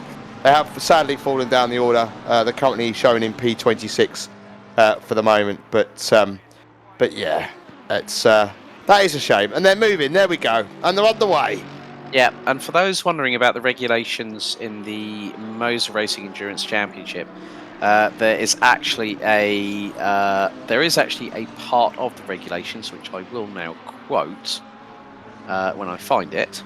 That's But the it thing, is you put yourself on the spot now. no, I haven't put myself on the spot now. I've actually put myself on the disc. It's paragraph. It's point 4. Should a driver or team disconnect during any session on the server, they must contact a steward or request to rejoin the server. The steward will inform you when you are allowed to do so. You do not affect anybody else's race. Very, very fine. I've seen championship. I've been parts of commentary teams on leagues where you disconnect from a server. And it was an R Factor 2 championship. That you got a 5-lap penalty for any disconnect. Yeah, You had to go through with the had to speak to race control to get permission to return to the server and rejoin. Yeah, it's particularly applicable in games that have stutters when you join the server. It's not such a problem in ACC anymore, but it used to be when you ran custom liveries, the way that it would write the file, it would cause some issues. And it may be that it's still part of the rules, but it was put in there for more technical reasons, because if you're going around a corner, suddenly you have like a sudden lag spike or a freeze frame, you might find that your car is suddenly in a barrier. Particularly, you find it in R Factor 2 still to this day. Because I do a bit of broadcast in R Factor 2, and people have got to join the server before the race, because otherwise you just get stutter after stutter after stutter as people join, and it loads the car's livery. So, but yeah, it's a shame that that's happened to them. But they're the kind of team not to give up. That's where other people would just sort of throw in the towel. But you never know. The other 25 cars ahead of them could all disconnect in the next 2 hours, and and they suddenly win it. So you just never know, do you? So, but you've got to be in it to win it, right? You've got to be in the right place at the right time. But Yep. yeah, I think it's now a case of we're really getting down into the final. In about 18 and a half minutes, we're going to be into the final couple of hours. The final third of the race, and this is where things are going to be a lot more crucial. Some drivers might have done quite a few stints and might be physically, mentally exhausted, but still will be there to back up their teammates. I mean, we have seen it before, whereby I'm looking now between the top 3. It's getting closer. It's getting closer. It's about 17 seconds, and when you now think of the fact that Renvelton Online got hit with a penalty for hitting a back marker, the same has happened with the number 30 of VRT, the McLaren. So that is 2 times when we've seen the leader of the race hit with a penalty, a post-incident penalty for inadvertently taking out a back marker. That just goes to show how close this championship is. Then you had the stop-go 30 for MITS Racing in the 777. You had the 33 of Genesis Esports making the wrong tyre choice and having to pit after nearly the first 10 minutes of the race, and they've come back up to P3.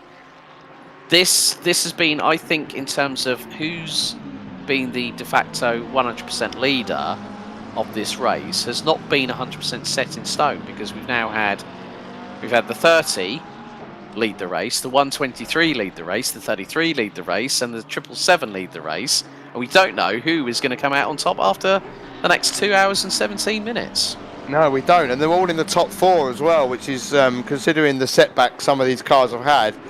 Obviously, the 30 still got to serve its 15-second penalty when it comes to the next pit stop. So that's going to hurt them a little bit. But I suspect they'll still be in the top 4 when that time comes around. And the 777, are they going to be able to close down the gap to Addison? I think Addison at the moment is the car really showing the pace.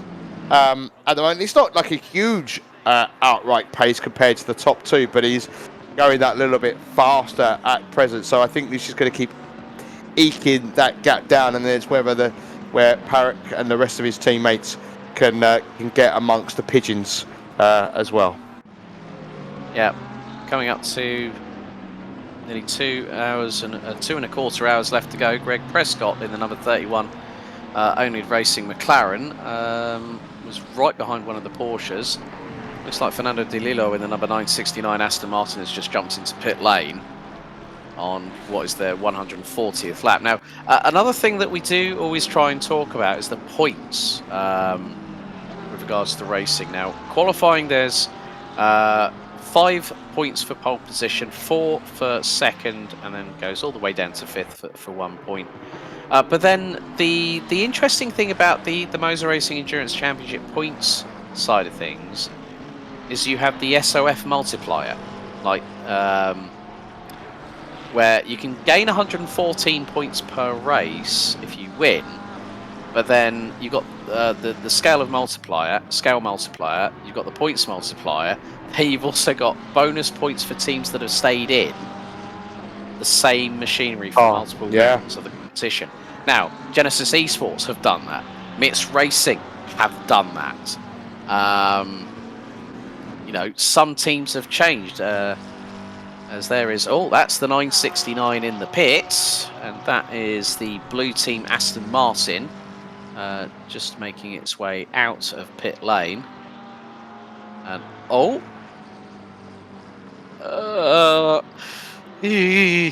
that was a bit of a code brown moment. Yeah, what are they? The stewards won't take too kindly to that. They'll want them to stay within the white line. So penalty incoming if that's been spotted and or reported. So yeah, that's just, I think that's inexperience kind of coming to the forefront there, unfortunately, for them. As they go off I thought they were going off the track judging by that angle, but they're still on it. But I'm intrigued to see how this top 3 battles going to develop over the next, I reckon, probably half an hour. I think maybe not even that. I think we're going to have a battle on for P2 very shortly. Yeah, very much the case, because Luke Addison closing in on Vincent Godvald by the best part. Well, on the previous lap, Godvald did a 32.4, Luke Addison 32.1. So that is getting very... another 15-second time penalty going this time to Robin Pagardal for missing the apex of the corner and causing a collision with team number 578, which was... I think that was Beck Racing 2 in the McLaren 720. So both Beck's racing cars, I don't think, have had a good one here tonight.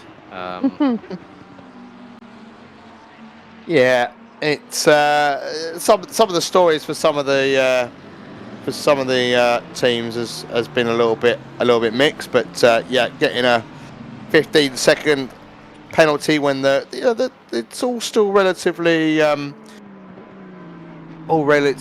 close together. So we look at Gabriel here in the 30 McLaren leading the way with the Ferrari 8.6-ish seconds behind, but we've got to keep an eye on Addison because he's currently in P3.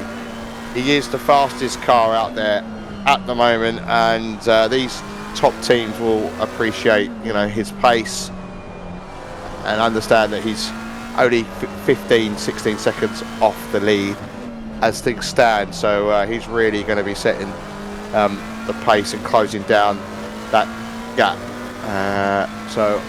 But good to see 29 cars still with us.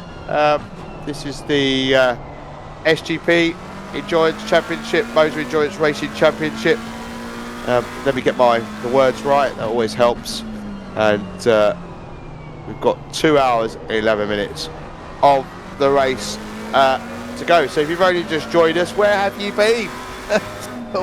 We've had it all going off. We've got live stewarded here who have been handing out penalties. We've got 60-second penalties for one car further down the order. We've had 15-second penalties here and there. We've had teams getting stop-go 30s for speed in the pit lane. We've had track violations and teams being given drive-throughs for cutting the track too many times and gaining an advantage. we had rain at the start. Some teams were started on the wet tyres and realised very quickly they made the mistake and had to switch to dries as the track went from wet to damp and then to greasy to fast and to optimum. So, Luke Addison, who's currently chasing down this man here, Vincent, in the Ren Welton online team. There we go. This is Luke. They've had an eventful race as well, showing some real pace for the Genesis Esports team. And we got Jess Perrick in the MITS Racing Mercedes, and it's good to see a Mercedes up there. I don't feel like we see enough of the Mercedes, to be honest with you. Quickest in the straight line, they were earlier on. I'm guessing that probably hasn't changed at all. Let me have a little look. Yep, setting the fastest in the speed trap at 254 kilometres. And funny enough, the other Mercedes matching that as well. And then we've got Christian Deploy there, and then we've got Dean Vella in the Geeks Energy Esports, currently in P6. And Vella's got 13 seconds up to P5, and then we've got Levent Ipek in the 224, just about 14 and a half seconds back from P6. Then we've got Domingo Matteo in P8, and it's only 2 seconds back. Last time around, was a little bit quicker, so we'll be hoping to make some gains on P7. Foster then, Adam Foster in the team FD SR Moza Challenge, car number 28, 35 seconds back from P8. And then we've got Rain Lauper in the New Kids Turbo. It always makes me think of New Kids on the Block when I read that.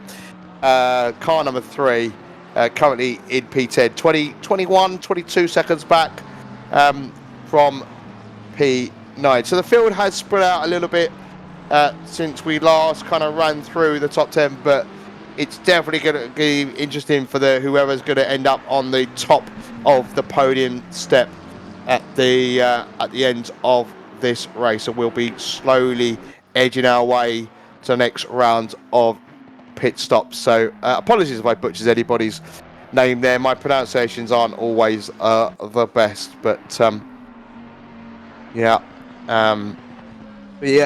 I can see a few comments in chat. People discussing different games and whatnot, and realism and things like that, and that all. So we've got Emenspiel there in Inflix Racing car in P11.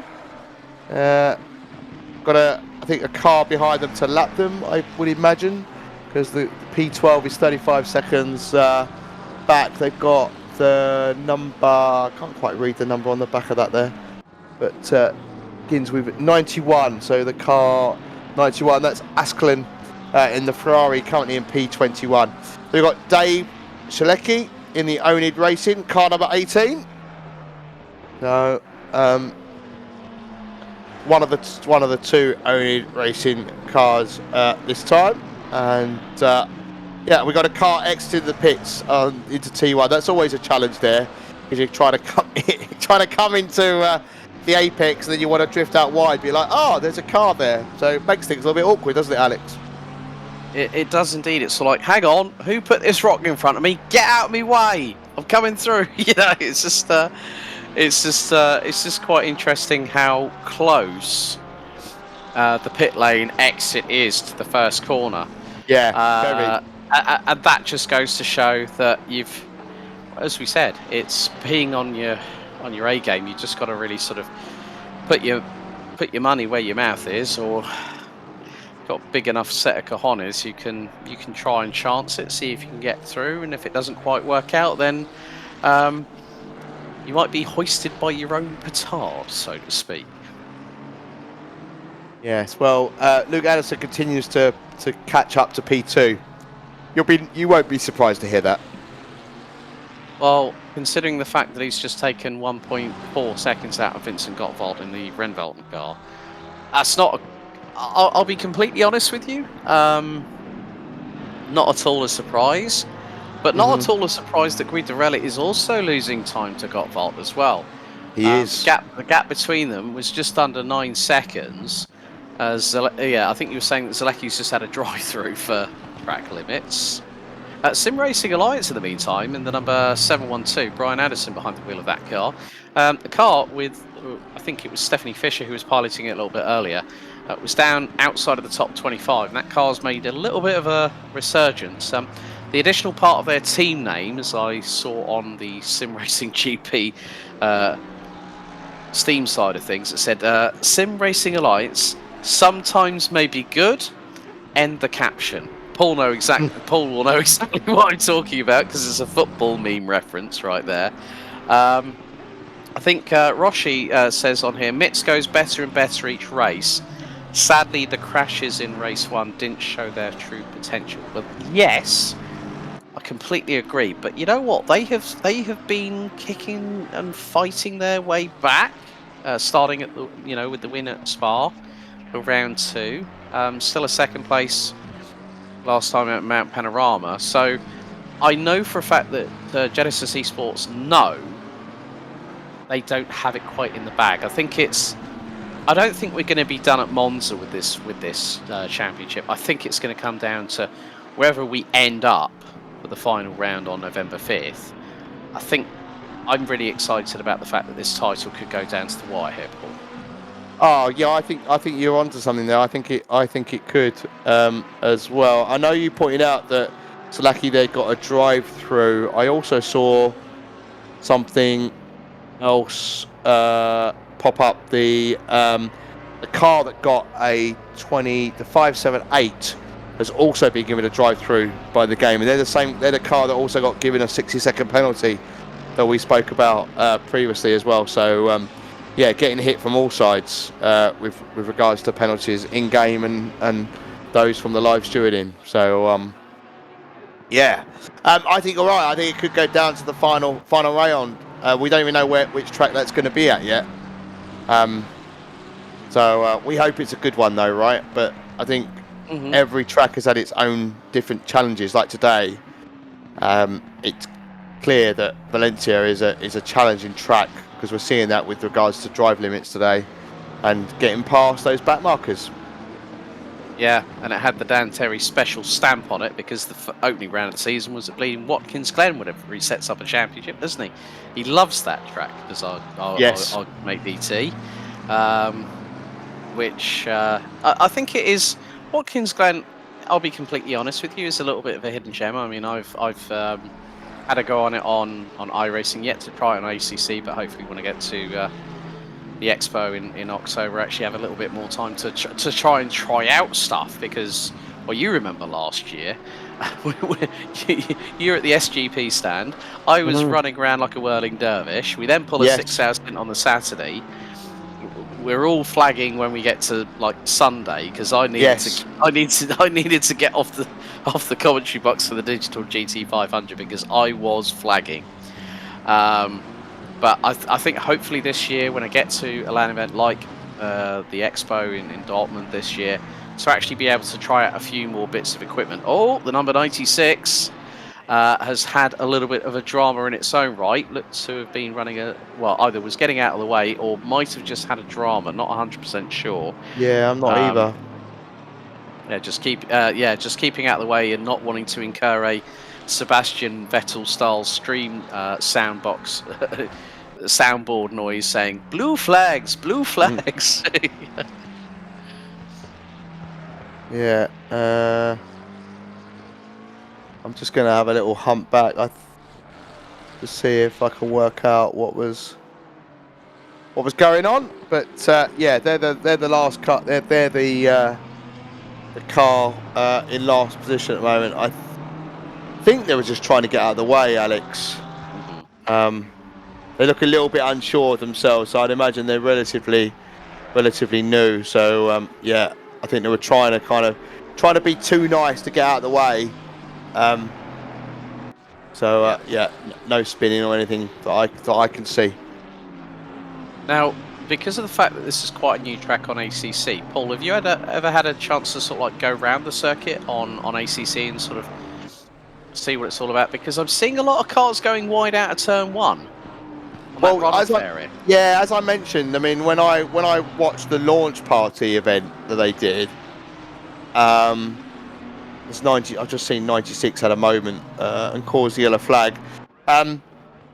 That yes, they were running wide, especially in T1, and that's why I kind of mentioned at the beginning of the, before the race even got underway, that as we can see that there's the 96 doing a little pirouette and the 360 just to add that in. Again, running wide on the AstroTurf. It's sent a few cars around today.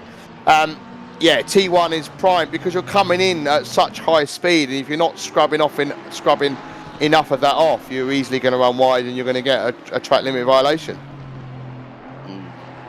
Yeah, that gap between Luke Addison and Vincent Gottwald has now dropped to 4.3 seconds, and he is consistently lapping. Well, Luke Addison on his previous lap did a 1:33.9, so would have to have dealt with some backmarker traffic. He's just done a 1:30.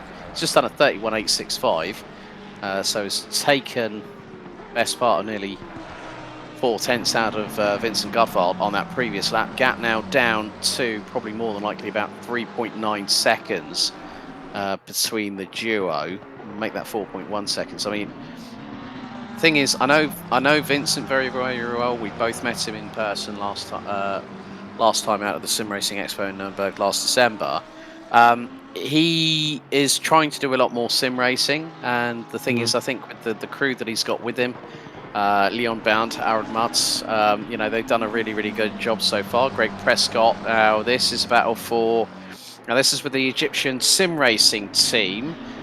Just up ahead, so that is Khalid Hassan and Greg Prescott, who's a little bit wider coming out of the first of those two left-handers before going into the next right.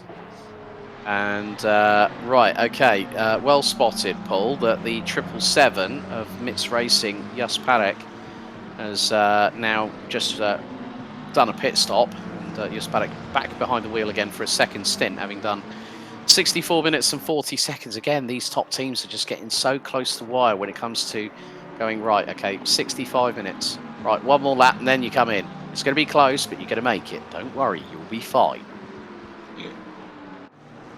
Well, yeah, like I said earlier on, I'm not the kind of person to push it to that limit. You just don't quite know what's going to unfold in front of you. A car could spin in front of you, and next thing you know, you've got contact, major damage, and you're not going to be able to make it round in time. You just I don't like to live life on the edge. But and to point to the comment, from P Mudhoney in chat, Luke is flying. Yes, he is. It's what he does. He just flies. He's just unbelievable pace, just consistent all the time.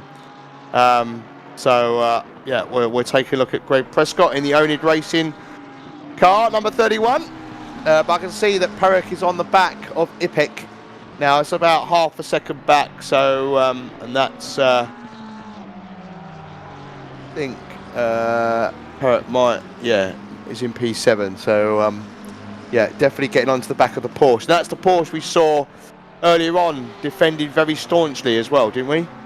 Yeah, Volkan Isacek doing a great job ahead of Luke Addison, who was being criticised for being the disco strobe light activist here at Valencia.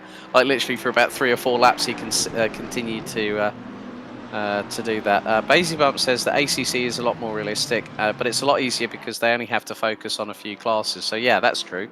Yus Parek trying to go around the outside of Ipek. That's not going to quite work there. Lauper in the number 3 for New Kids Turbo has just pitted. And we're now going to see that Yus Parek has just pulled alongside and ahead of Levent Ipek for 6th position heading into T1. So that was pretty much a formality. And how wide did Ipek go out at T1? Whoops.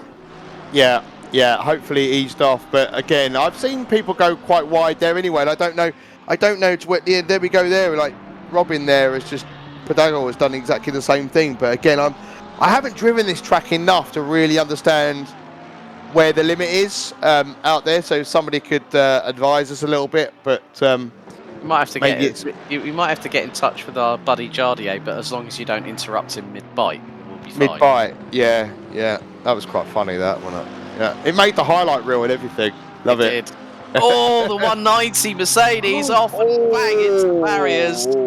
Oh, that was had to do a bit of avoiding there, but I think that was just a big old wallop. Again, this turn one, you know, they're braking from around 240, 250 kilometers an hour, and the apex speed going through is, I think, probably in around fourth gear, 165 kph.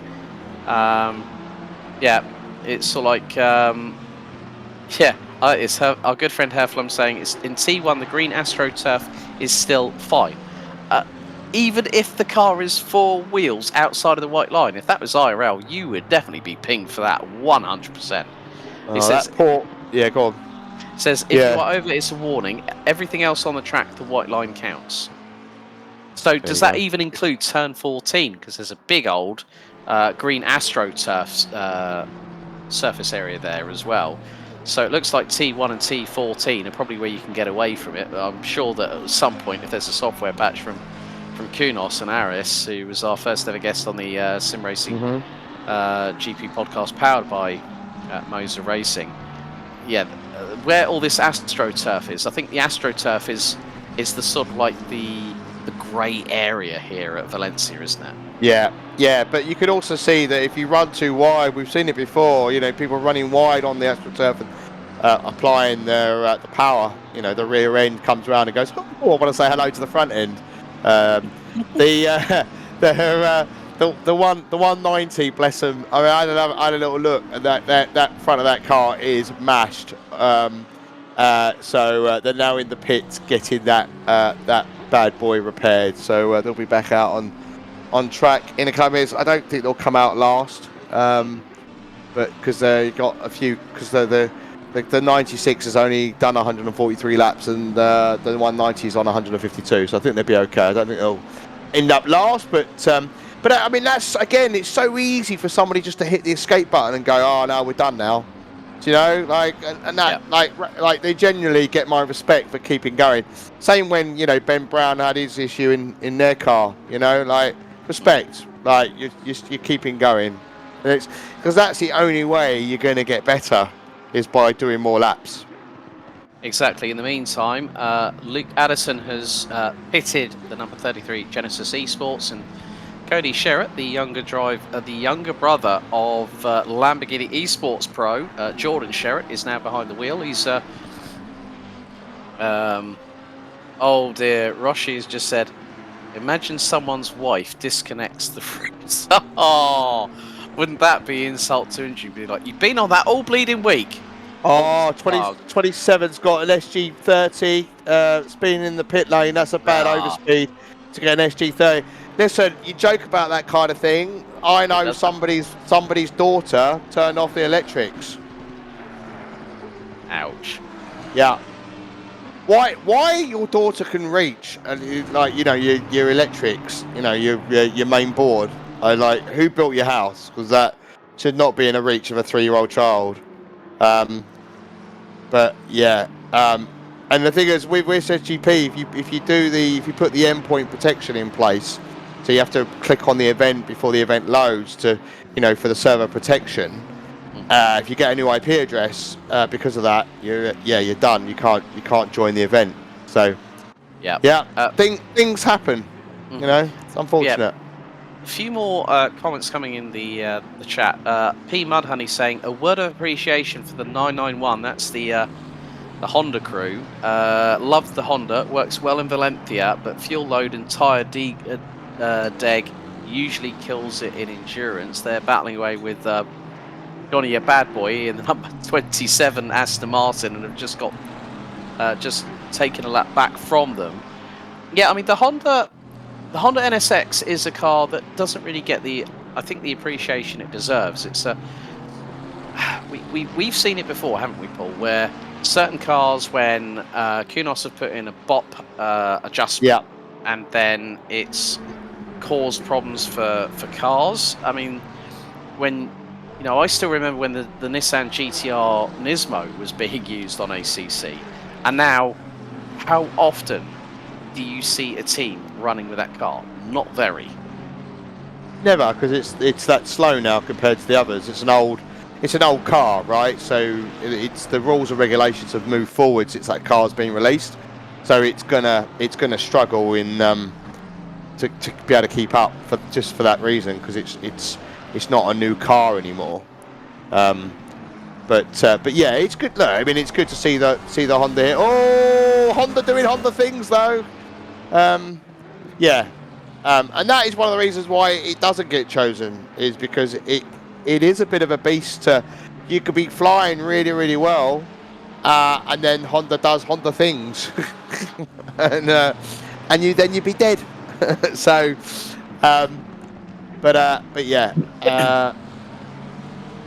It's a shame, really. It's a shame. Yeah, the VTEC kicks in, as somebody says in. Pete Madhoney's done it again.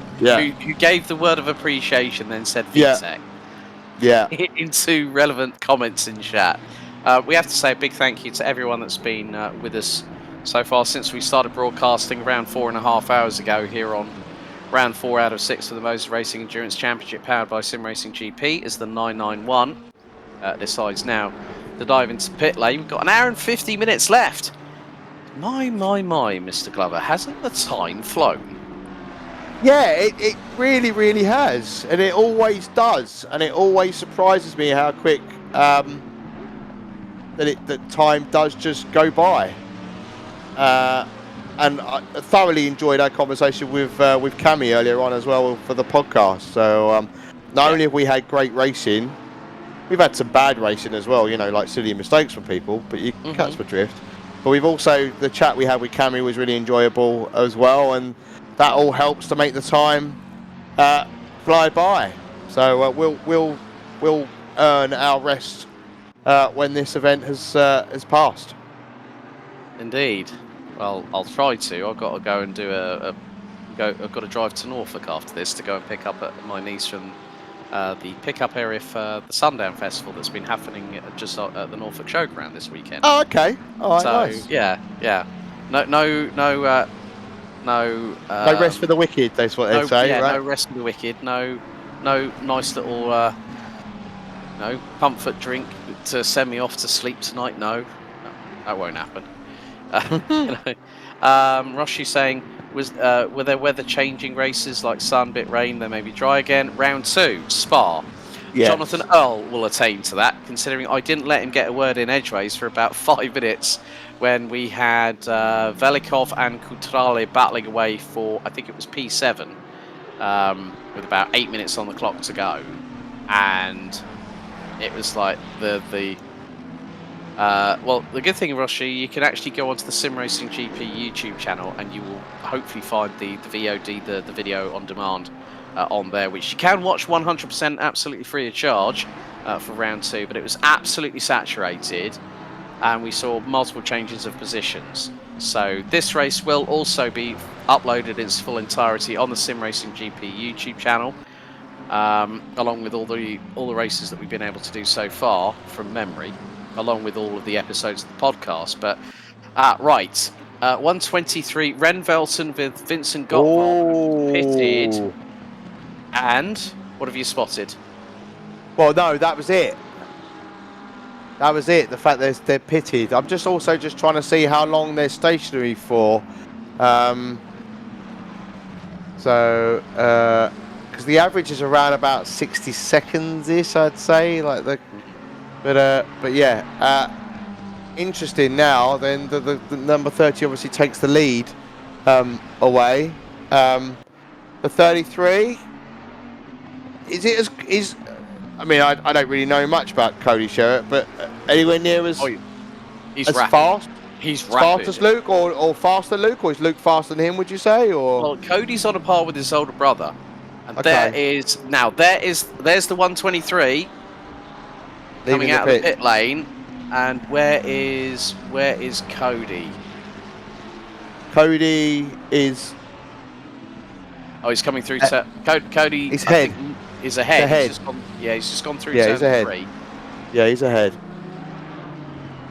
Yeah. So, what was his last lap? 1 minute 31.2. Okay. Guidarelli has yet to pit, has just eclipsed 60 minutes in the car.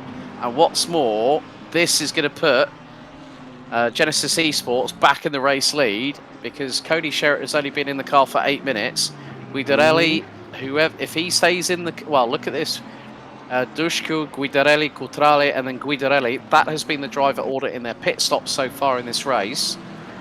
And Gottwald is staying in for a second stint for Renvelten, having done actually a pretty solid job for 38 laps, covering just under 60 minutes, or 59 minutes. But yeah, I think the way things will happen is that Genesis Esports will get the race lead once Guidarelli pits from the lead in the number 30, and he is currently coming through the main infield section after the top part of the circuit. Luis Velez in the number 502. Oh, drive-through penalty. Yeah. Another try. Yeah. That's ka-ching. Another one bites the dust. Drive-through. Yeah. So we just got to wait for the... Surely they're going to come in the end of this lap, right? They're coming into the pits. They're coming into the pits now? No, they could continue around. No, going... Right, I would think that 30 will be out for... Yeah, this is going to be his last lap.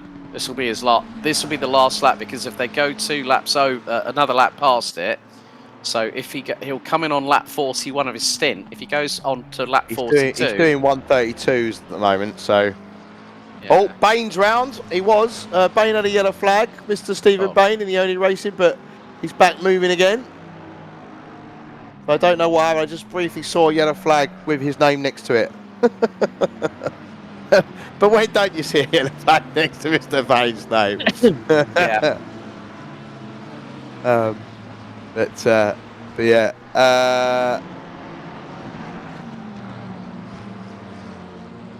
Yeah, I think it's inevitable that the Genesis Esports team are gonna take the lead. It's inevitable, right? Yeah, definitely. I completely agree with that sentiment there, Paul. So where is Guidarelli at the moment? I'm interested to see what Parrick's going to do, though. Well, Parrick's been in the car now for another 16 minutes, and there is the race leader. He's coming through out of turn 13 into the final corner named after Adrian Campos, who we lost a few years ago. The man who founded the Campos racing team. Right, Guidarelli in the pits. This now means that Sherritt will go to the race lead. Gottwald will be second. Deploy in the sister Genesis Esports Academy car will round out the top 3. Now, I think they took third last time out at Mount Panorama. So, I think, Paul, it might be worth you keeping an eye on just how long their total pit stop time is. Yeah, we'll do. That could determine, because the top 4 are on the lead lap at the moment, and Sherritt is definitely... I think Perrick's going to come into play with these guys, because these guys have got a 15-second penalty. So I think Perrick's going to come out pretty close behind them, or if not, in front of them. He's currently in T5. Yeah, keep an eye on them as well.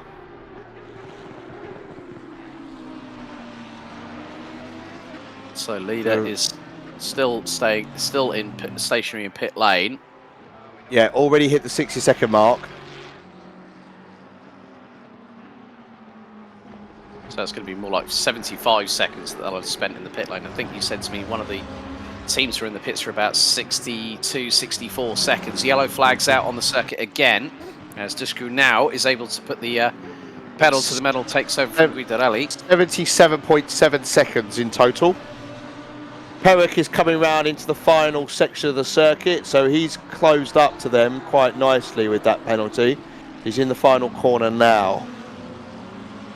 Now we've got a replay here. This is the 969. Oh, on the start finish straight and bang straight into the barriers. Oh, the tiredness is coming in right now. Oh, dearie me, another hard hit. The front end, the front bumpers and front cowlings on cars today. Oh, that as well. They've just gone past the start-finish line, haven't they? So they've got a whole lap to do with that damage. Ouch. Ouch, indeed. So Dushku now behind the wheel of the number 30 VRT McLaren is sitting in fourth position, but it's only 2.9 seconds behind. Oh, one of the McLarens in front has a little bit of a Code Brown moment back there, just in front of Dushku. P3 hasn't pitted recently. They pitted 33 laps ago. So Christian Deploy has only been in the car for 50 minutes, so could run for about another, I would say, stint lap times. I mean, I probably would say that Christian Deploy will be in that car for another 10 laps before he comes back in. They've been averaging 42 laps at the absolute maximum. I haven't seen a team so far in this race that has exceeded 42 laps. Yeah, no one has so far. Yeah, that's going to be... We've still got the number 96 of Huckabuck Racing and the BMW M4. W33 Inity saying, full course yellow in 10 seconds. Hang on, we didn't ask Eduardo Freitas to come into the chat. Thank you very much. No, we didn't. No. 96 is round again. For a yellow flag. Yeah. So yeah, it hasn't been a good one. Craig Beery behind the wheel of the number 96. Roshi asking what the heck happened to the Aston. I don't know if we have got a replay being teed up by our good friend behind the on the cameras. There's Christian Deploy going through into the chicane, taking a high road around the outside. Roshi's saying that it looked like the looked like he got blocked. Well, the thing is the angle. Okay, now this is why Craig Beery went around. Now that's the 190 Mercedes just up ahead, and he's got the 486. That's the Alpha Simsport car that's got Mick Schellekens behind the wheel. Oh, he just tags the 190 and spins himself around for good measure. Yeah, that was not cricket. Yeah. Not cricket at all, but yeah, this is the final podium step. It's going to be interesting, isn't it? As we look at Christian Deploy in the Genesis Esports car, as you rightly said, he's probably got another 8 or 9 laps to go before they come in and maybe he sits in for another stint or they change driver. But like I said, they've done 35 laps since they last pitted. So you've got new tyres versus old tyres. We know, with new boots on the car, you immediately feel, like a Superman or a Superwoman. You've got a bit more about you. We're like, oh my God, what is this? Oh my God, it's called grip. And it really makes a huge difference. It makes a huge difference. You have to relearn your braking points because you've been braking a little bit earlier as you lose that grip as well. So it takes you a few laps just to kind of get up to speed with this newfound grip that you've got. But it's all about making it count. And I've got no 712 Fisher's causing a yellow flag at the moment in the Lamborghini. But yeah. Yeah, we got to use the grip. Got to use the grip. Make the move on Deploy, or just wait and Deploy will come into the pits anyway. Stephanie Fisher making her way through turn number 1. Oh, goes very wide. I think might have been a little bit of either outbraking or snap-on understeer of that Lamborghini. And got to watch the re-entry. Yeah, got to be careful. Don't want any warnings or penalties for poor re-entry. No, and. Oh, dearie me, I feel my ears burning. There might be another 15-second penalty going the way of another driver or another team. Cammy's just popped into chat again. Imagine it poured down in the last 10 minutes. Don't remind me of round 2, please, Cammy, because it was like pits and starts. I'd love it. You'd love it more than Christmas. yeah, love it. I'd love it. I'd absolutely love it. Oh, now... This is what we're going to see again. Stephanie Fisher has got... is that Greg Prescott just behind in the 31? It is, and they're side by side coming out of the left-hand hairpin, going through into the next left. Oh dearie me! The 31 gets spun around, and there are more penalties coming through. Warning to number 96 for brakes too late. That is the Huckabuck Racing, and then get this, another 15-second side penalty, causing a collision, loses it on corner entry. 15 seconds for the number 96 BMW, the sole BMW here on this grid. But credit where credit is due. I was, we always see that some races, like with Mount Panorama, that attrition is going to be part and parcel of the story that's being told. Tonight, we've only had 29. We've only had 29 still showing up. But, folks, we're now going to go to an ad break here as we are heading towards the final hour and a half of the Moza Racing Endurance Championship, Round 4, powered by Sim Racing GP. Back in a moment.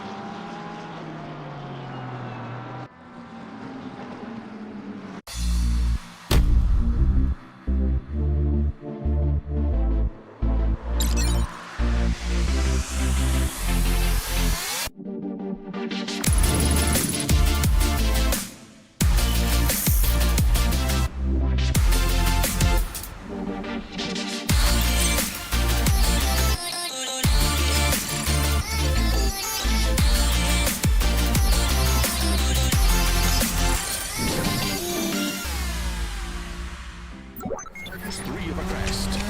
Opens. Keep middle of a jump. 45 right. Extra long tightens 4. 30.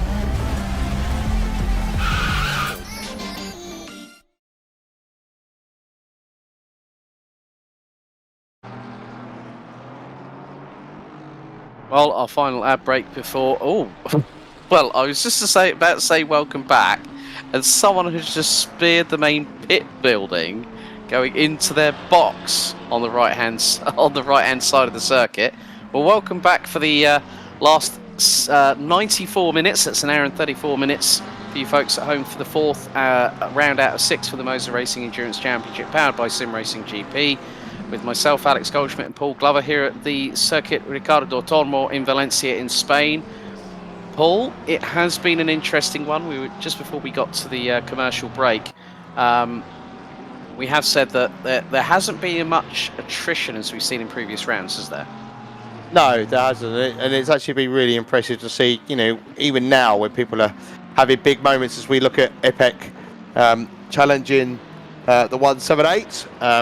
Who we both recognise with a cracking livery with their large numbers on the side of the car. Really nice little touch. This Porsche has been Porsche doing Porsche things. There you go. It's a bit like you saying Honda doing Honda things. Yes, yeah, Porsche doing Porsche things. Engines in the wrong place, isn't it? And also when you're in the Porker, because it's kind of like it's not really great in the corners. That's its strength. But also, when you're following another car, I know these cars aren't Formula 1-esque, but you can still notice when you're driving behind another car how your downforce does sort of disappear a little bit. It's not as bad as I say, as in the likes of Formula 1, but it does definitely have an effect. But was challenging there. I'm sure we'll challenge again, Ipek. I'm sure we'll catch onto the back of the McLaren. Oh, as we see a bit of a battle here for 21st position. Antonio Crescenzo and the 969 blue team up a position, up into 21st position. So we've been chatting for a long time now. We've got an hour and a half to go, Alex. I'm hoping there's going to be rain. I want rain at the end. We had rain at the start. As Ipek's now back on the charge. Have you put your Hiawatha costume on and started doing your rain dance? I have, yes. I have, yeah. Oh, there's contact. Oh, that is not what was needed to happen there. That is for sure going to be investigated. There was 2 bits of contact there, so let's have a look at the replay. So 178 runs wide, 224 up the inside, then going into the next left-hander. The 224 of Ipek goes towards the outside of Ibanez in the 178. Then they've got the next left-hander coming up. And yeah, it's the touch from Ibanez on the left rear that puts Ipek around. Then there's a secondary contact. So I think from looking at it from that perspective, I think Ibanez started the chain reaction by contacting the back left of Ipek, sending the 224 into a spin. As we've now got Dushku trying to get through on one of the Dushku's now trying to close in on Deploy. Now that is for third place. 1.1 seconds separate them, but Christian Deploy is less than 5 minutes away from hitting the maximum allowed 65-minute stint time on a single stint. It doesn't mean that you need to swap out and go get another driver, whether it be Giovanni Porzio or Henry Meyer, who are the other two members of the three-driver crew in this team. It just goes to show that at this point, every single point for every single team is crucial.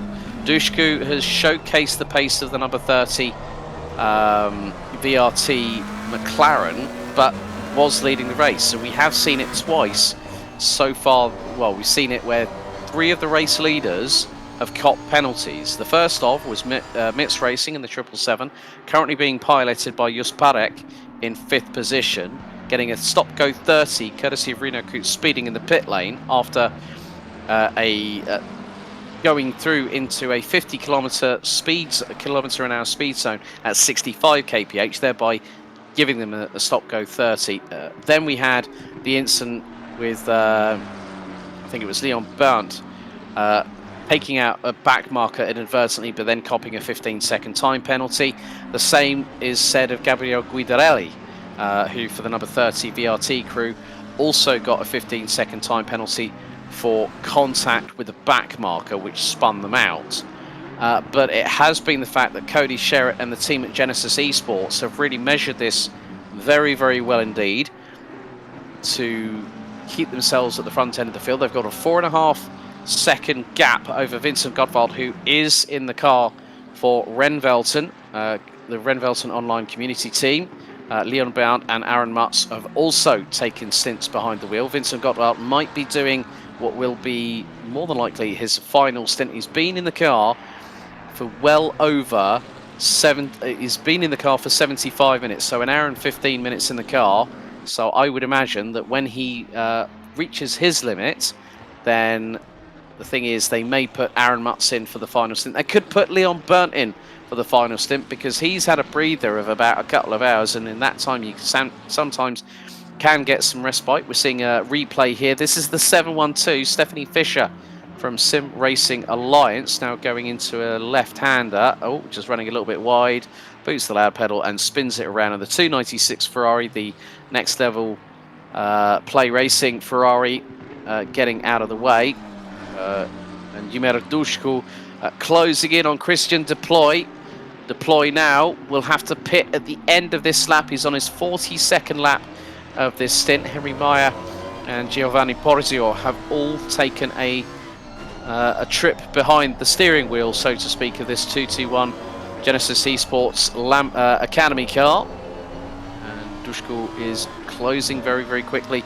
Gap is around about just under 3.5 tenths of a second as the tyres starting to fade on the 221 Lamborghini. And Paul, average pit stop times have been around about 34-35 seconds, not taking into consideration any penalties that drivers or teams have been given. Yeah, that'll be, yeah, you're seeing around about 30 seconds kind of stationary time, and then if you incorporate the time they're spending in the pit lane, it's anywhere between sort of 50 to 60 odd seconds. So in total. So but yeah, it's going to be interesting as we get into the final pit stop, how that's all going to unfold, and who's going to be doing a splash and dash, who's got in, who might even, we know they can do a 65-minute stint on a full tank, but yeah, now they might now kind of mix things up a little bit. We've seen it before, haven't we, where somebody comes in with like 20 minutes to go and just puts a little bit of fuel in. So and that might be because they're pushing the limits a little bit, or it might be that was their original strategy. We don't really know. But the 221 now into the pits. Yeah, I would say it could be a possible strategy here for the 221. They've got an hour and 26 minutes on the clock still to go. Who's not to say that they decide, right, okay, who's going to be in the car next? As Christian Dupoy has yet to move out of pit lane. Could they probably split that up into two halves, you know, keep someone in the car for, like, say, 40, 50 minutes, then put someone in for, like, say, the last half an hour or so, and get it to the checkered. The first thing that you can take from that is for their final stop, they won't. So Christian Dupoy comes out again. He's going to do a double. Is Christian? Who's not to say that they could keep Christian in the car, maybe not max out the stint time, but keep him in there, let's say, for 50 minutes, which will probably give you around about a 30-lap stint, and then put, say, Giovanni in for the final, let's say, 30-35 minutes of the race to bring it home to the checkered. Because if you go too deep into that penultimate stint, what you can invariably do is cost yourself time. But the upside to it is you don't have to fuel the car as much to get it to the checkered. Yeah, and it does make a difference not having the fuel on board as well. It does, and then you go, well, actually, what the question is, well, if we're going to do that, do we then go and double stint the tyres? Yeah. Can you make them last to kind of save you time, especially if you're only going to put a little bit of fuel in? If you're going to fill up the car, there's no point because you'll be stationary for the same amount of time anyway. Oh, right. Sorry, Ibanez for Hispania Racing Team has just copped a 15-second time penalty for contact with with the car that we saw. Oh, that's Alpha Sim Sport. Now, who was behind the wheel of that one? That was the 486. That was Mick Shellekens that just had the biggest old clean up on aisle 3. And there's a car one up in front, and he goes over the curb as well. And I think that was an Aston Martin. I think was lost it just ahead. So that could have ended really nastily. Actually, these curbs are dangerous around here, aren't they? Oh, interesting question, and it's product related, of course. Thank you very much, Rocky.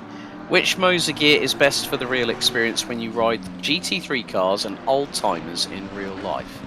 That's a pretty good question, wouldn't you say? I don't know how to answer that because I don't really have a sim rig at home. I don't have enough room to swing a black cat around this The thing is that what you got to remember is real life racing and sim racing. Whilst they're similar, they're also hugely different. You don't have G-forces. If you're, even if you go karting, you feel the grip through your backside, as where you relate when you're sim racing. The grip is in relation to what you're feeling through the 4-speed back, which comes from the base mainly, obviously, and your wheel, which is connected to it. What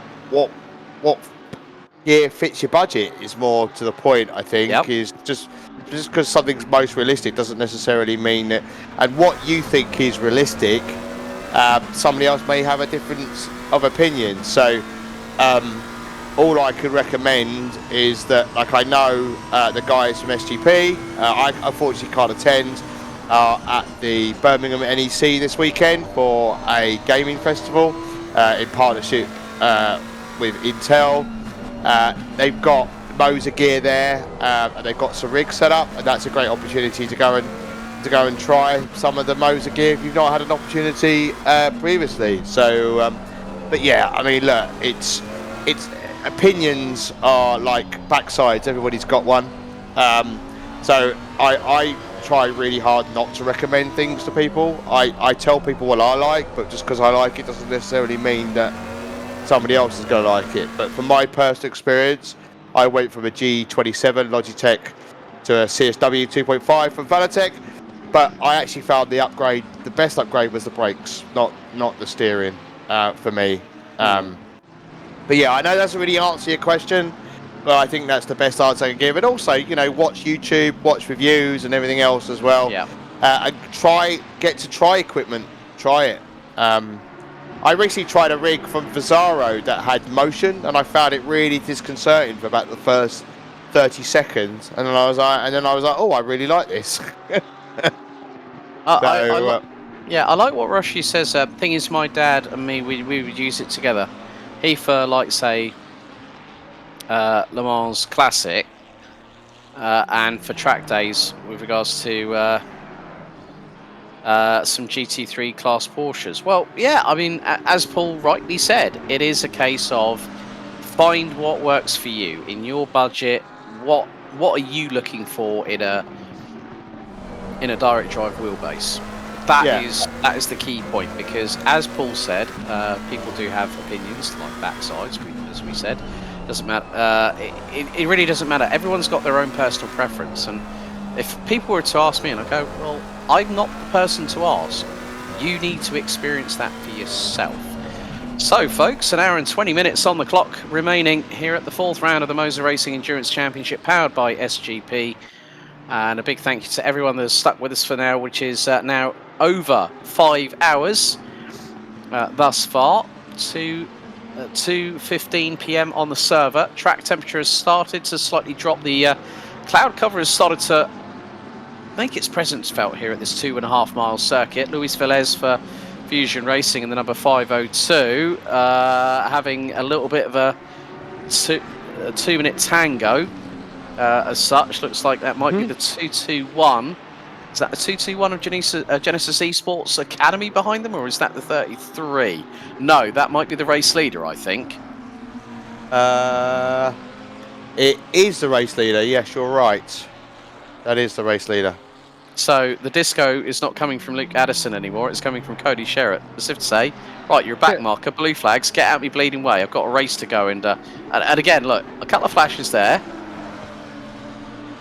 So both Lamborghinis run wide coming out of turn number 1 using the AstroTurf. They've got the number 18, I think that is just up ahead. That is Mr. Stephen Bain in the number 18 Onid McLaren. That is the Onid Racing McLaren. We do still have all 3 teams running at the moment. A real shame for Onid Camsport, who now have Matt Goodger-Scott behind the wheel of the number 900 Lamborghini after Ben Brown's unfortunate disconnect. We have a nice little onboard as Cody Sherritt gets through on Luis Velez, and now puts the car between himself. Well, that's a car between Luis Velez and Stephen Bain in the battle for what is 13th position. There is Sergei Nestorov in the number 296, the Next Level Play Racing Ferrari, right behind them.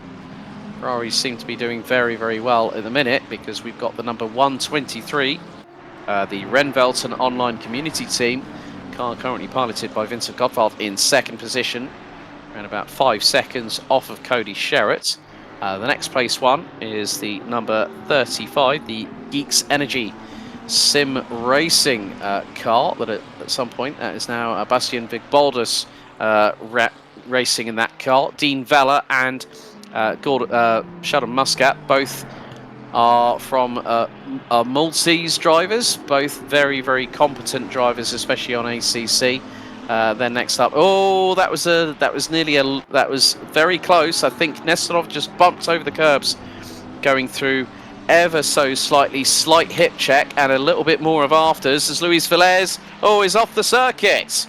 Oh, the 502 Fusion Racing Lamborghini again suffering dramas once more. And it seems like there's going to be an investigation between the 551 Porsche and the 777 of MITS Racing, I've just spotted. So that investigation is ongoing at the moment. Big thank you to Dan, Gareth and Mark, our live stewarding team. It is a thankless task, but we do appreciate all the hard work that they do over every single round of the Moza Racing Endurance Championship. We do have a few other things going on with regards to Sim Racing GP. If you haven't checked out the Twitter side of things, there have been a few little posts earlier on today, not just about here at at the Moza Racing Endurance Championship powered by Sim Racing GP, but also the Logitech G Challenge Community Circuit. There's also time for you to sign up. That is the Logitech. Well, we've got also the Logitech G McLaren G Challenge, the Moza Racing Challenge itself, which is a different format, more of a sprint format in comparison to what we have here for the Moza Racing Endurance Championship powered by Sim Racing GP. Nesterov swarming bit of a hit check between Nesterov and Bain on that particular occasion. Not exactly well, it was a bit of a robust manoeuvre there from Sergei Nesterov in the 296 Ferrari against Stephen Bain for Onid Racing. I'm sure that I can feel my ears burning because Johnny Ashley is probably turning the air blue where he is currently. Just over 75 minutes remaining on the timer. Cody Sherritt has been behind the wheel of the Genesis Esports Lamborghini, the number 33, the current race leader, for 25 laps, currently on lap 26 of his stint, with just over 39 minutes of that stint completed. Vincent Gottwald for Ren Velten Online, 20 laps completed, and is into the 32nd minute of his stint. Imer Dushku for the number 30 VRT McLaren that runs P3. It's been in the car for 17 laps.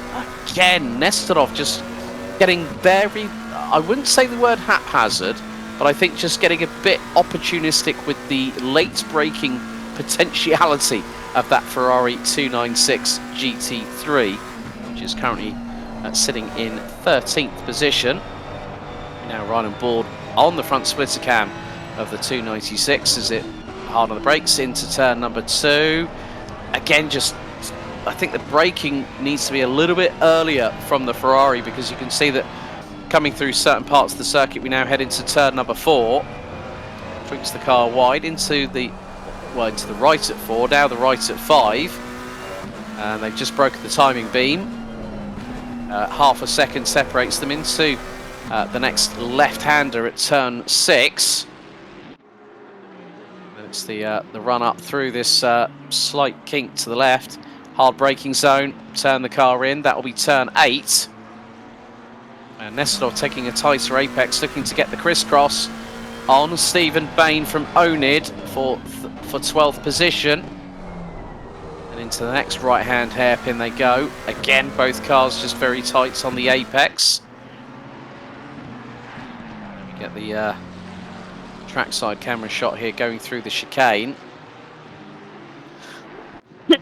Well, it's a very deceptive right, and then it's a left-hand sweeper that goes all the way to the 14th and final corner. Stuart Bain carries the momentum through the corner, but Nesterov turns the car in a little bit tighter. Across the start-finish line they go. They're now pushing over 140 miles an hour as they cross the stripe once again. This is where you can get a little bit haphazard going into turn 1. Both cars touch the apex, make it neatly through. Nesterov sticks a little bit closer to the outside of the circuit to get the better turn in, the better rotation through turn number 2. Again, this sort of like this very pronounced S-bend complex through turns 3 and 4. Nesterov again is right on the back bumper of Stephen Bain, not giving the Onid driver enough room to breathe. Looks to send it up the inside. And the Ferrari, is he going to make it through? Nesterov and Bain side by side. Nesterov gets through and is going to have the inside line for the next left-hander. And the 296 next level play racing Ferrari gets the job done before the hairpin, but there's a Ferrari looking up the inside. That looks to, was that Vincent Gottwald in the 123 Ren Velten car? I believe that might have been the case. Oh, and Gottwald is sideways.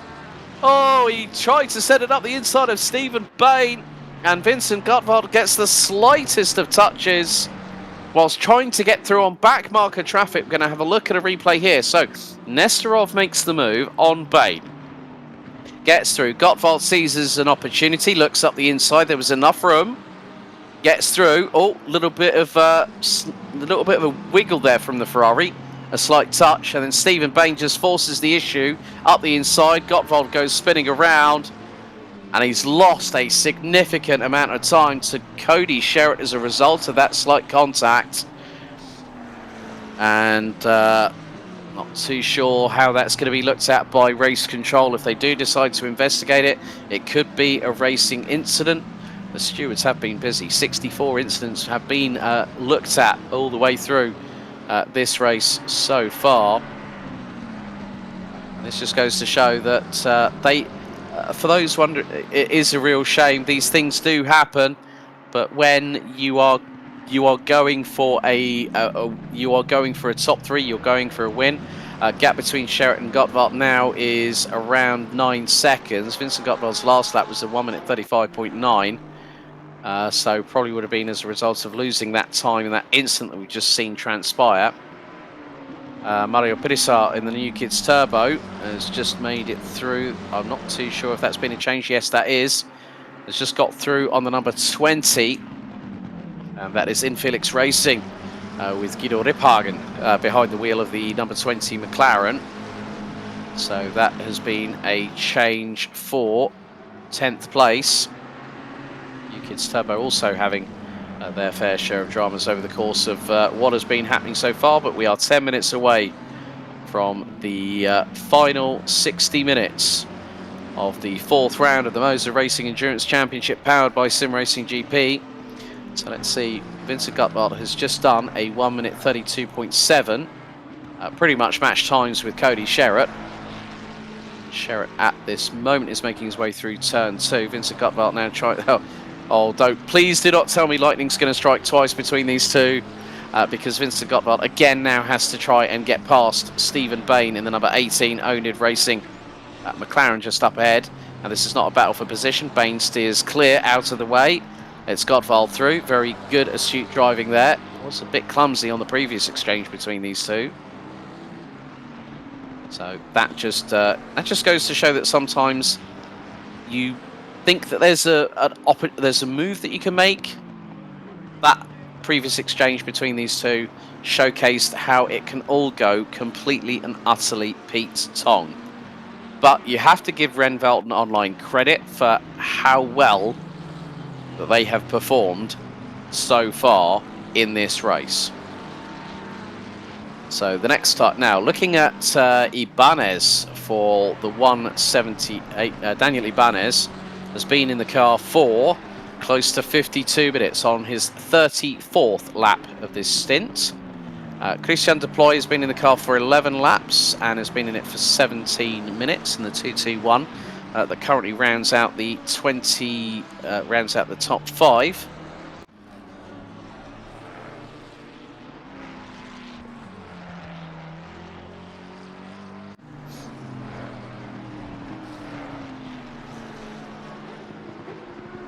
So Ibanez on his next pit stop will have to serve a 15-second stop and hold in the pit box before the car can be worked on. There is Guido Riphagen, not too far behind. That's just Parek in the number 777. And the conditions are still very cloudy here. The track temperature at its highest today has been 35 degrees Celsius, has dropped a couple of degrees down to 33, but still the track is at optimum. And Riphagen has just had a drive-through for track limits. That's another one for Paul Glover to put onto his list in the black book of drive-through penalties issued. And that is not what Guido Riphagen actually wanted. Neither did the team from Infelix Racing. Riphagen had been in the car for just under 44 minutes. And he's done the majority of the wheel work, let's not forget. Orin Meggins started. Niels Evan Blay was also in there. And we look to have had... Oh, right, I think there might have been... Well, the penalty for the 20 has been cleared. There was also a penalty for the 486 of Alpha Sim Sport. So Mick Schellekens rounding out the top 15. So here is Jos Parek again, just trying to close up what is the gap between him and Yuma Dushku? That is going to be about 46 seconds. So there's still 66 minutes and change left in this race to go.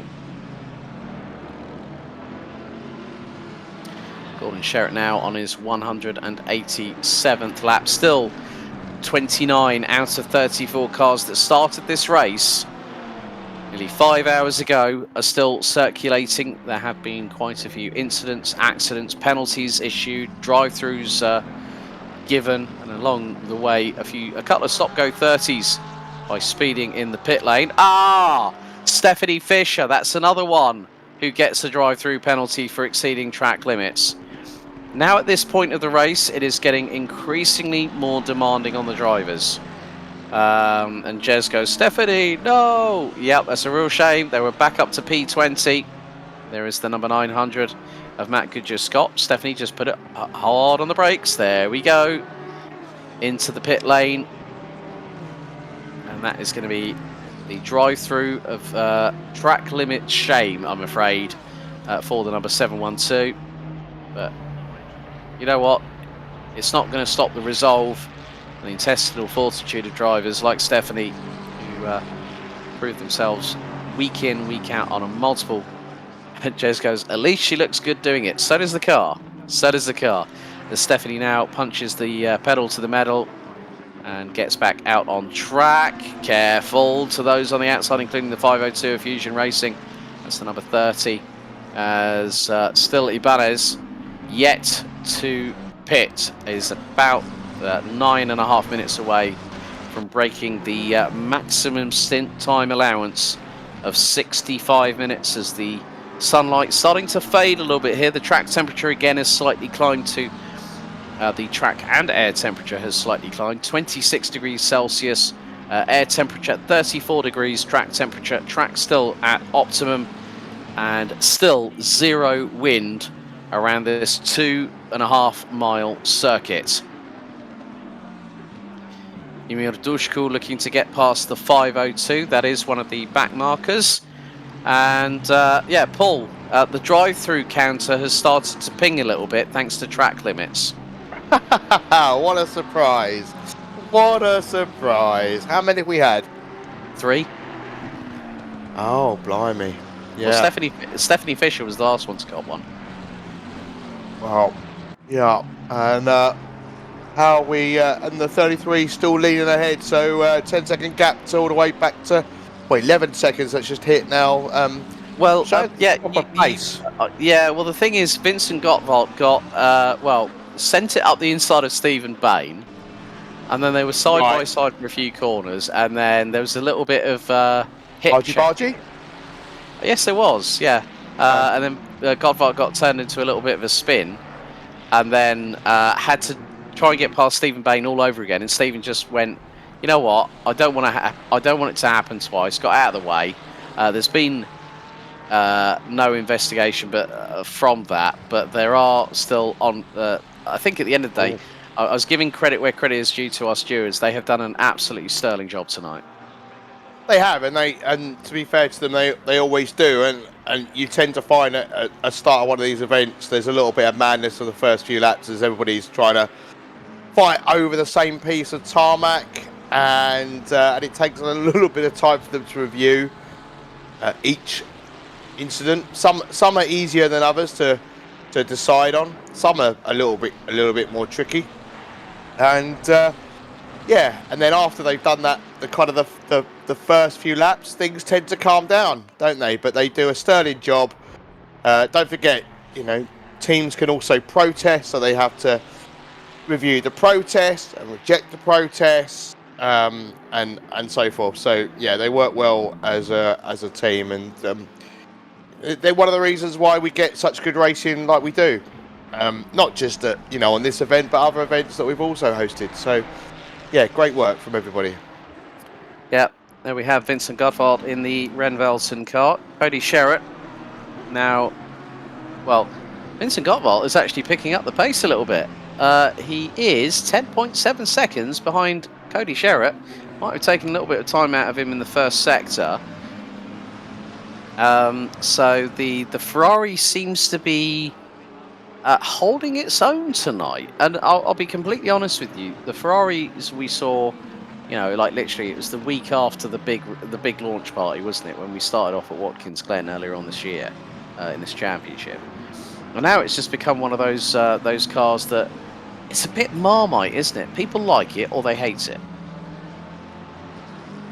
Yeah, and I've not really driven it enough yet to really form an opinion. I don't do much sim racing during the summer months, for obvious reasons, you know, social life and other things that go on, Yep. and being stuck in a sim rig with your PC on, making your room get very, very hot is not something that I particularly enjoy. So hence why I'm here talking rather than driving. But yeah, I want to put some time into the Ferrari. I think it's a car that I would like from what I've seen.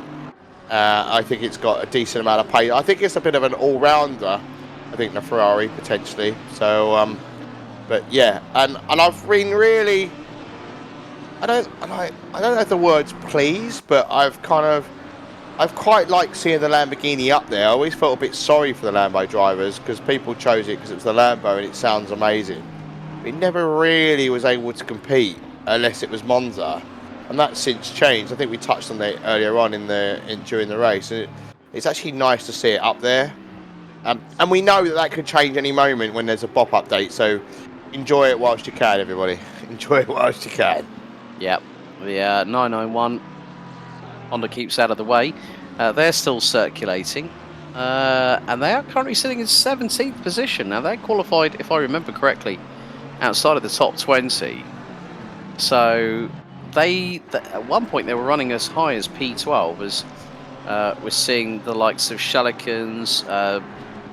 They qualified P20, so they're up 3 positions from their starting position. Right, now the Hispania Racing team in the 178 with Daniel Ibanez have just pitted. And Ibanez just went over the hour mark after 39 laps. So that's going to be a stop and hold for 15 seconds, plus the additional pit stop. And with just under an hour to go, I think now is the time for them to just brim the tank, put a full set of boots on it, and just bring it to the checkered. I mean, if they finish in the top 10 despite their 15-second time penalty for the accident that they caused a little bit earlier on, I think that, you know, they should be pretty happy with that first, you know, that debut performance on the championship, wouldn't you say? Yeah, I think so. You know, I think anybody that joins this event and does it from start to finish should be proud of themselves, whether they finish first or whether they finish 29th. It doesn't, you know, should take pride. And also, if you're new to endurance racing, like they are, or you know, this type of event, then you learn from it, right? And you evolve. I think when I first started getting into ACC, I thought I was kind of like I knew what I was doing on low racing, but actually. Every game you forget, like every game's got its little quirks and this and that, and learning little tips and bits and pieces. So yeah. Speaking little quirks, Yeah. no sooner that has number 178 served its pit stop and hold for 15 seconds, they've just been hit with another 15 seconds, which is going to be a post-race penalty now. Ouch. For causing a collision on lap 188. That the 178 dived too late from 2 bar behind to try and pass the 777 of Mitz Racing, running wide, colliding with them, and both cars spin as a direct consequence. So that top 10 is now out of reach. Yeah, and that's gonna hurt. But then that's why we go back. We were saying. What, the first couple of hours of this race, keep your nose clean. That's sometimes half the battle. It's just keeping your nose clean.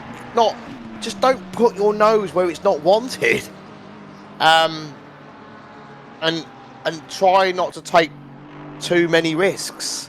And unfortunately for them, that's now 30 seconds worth of penalties. And that's gonna. Well, they had a 15-second before. They cleared that, and now they got another 15. So I'm just. Unless my maths is wrong. It's just insult to injury for them, really. Yeah, isn't it? It is. Yeah, because like you say, it's going to take them out of the top 10. Now you know, that's not to say they might not they might actually, be able to do something about that, because P10 has just pitted, so the gap they might better open up the gap. So you never know, they might be okay. They might still be able to get P9, but once these pit stops have all gone through their motions, we'll have a better understanding of what that actually looks like and whether they've got the pace, if needed, to open up that gap. Yeah, I'm looking at it from this perspective because we've got 56 minutes and a quarter to go. Out of the top out of the top four, Just Parek is very shortly going to be coming into the pits, I would imagine. And that car is now coming through the top part of the circuit, having just exited turn number 6. So Mitz Racing will be in this time. The good thing is that they won't have to put so much fuel into the car, but Just Parek is going to be very, very close to getting across that pit lane speed limiter line. Or drive through for pit number 18. Huh? Drive through for 18. Stephen Bain, you've been You've been banged, Stephen. You've been banged. You've been banged. You banged yourself. You banged yourself. Yeah, this is going to be very, very close though for Just Parek, who will know that his stint time is coming to an end. Into the pits comes the number 777 of Mitz Racing as Just Parek hard on the anchors into the pit lane, neatly goes across it, and good to see that Mr. Roshi. Now I'm trying to remember. Let's just have a look. I'm just having a look down the list because there was another driver that was with Mitz Racing who actually, and that is Roshi, who's cheering on his buddies. So Rino Kuts, Dmitry Tsupenko, and Just Parek. So Roshi was due to compete, but unfortunately ended up ending up being ill. So yeah, we will find out what exactly is going to happen in the next 54 minutes, because the strategy playbook has been thrown to the wolves and been ripped up in a lot of respects. I mean, you look at the number 20, Guido Riphagen, got pinged with a drive-through penalty, and 13 minutes ago had to come in for another pit stop. You then look at, I think Mitz Racing, if they brim the tank on that Merc, that car should now be able to go at full pelt right up until the checkered. But then you've got to look at Gottwald, Sherritt, Dushku, Deploy, Ipek, who are, Sherritt is probably going to be in within the next couple of laps. That's going to hand the lead back to Vincent Gottwald for Renvelten. The gap between them is about 14 seconds, give or take. And then how does Dushku respond? When do they pit? Do they pit? When do they pit? Does Sherritt pit on his 42nd lap? When is Gottwald going to pit? Is he going to pit just before the hour mark? What's Dushku going to do? What's Deploy going to do? There is so much unpredictability, and that's what I love about endurance racing. Yeah, you're right. We don't really know how this is going to play out in the last 52 minutes of the race, and we don't know their fuel levels. We know their stint timers. We don't know how their tyres are feeling. We don't have all that information. We don't know how many track limit violations these teams have got. A lot of these teams could be sat at 3. You just don't know. And it just takes one more, and then they've got a drive through. We just don't know. We don't have that information to report back. So, as it stands now, that's your top 3 or your top 10 who want to go back that far, but that could all change in a heartbeat. It just takes one moment. It's all it needs is one moment, and it's changed. And that could be contact with a back marker. That could be track violations. Could be messing up your pit stop and speeding in the pit lane. We've seen it already. It could happen again. Yeah. So with 52 minutes still on the timer remaining, Cody Sherritt at this moment is coming through the final corner. Is the South African going to stay out for another lap? That's the big question that we need answering. Yes, he is going to do one more lap, which will put him at an hour. 1 hour, 4 minutes and about 30 seconds. As Bain, having been baned courtesy of his drive-through penalty, is now serving the long drive-through penalty. Penalty drive. Yeah, it's the track limits drive-through penalty of shame. Trying to get my words out right, and it didn't quite happen. Yeah, I know. I was just waiting for you because I was going to say it's been a long race. I think we can understand that we're allowed to trip over our words from time to time. I've done it a couple of times today.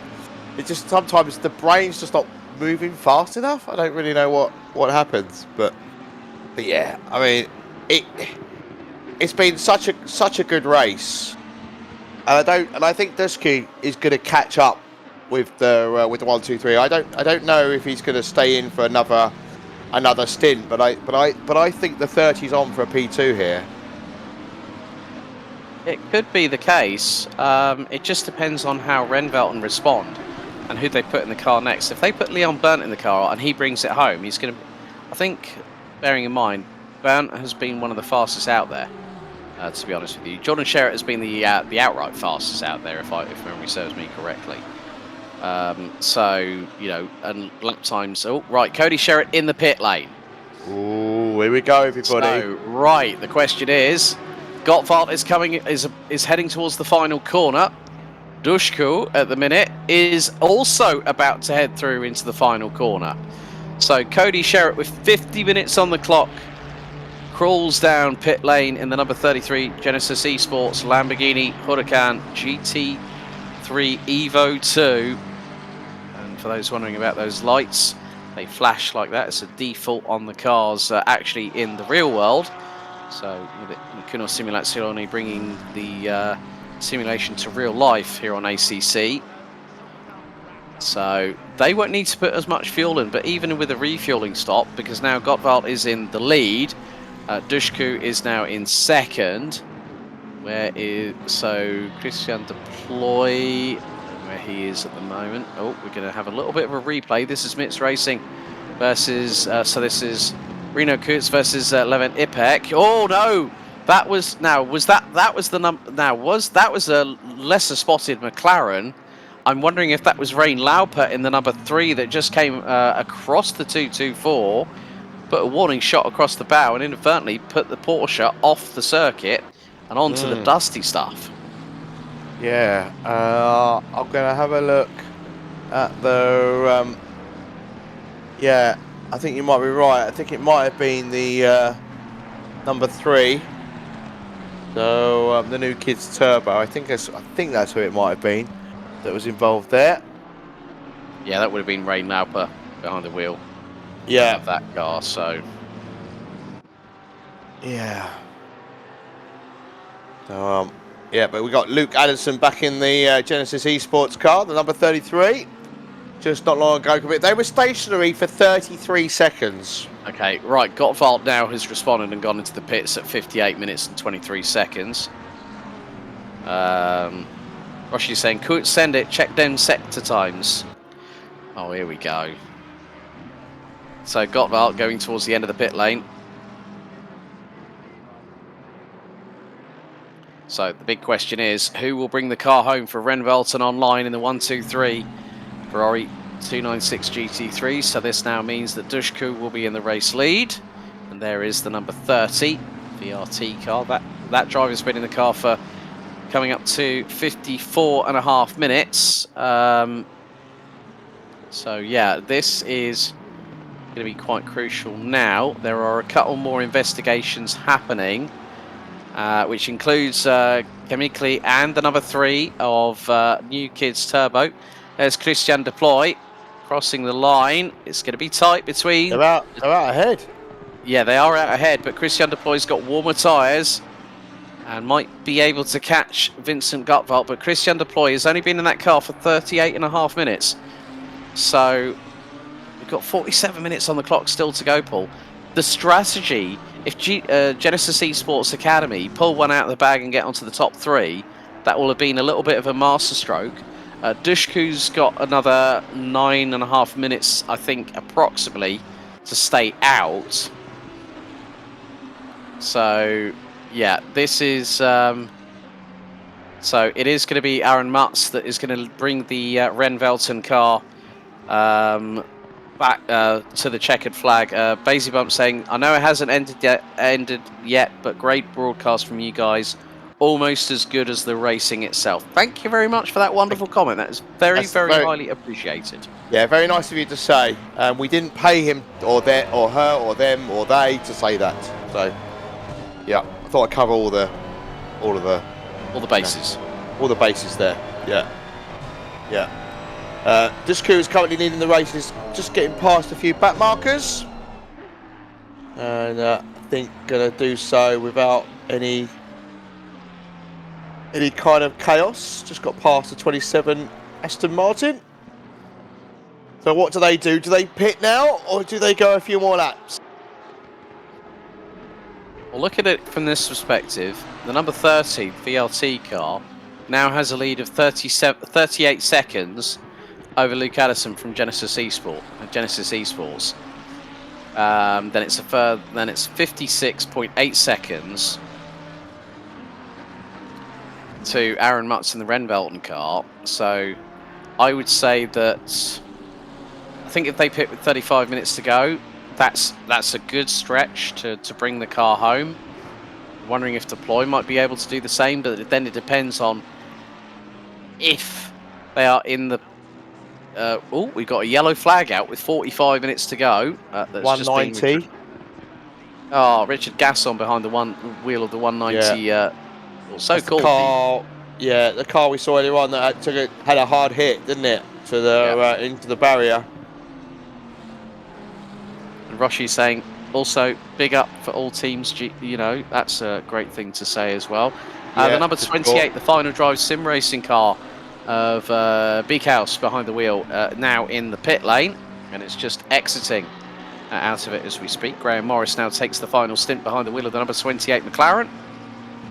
Number 3 is about to get a warning for that move that we saw with the 224 Porsche.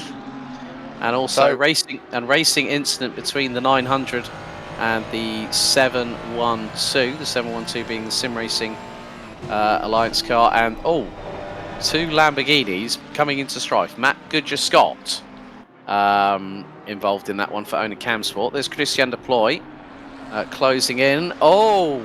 Right then, hold on to the phones, folks.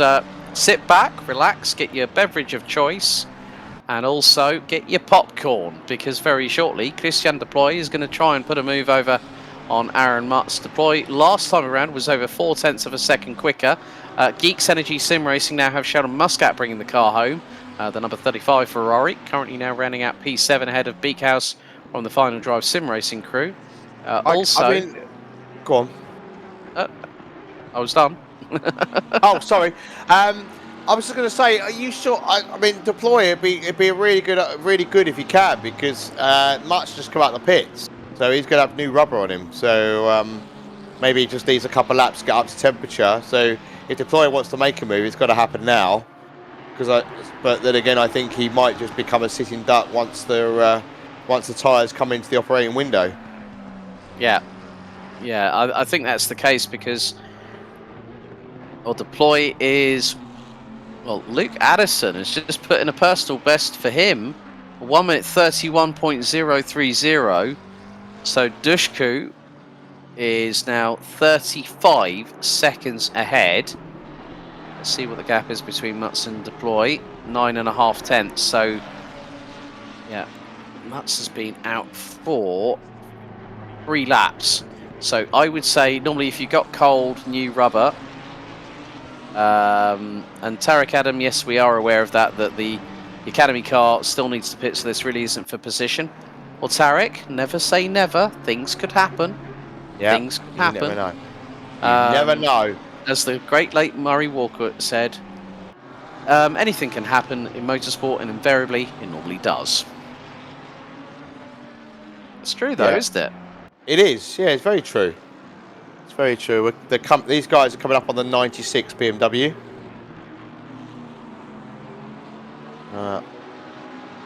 Let's see if we can hope for a clean pass at the back marker.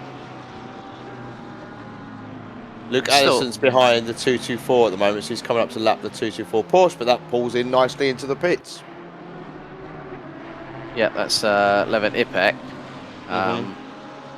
That should hope. I mean, that'll be their last pit stop. But yeah, if Genesis Esports Academy continue with Christian deploy behind the wheel, I mean, there's another 20 minutes to go until the pit stop, the stint timer comes his way as the 96 gets the blue flags thrown in its general direction. As Mutz deploy, well, gap is now starting to expand. Yeah, Mutz has got those tyres up to temp. He's been in the car now for 4 to 5 laps, and deploy won't really be able to have an answer for him. And yeah, it's like as Tarek said, it's not a battle for position, but if they can get a top 5 finish as the sister crew to the soon to be, I would imagine, de facto leaders, when Ymer Dushku, who is pushing the stint time to the absolute maximum. He's been in for 61.5 minutes and now will be more than likely on his 41st lap out of 42. It's Hiroshi saying just asking to put the volume up when it's first person in game. Well, we have to strike a nice medium, don't we? Between Because it's difficult. You can't tweak the in-game sounds without going into the pause menu. Yeah. So, yeah, it's not really workable, I'm afraid. It's a shame. But still, a mega job by all teams that have made it up until this point. We've got just under 40 minutes to go. Yeah, I think it's just getting to that point where the drivers now are going to do everything they can, not to push 10 tenths, 11 tenths. It's now about just bringing the cars home, and whatever points they score at the end of it, they'll be that they'll think, hang on a second, it's been a chaotic first part of the race, but we're glad that we made it.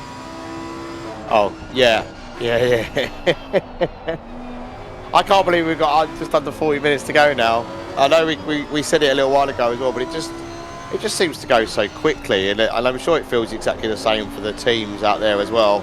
And some of them will be like, oh, I wish I had a little bit, because I've been this before. I've been in this position of like, oh, if this race was 5 minutes longer, I would have caught that car. Yeah.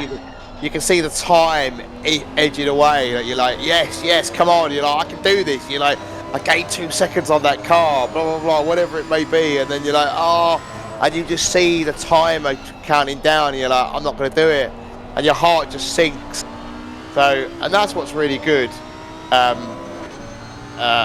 It gives you something to fight for, where you can see yourself chasing that car ahead, and you're just watching the delta come down lap by lap, and even in some cases by sector as well. So, hello Vincent, he's jumped into the chat. Hello from the 123. Well done on that double stint, congrats, nice work. As now we see the number 30 VRT by SimAccessories.Racing in the pit lane for what is going to be their final stop, with 38 minutes plus change still to go, as now that means that Luke Addison and the number 33 Genesis Esports Lamborghini Huracan GT3 Evo 2 is on course to pick up their 3rd win of the season with 38 minutes on the timer remaining. It has been, that I did mention about this earlier, didn't I, Paul? That okay, they 224 were a drive-through. Who? 224 Ipek. Chemically have just been hit with the drive-through. Now this is, well, the thing is, you know what? At the end of the day, Vincent, I'm going to come back to what you just put in the chat. Ipek just serving that drive-through straight away. Front end of that Porsche has seen better days. He said, would have been better when I didn't throw the car into the gravel at the first stint. Well, the thing is, we know that sometimes these mistakes do happen.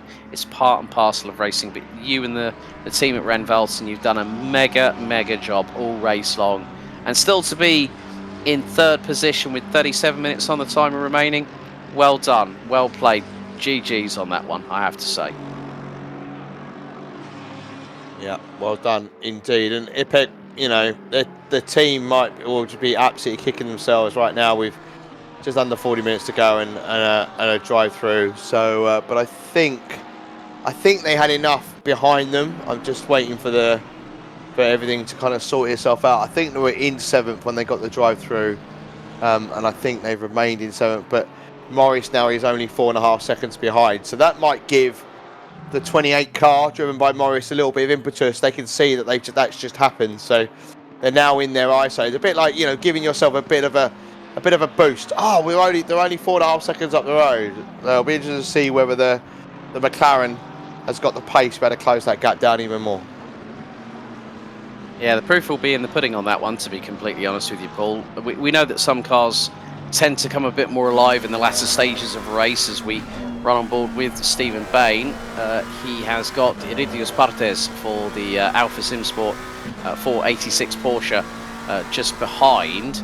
So this is going to be a battle for P14 on the road. They're going through the final corner, turn number 14, the Adrian Campos turn, across this very long start-finish straight. Top speed, well, the overall top speed by any one car has been done by MITS Racing. No surprise of Rino Kutz with a top speed of 258 kilometers an hour.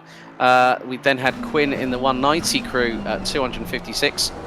We also had one of the 201 McLaren also rounding out the top 3. That was the SP Auto Image car with Keichon Vincent behind the wheel. So yeah, it's been a really enthralling race so far, and at the minute, where is the the 221 of Christian Deploy still has another less than 15 minutes to go on the stint timer. So that car is going to be in for its final stop, as Partes needs to be a little bit more aware on the brakes. Than he could have been right up the exhaust pipes of Stephen Bain right there. He's got to try and make this section stick, because the Porsche, just as Bain kind of gets a little bit loose in the rear end, then I mean, if you apply pressure to Bain, the likelihood is he might throw it off the track anyway, because he has, unfortunately for him, he has shown previous for that. But the Porsche needs to make this section count. It's because when it comes down to the start-finish straight, it just hasn't got the legs. Yeah, always seems to be the way, doesn't it? That sometimes you think it will have the legs, and then you just watch it drift into the distance. Yeah. Sideways Yeah. Steve at the moment in the number 18, isn't it? Yeah. I'm just looking at, because, you know, Deploy's still got to pit, which you just touched on. Coots is 59 seconds behind Discu. A pit, a lot of the teams that have been pitted have been around about 61. The worst I've seen recently is 65 seconds. So they're going to come out very close to the 221. The 777 and 221 might be up for, you know, for a battle, because they're going to be on the same part of the track very shortly. I'm going to guesstimate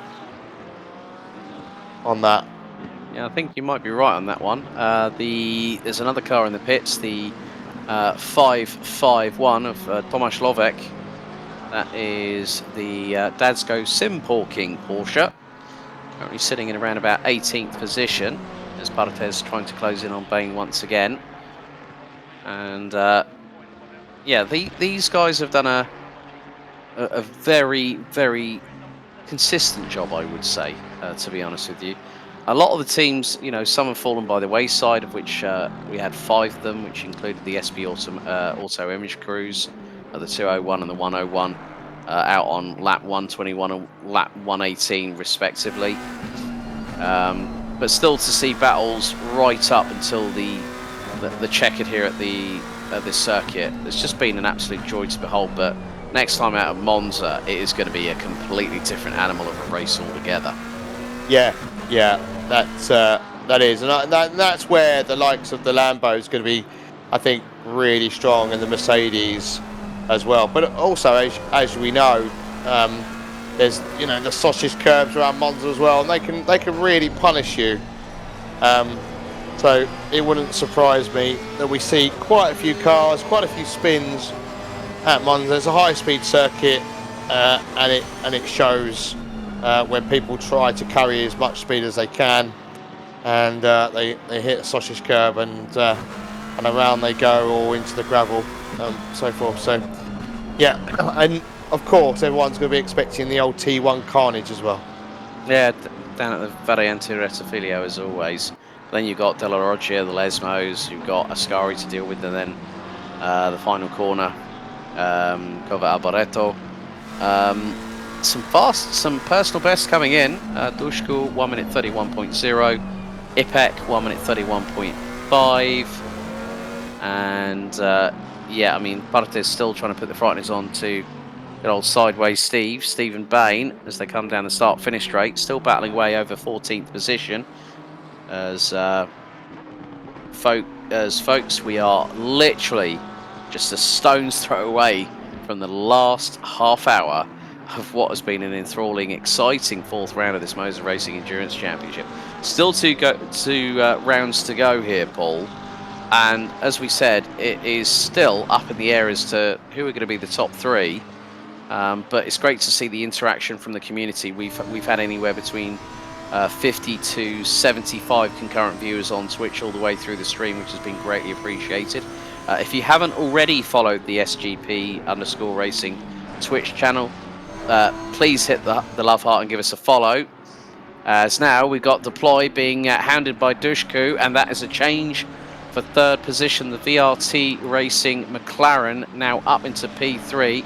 And those tyres seem to be dropping off a little bit for Christian Deploy in the latter stages as we hit the final half hour. Yeah, 37 laps he's had these tyres on for, so as where Dushku's only had his on for 6. So yeah, immediately the nice rubber paying dividends. Like I say, I think if when Deploy pits, they're going to come in relatively close to Coots. I think they've got enough of a gap on them at the moment.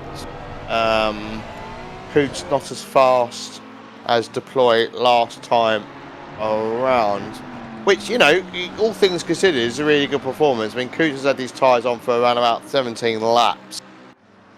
That's really good to be able to keep that kind of level of pace up with these tyres that are nearing 40 laps old. That's really good to see. Oh, right, hold the phone, folks, because look what we've got here. This is the on-track battle for second position. Renvelton versus VRT down the start-finish straight. Dushku looks to the outside of Mutz heading into turn 1. Looks to get the undercut. He's going to get the inside line as the Ferrari drifts wide out of turn 1. Through into turn 2. It's a repeat of what we saw the previous lap. Will Dushku make it stick on the run down towards turn 3? Yes, he does. Dushku, 2 overtakes to get from 4th to 2nd position at turn 2. That was absolutely brilliant from the number 30. Yeah, and what I liked about the defending there is it was aggressive about going up without going over the line. So really good driving from Mutz in the Ferrari there. It must be hard when you're giving up a position like that, but you're still on the podium. He's got Deploy behind, but we know that Deploy's got to come in relatively soon. So if he's threatening, I personally would just let him pass, let him do his thing, because you know you've got the final podium step if you keep it on the black stuff in the bag. Yeah. Coots is in the pits now. Here we go. So 777 has entered the pits. Right, okay. So this is where it could be crucial for Mits Racing, but they are currently in 5th place. Now, how far behind is Sheldon Muscat? He's about 61 seconds adrift. So they've really got to tight. This is going to be very, very tight. I've got a feeling that Muscat is going to be ahead. Depends how much they what they're doing, and they might not be changing tyres. They might be just putting fuel in. I'm just going to keep an eye on the on the pit timers. It's counting up. They're currently at 45 seconds. Oh dearie me, that is just what I think. Did Mits Racing have a problem with fueling on the previous pit stop? Now they started moving. Sheldon Muscat is coming out of the final corner. And Muscat is going to be at full speed. Right, here we go. This is going to be possibly an opportunity as now Subenko takes the final stint. Muscat crosses the stripe. And this is not going to be an easy one for Mitts Racing. They could, now think of it this way. Sheldon Muscat has been on those tyres for 16 laps. The car will be up to full working temperatures. Brakes, tyres, less fuel in the car in comparison with the Mercedes in front. The Ferrari looks to be a little bit more agile in the twisty stuff as well, mightn't it? Yeah, change of driver as well. Dimitri is now in the car, so Coots is no longer driving the Mercedes. So yeah, interesting. Couple of people cheering on Muscat in the chat, want him to make the gains. Let's see if he can. The gap's just over 5 seconds. Yeah, Herfelham saying that was definitely not planned. Bet Coots had to leave and something IRL happened. That can sometimes occur in a sim race, that you have got factors that you need to consider that may not be in your control. And they might say, well, you're in a sim race, we need you now. Could have had an emergency call, you just don't know. But they have put Dimitri Zubenko behind the wheel. The biggest thing is now that gap was 61 seconds. After that pit stop, it's now 4.8. So Sheldon Muscat, let's see what his lap time is this time. It's 1:33.2 last time around. 1:32.2. That gap is now down to 4.5 seconds. So Sheldon Muscat will be told by the team at Geeks Energy, including his good countryman Dean Vella, a multi-time Maltese sim racing champion in his own right, has probably been told, right, you've got some clean air, Sheldon, now push. And this is a perfect opportunity for Geeks Energy Esports to close on in. And we had the opportunity of seeing their iRacing team do a good job at some colourful overtaking at Monza at the ADAC Digital GT 500 last December. But Sheldon Muscat, I know that when you give him a task, he will put it to task as much as he can. And that gap has now started to slightly extend through sector 2, well, through the opening sector, up to just over 4.5 seconds. So now the run for 5th position is quite clearly on between Mitts Racing and Geeks Energy Esports in the dying 24 minutes of this 4th round of the Moza Racing Endurance Championship, powered by Sim Racing GP. Yeah, I was a little bit confused as why they were pitted, because I was going on not long ago about the fact that 221 still needs a pit, and then when they pitted, that they'd be close, if not fighting with the 777, and then the 777's in the pits, and I'm like, huh? Yeah, and obviously we've seen that something's happened outside of the cockpit, and Coots had to hand over the car to Dimitri, so hopefully everything's okay. But yeah, Muscat 5.5 seconds back. I think the 777's got the pace on the 35. I don't think there's anything to worry about. But Deploy still needs to obviously pit, and he still needs to do their. So they're going to lose that P4, unfortunately for them. They're probably going to drop to P6 or something like that. 6, yeah. I think they might get P6. Yeah, I think Ipic's a little bit too far back. Yellow flag for car 20 was just momentarily out on track. That's the McLaren of Inflex Racing. Back underway. They might have just run a little bit wide somewhere. But yeah, 22.5 minutes-ish of this race remaining. The only thing that I can think of now, if Sheldon Muscat Sheldon Muscat, if he's holding on now, if there's multiple track warnings for that Ferrari, if he's got 3, the 4th one will ping him for a drive-through, and then Sabenko's got to be careful on the next 22.5 minutes. What can sometimes happen? Has Coots left Reno Coots left any track warnings that Sabenko's having to compensate for?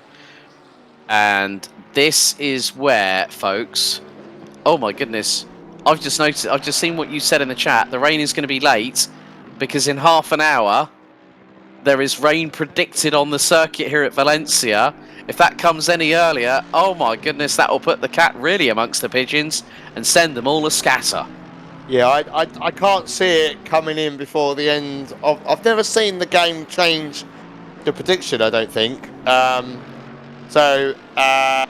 Yeah, not. It's like it's teasing me. It's what I wanted, but it's like you're not going to get it. But you would have got it if the race was like an extra 10 minutes. Like, come on, what do this to me? But you never know. It could start raining sooner, and that'd be amazing, and it would really mix things up, and then it will, make the teams really have to think, keeping everybody on their toes. So, yeah. So, tell you what, Aaron Mutz is flying in that Ferrari. Right, okay. So, Let's just have a look here. Well, you know what? We said about Christian Deploy. yes, he's in the pits. He is in the pits and was 30 seconds away from ending up having a massive drama there. He was 30 seconds away from He's breaking. leaving now. Yeah. Yeah. So where is this going to put He's him? only stationary for 9.2 seconds. So Well. total pit time of 37 seconds. Yeah, So- now this is going to be very, very close on what transpires over the next 20 minutes. Luke Addison for Genesis Esports leads Yumir Dushku from the number 30 VRT McLaren by just 27 seconds as we head into the final 20 minutes of the fourth round of the Moza Racing Endurance Championship powered by Sim Racing GP. Domingo Mateo for the 178 of Hispano Racing Team. They have a 15-second time penalty. And they may still hold on tonight because the gap between them and Rain Lauper in the number 3 New Kids Turbo McLaren is significant enough to not have to worry about that 15-second time penalty. Louis Velez trying to close in on Niels Evan Blight in the number 20 in Felix Racing. That has done a sterling job. They are rounding out the top 12 at the moment, but the battle between McLaren and Lamborghini continues down the start-finish straight. Gap between them 0.3 of a second as they cross the line respectively. Makes that 3.5 tenths. Subenko at the moment running in the 1 minute 32.2s. Muscat also running in the 1:32.2s. And the gap between them, well, that's now expanded to nearly 7 seconds. Velez looking every single way. Looking to the left, looking to the right, looking to get the undercut. Gets a better traction out of turn number 2. Into the left at 3. Now into the right at 4. Velez looks up the inside of the McLaren and has to back out of it. I think he might have just gotten a bit too overzealous with looking to lunge up the inside and stick his nose on the up the inside of the right-hand side of the number 20 McLaren to try and go for that 12th position. But that long start-finish straight is just going to be probably the best opportunistic chance for Velez to try and close on Even Blight in that number 20 McLaren. And there is a bit of a distance between Velez and Bain at the moment, probably to the tune of about a lap and a bit. So 13th, very much secure in the hands of Fusion Racing. Yeah, indeed. Yeah, I think the Lamborghini came very close to having a bit of a nightmare there, but fortunately backed out. It's I feel like kind of winding up for another attack now. Do you know what I mean? Like just sort of taking a moment, getting their thoughts together, and we're gonna get back on it. And It's all kicked off in the Twitch chat at the moment. I have noticed. Yes, I am looking at that. Yes. Yeah. Saying that what was it? Muscat. Well, Roshi says about Muscat and a vacuum cleaner. I'm not repeating the rest of what he said there. Dean Vella, good to hear from you, dude. Thank you very much for the wonderful comment. Very much appreciated. I've known Dean and Sheldon since their days racing at World Pro Racing. Dean is adamant that we're going to get P5. Well, Dean, you better get Sheldon. Oh, that was Bainey off the track. I think that was Bainey off the track. Sideways Dean has done it again.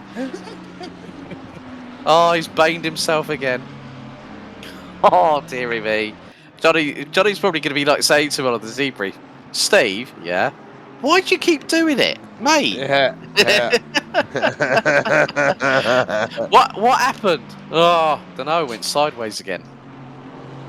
stick him in something else apart from McLaren then is probably the alternative. But that's a discussion for the ONID crews to have between themselves, not with us on commentary, trying to throw people under the bus. But never mind.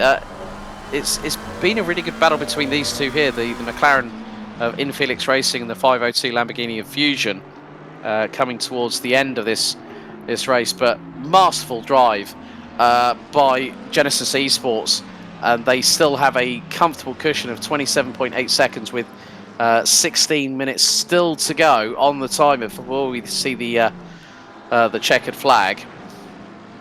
That's going to be rather interesting, but I'm wondering to see what might happen between second and third position, because Yuma Dushku is not that far up the road. 7 seconds. Yeah. Aramatsu is matching him on lap pace as well. They're both running. Yeah, I don't think there's enough. I don't think there's enough of a gain really to make that count. I mean, it could be wrong. If he suddenly starts finding 2 seconds a lap, then we could be having a different conversation. Yeah. But yeah, they're both in the 132.7s. It's not really, you're not making enough gains there to really make a huge impact. Whilst you are still gaining, it's minimal, isn't it? Minimal at best. Yeah, at best. Yeah. Quite a lot of mileage covered by the leaders so far. 550 miles covered so far, as we are on to lap number 221 of this race here at Valencia. And with 15 minutes... Oh, dearie me! New Kids Turbo get a drive-through. What on earth? It's just like, I think Rain Lauper has shown flashes of brilliance, but then it just have been... it's just been the case where slight mistakes happen. And that's cost them the top 10 on that particular occasion as well. It could have been a great way for them to, looking at how far, well, Nestorov is only 22 seconds back. Yeah. Drive-through penalties about 45 seconds down the pit lane, isn't it? Yeah, it is. Yeah. That's gonna hurt. I mean, Bain's not gonna get them, but Velez is the 502 who's chasing down. Yeah, it's gonna. I think they might come out 12th or 13th following that drive-through. Yeah. And that's gonna hurt. That's gonna hurt. You're falling out of the top 10 there. At least the good thing is Rain Lauper decided to serve that drive-through penalty straight away. So yeah, it's the drive-through walk of shame, or trundle of shame down the pit lane. Yeah.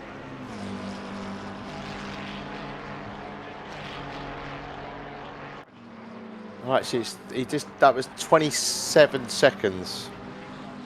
So that's nearly the time of having a full tank of fuel and a full set of tyres put on the car when you're stationary in the pit box. Yes. Yeah, so, when you add that up, that's why you're getting you're at about 60 seconds. So they haven't fallen back as far as I thought they would, because my maths was slightly off, but still, I mean, they're only 5 seconds back from P10. Can they? Watch this space, we'll find out. Well, I'm just looking at the lap times. Well, Nestorov did a 1:32.8. I'll be interested to see what Rain Lauper's lap time will be. Not after this lap, because it won't really reflect. I can have a little look. I got a little thing. Here we go. He was doing 1:32s, 4s, 1:32.8s, the odd 1:30, the odd 1:34, but mainly 1:32s, 1:33s. So probably comparable on pace with Nestorov in the 296. Yeah, I think so. But when you can see a car, they'd be doing 1:33s, they're very similar pace to be. That's gonna be hard to call. Very similar pace. Yeah, I mean, he needs to be at least half a second to a second quicker per lap than Nesterov in order to get that force. I mean, Yeah, and now you've got no track. See, the thing is as well, right? Their lap time might have been affected because he couldn't push as hard, but now he's got a bit of freedom yeah. because he hasn't got those track limit warnings on board. Well, he can probably eke out as much. Well, It's 3. already down to 4. It's already down to 4 seconds. Yeah, so if he throws a small amount of caution to the wind, not fully go. Yeah, full yeah. guns You can't go fully Rambo because that's just gonna end up in madness. But yeah. Yeah, I mean, he's just taken another couple of tenths out of the last sector as Lauper, as Luke Addison now starts lap number 224 with 11 minutes on the timer remaining. So we're going to probably be hitting around about 229, 230 laps of completed distance here at the Circuit Ricardo del Tormo here at Valencia. Roshi's saying Sabenko driving in a handstand. Really? Do you have evidential proof? Send pics. Oh, we don't believe you. Well, the gap between him and Muscat, I mean, it's a foregone conclusion. It's 8.4 seconds. So Geeks Energy Esports have done a great job to be at that point in the field. You know, we've seen some great moves from Dean Vella, Sheldon Muscat. They've done some. Muscat driving with eyes closed, apparently. They're all trying to up each other in chat. Have you noticed? Yeah, stop one-upping each other in chat. Yeah. It's Behave getting yourself, you lot. Yeah. Yeah. I've got the power to I've got the power to time you out. Be warned. Right. Yeah. Okay. So, yeah, I think the battle for P10's hotting up. This could go down to like the last lap. Now they're all begging that they. I can now feel my ears burning because I've got the Black Book of Drivers excuses being burnt as we speak. Sim racing drivers, that is. But yeah, right. Gap between Lauper and Nesterov has just dropped down over the last couple of sectors from 3.7 to 3 seconds. So Lauper is quicker than Nesterov. Nesterov last time did a 1:33.1. Lauper 1:32.3.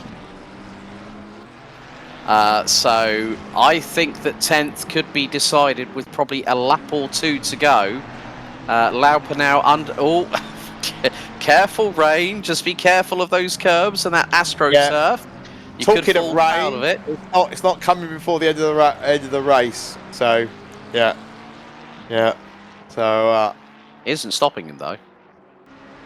No, it's definitely coming in 30 minutes, but unfortunately the race is going to be... 2.4! 2.4 between Lauper and Nesterov for P10. He pushed the limit on that because he invalidated that lap. And I think he's just done it again. So he is pushing really hard to make it... He's just got to be careful. Because, you know, I know it's only 8 minutes left. Don't get too carried away. You want to know something? They've got Aaron Mutz from Renvelten in between them in the 1:23. So, and what pace is Aaron Mutz running at? 1:32.4. So quite comparable on the lap times with Lauper, Nesterov. Yeah, well, not at all surprising. Lauper did a 1:32.385. Nesterov a 33.277. That was nearly a second between the two. It's over 9 tenths. And Lauper's now got that gap down to 2.3. Now right on board with the new kids turbo number 3 McLaren. Going through into the main infield section through the right-hand hairpin. Oh, Nesterov just went off! Nesterov just went off big time through that hairpin.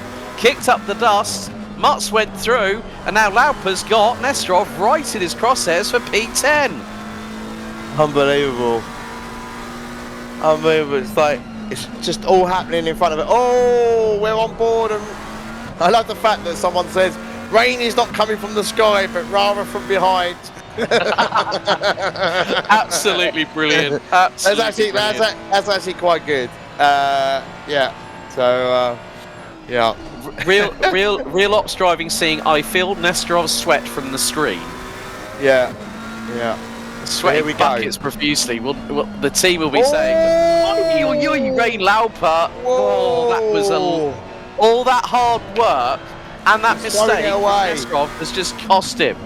He's got to It's learn just to cost breathe. him. He's got to learn to relax. He's got 91 on the left there. He's taking too many risks. Like, just chill out. You've got 6 minutes. You were right on his tail. Just got to not get carried away. Remember where your braking points are. Try and hit those apexes. That's all he's got to. That's all he's got to do. He's cost. Yeah, I mean Nesterov last time did a 134.8. Lauper did a 132.995. But Lauper has just lost all the time that he just gained by that mistake. It's now nearly 1.5 seconds between him and Nesterov. And they are just heading in. These guys are battling. You think about it, they're battling over P9, aren't they? Yeah. Markle XXP, I think it's raining McLaren. Well, it is if it's coming from behind, and it's Rain Lauper for the number 3 from New Kids Turbo, trying to get through on Sergei Nesterov in the 296 Next Level Play Racing Ferrari. It does just go to show that Nesterov has kept calm, even though having made that mistake. And folks, we're coming down to the last 5 minutes and 40 still to go. Luke Addison now on lap 226. So looking at it from this perspective, we're probably going to be on. We might have Johnny Earl just pipes into chat. Johnny, thanks for joining us. I'm not even racing, and even I need new underwear. Well put. Oh, and Lauper again is just making mistake after mistake. What is going on here? Oh, there's carnage ahead. Nesterov's off. Nesterov's off, and that's Lauper through for 10th. What on earth? He's ninth, really, if you think about it, because there's a. Mateo. No, Mateo's a lap ahead. Mateo's a lap ahead. Is he? Yeah, Mateo. Oh, he is. Oh, that's rubbish. Oh, yeah. Okay, so this is the timing was lying to me. Not that I read it incorrectly at all. Right, Nesterov is trying to get through. Oh, the 178 gets in through of Nesterov and cuts him off, and that puts him off the circuit. Lauper going around the outside of the 178. Now, who's behind the wheel? That's Mateo behind the wheel. But that was just absolute calamity. And Lauper that could be another penalty incoming, couldn't it, for somebody there? That could be for the 178 because they impeded the 296. Yeah. So, it's just crazy that positions can be decided with minutes to spare on the time, and the blue flags are being waved. Jonathan L said Lauper is driving way over the limit. Roshi comes back with Lauper is the limit. Well, Marksel XXP saying, should Lauper let Nesterov past? I don't think so, because the Roshi going bets on someone boops Lauper. Don't say that at this stage, but yeah, I mean, here is Nesterov, and is right behind the 170. Oh, dearie me. Do not tell me there's a little bit of comeback on this, because they've got one of the Ferraris just in front of the other Ferrari. And Nesterov is right on the inside of... Oh, and there it is! There was a hip check. And then the number 51, the number 91.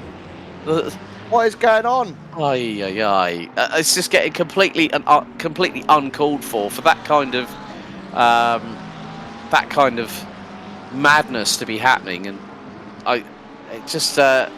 again, when we get to what is now 3 minutes on the timer, leaders now coming through out of turn number 4 and into the right at turn 5. There's Luke Addison. So by my calculations, we are on we're on lap 229. I would imagine next time around, when he comes across the start-finish stripe, we will be on the final lap of the 4th round of the Moza Racing Endurance Championship, powered by Sim Racing GP. Iridius Partes still battling away with Steve Bain in the dying moments. Onid Racing plays against Alpha Simsport for 14th position. And right, once we hit, well, we might be, hang on a second, 2 minutes 13. So we could be going on to our penultimate lap of the race very shortly. There's Luke Addison. Yeah, he's been running in the high 1 minute 31s. 1 minute 31.930 was his last lap time. Yellow flag for only Cam Sport. 900 is round. Just avoided A car has just avoided them. Yeah, there are yellow flags for reasons, guys. Back underway. That was at T6, I think they lost it. So yeah, there's Aaron Mutz getting through as drive through for 31 being served. Yeah. So that is for the Simhound Rookies owned car, which has seen better days. The purple and black on the back car of it. Oh, and Lamberts gets the stop, go 30. Oh I don't my. believe it. Insult to injury. You get a drive-through penalty my. for track limits, then you get a stop, go 30. That's like that is the last nail shoved in the coffin right there. Forget 6 feet under, it's 18 feet under now. Love it out. Who would have thought it, eh? They're all just going crazy. They're all going mad. There's only a minute left. Not even that. 45 seconds. Yeah. It's been entertaining, though. Yeah. Even Bly gets the tap from Velez going into turn 1, and the Dutchman keeps a hold of the number 20 in Felix Team McLaren. Oh, why did I feel like that was going to be Lamborghini's Lamborghini there? Yeah, I know. Could have been the case. But now going on to the final lap of the race, it is the number 33 of Genesis Esports, Luke Addison. Now makes his way into turn number 1 out of 14. Just over 2 miles of this circuit here at Valencia to negotiate.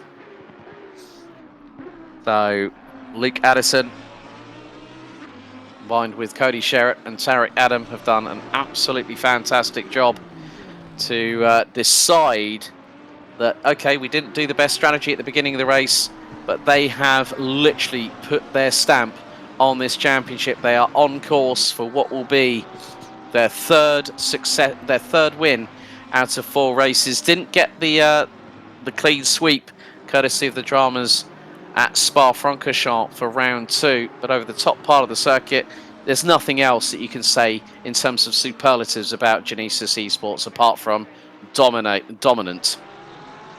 Just outright pure pace in that Lambo, right? No one else can come close to them so far. And I think we'll see a rinse and repeat at Monza. Can anybody catch them? Yep, that's going to be the €64,000 question that will need to be answered on the 1st of October. But one more corner remains, and it's now time to congratulate our round 4 winners of the Moza Racing Endurance Championship powered by Sim Racing GP. The number 33 team of Genesis Esports, Luke Addison, Tarek Adam and Cody Sherritt take their 3rd win out of 4 races this season by a dominant and commanding margin. And now we turn our attention to our 2nd place runners, the number 30, the McLaren team of VRT by Sim Accessories Racing. The partnership between Gabriel Guidarelli, Biagio Cutrale, and bringing the car home. Doing the last 2 stints in the number 30 McLaren, it is Yumir Dushku that brings the number 30 out of the 14th and final corner. And now they will see the checkered flag and take the runner-up spot. Along with that, coming out of the final corner to round out the top 3, the Renvelten online crew of Leon Berndt, Vincent Gottwald, and bringing the car home, Aaron Mutz in the number 123. Christian Deploy will bring the car home for the 221 Genesis Esports Academy crew. Ipek for the 224 of Chemically has brought the car across the line already in 7th position. As we now wait, I think I'm just waiting for Christian Deploy to come across the line very, very shortly. But the 221 of Genesis Esports Academy takes 4th. 5th, it's Mitz Racing. No W on the cars for the 777 Mercedes crew. They finished P5. Congratulations to the number 35 crew of Sheldon Muscat, Bastian Vigbaldas and Dean Vella to bring the number 35 Ferrari back home into 6th position. 7th, it was the 224 crew, Chemically, The number 28 of Final Drive Sim Racing rounding out the top 8. The 178 of Hispano Racing Team. And the number 3 of New Kids Turbo ran out the top 10. So close for the next level. Play Racing 296 Ferrari finishing in 11th, ahead of the number 20. With the 502 of Fusion Racing. The number 18 of Onid Racing. And the number 486 of Alpha Sim Sports rounding out the top 15. Then in 16th, it was E1 Esports. The 991 of Flying Hellfish 2, bringing back a little bit of Honda love here at Valencia. Running at the top 17, ahead of the 444 of MBM Racing, with the 551 of Dad's Go Sim Porking, and the number 712 of Sim Racing Alliance, running at the top 20. The number 15 of the Egypt Sim Racing Team completed the top 21, ahead of 190 in the 190 Mercedes. Bit of a difficult one for Onid Cam Sport, the number 900, with Ben Brown suffering a disconnect when they were running in the top 10. They finished 23rd. Blue team in the 969 Aston Martin with Antonio Crescenzo ran, bringing the car home. Bo Lamberts in the 31 Onid Sim Hound Rookies, getting a stop-go 30 after serving a drive-through. They finished in 25th. Matt Breyer in the number 27 Wyfern Racing Aston Martin finishes 26th, ahead of the 27th place car. That was the 374 of Clutch Visuals. Alexandre Ledin bringing that car home. Jose David for the number 578 of Beck Racing in 28th. And the number 96 BMW of Huckabuck Racing with Adam Bertuca running out the 29 finishers. We did lose a total of 5 cars. Jerry Yu in the 201 SP Auto Image car. Then also the sister car, the 101 SP Auto Image Pro Engineering Service. Then followed by the 506 of Beck Racing, the 987 of Breaking Point, and the first of the retirements, unfortunately, Sim Razor in the number 52. You know what? That has been a fantastic race to cap off what's been an exciting 4th round. I have to say a few thank yous first of all, folks. Firstly, to you all that have watched over the course of the stream on our official Twitch channel at SGP_racing. Big thank you to Dan Terry, Mark Benson, and Gareth Ronda for their work on the stewarding all the way through. Cami Sturch, our guest on the Sim Racing GP podcast powered by Moza Racing. Also, I have to say a big thank you to this man that's been alongside me for the last, nearly 6.5 hours. Paul Glover. It's been emotional, son. It's been emotional, mate. It's been emotional. It's been a roller coaster. It's been fun, and I've enjoyed every moment. And I am ready for bed.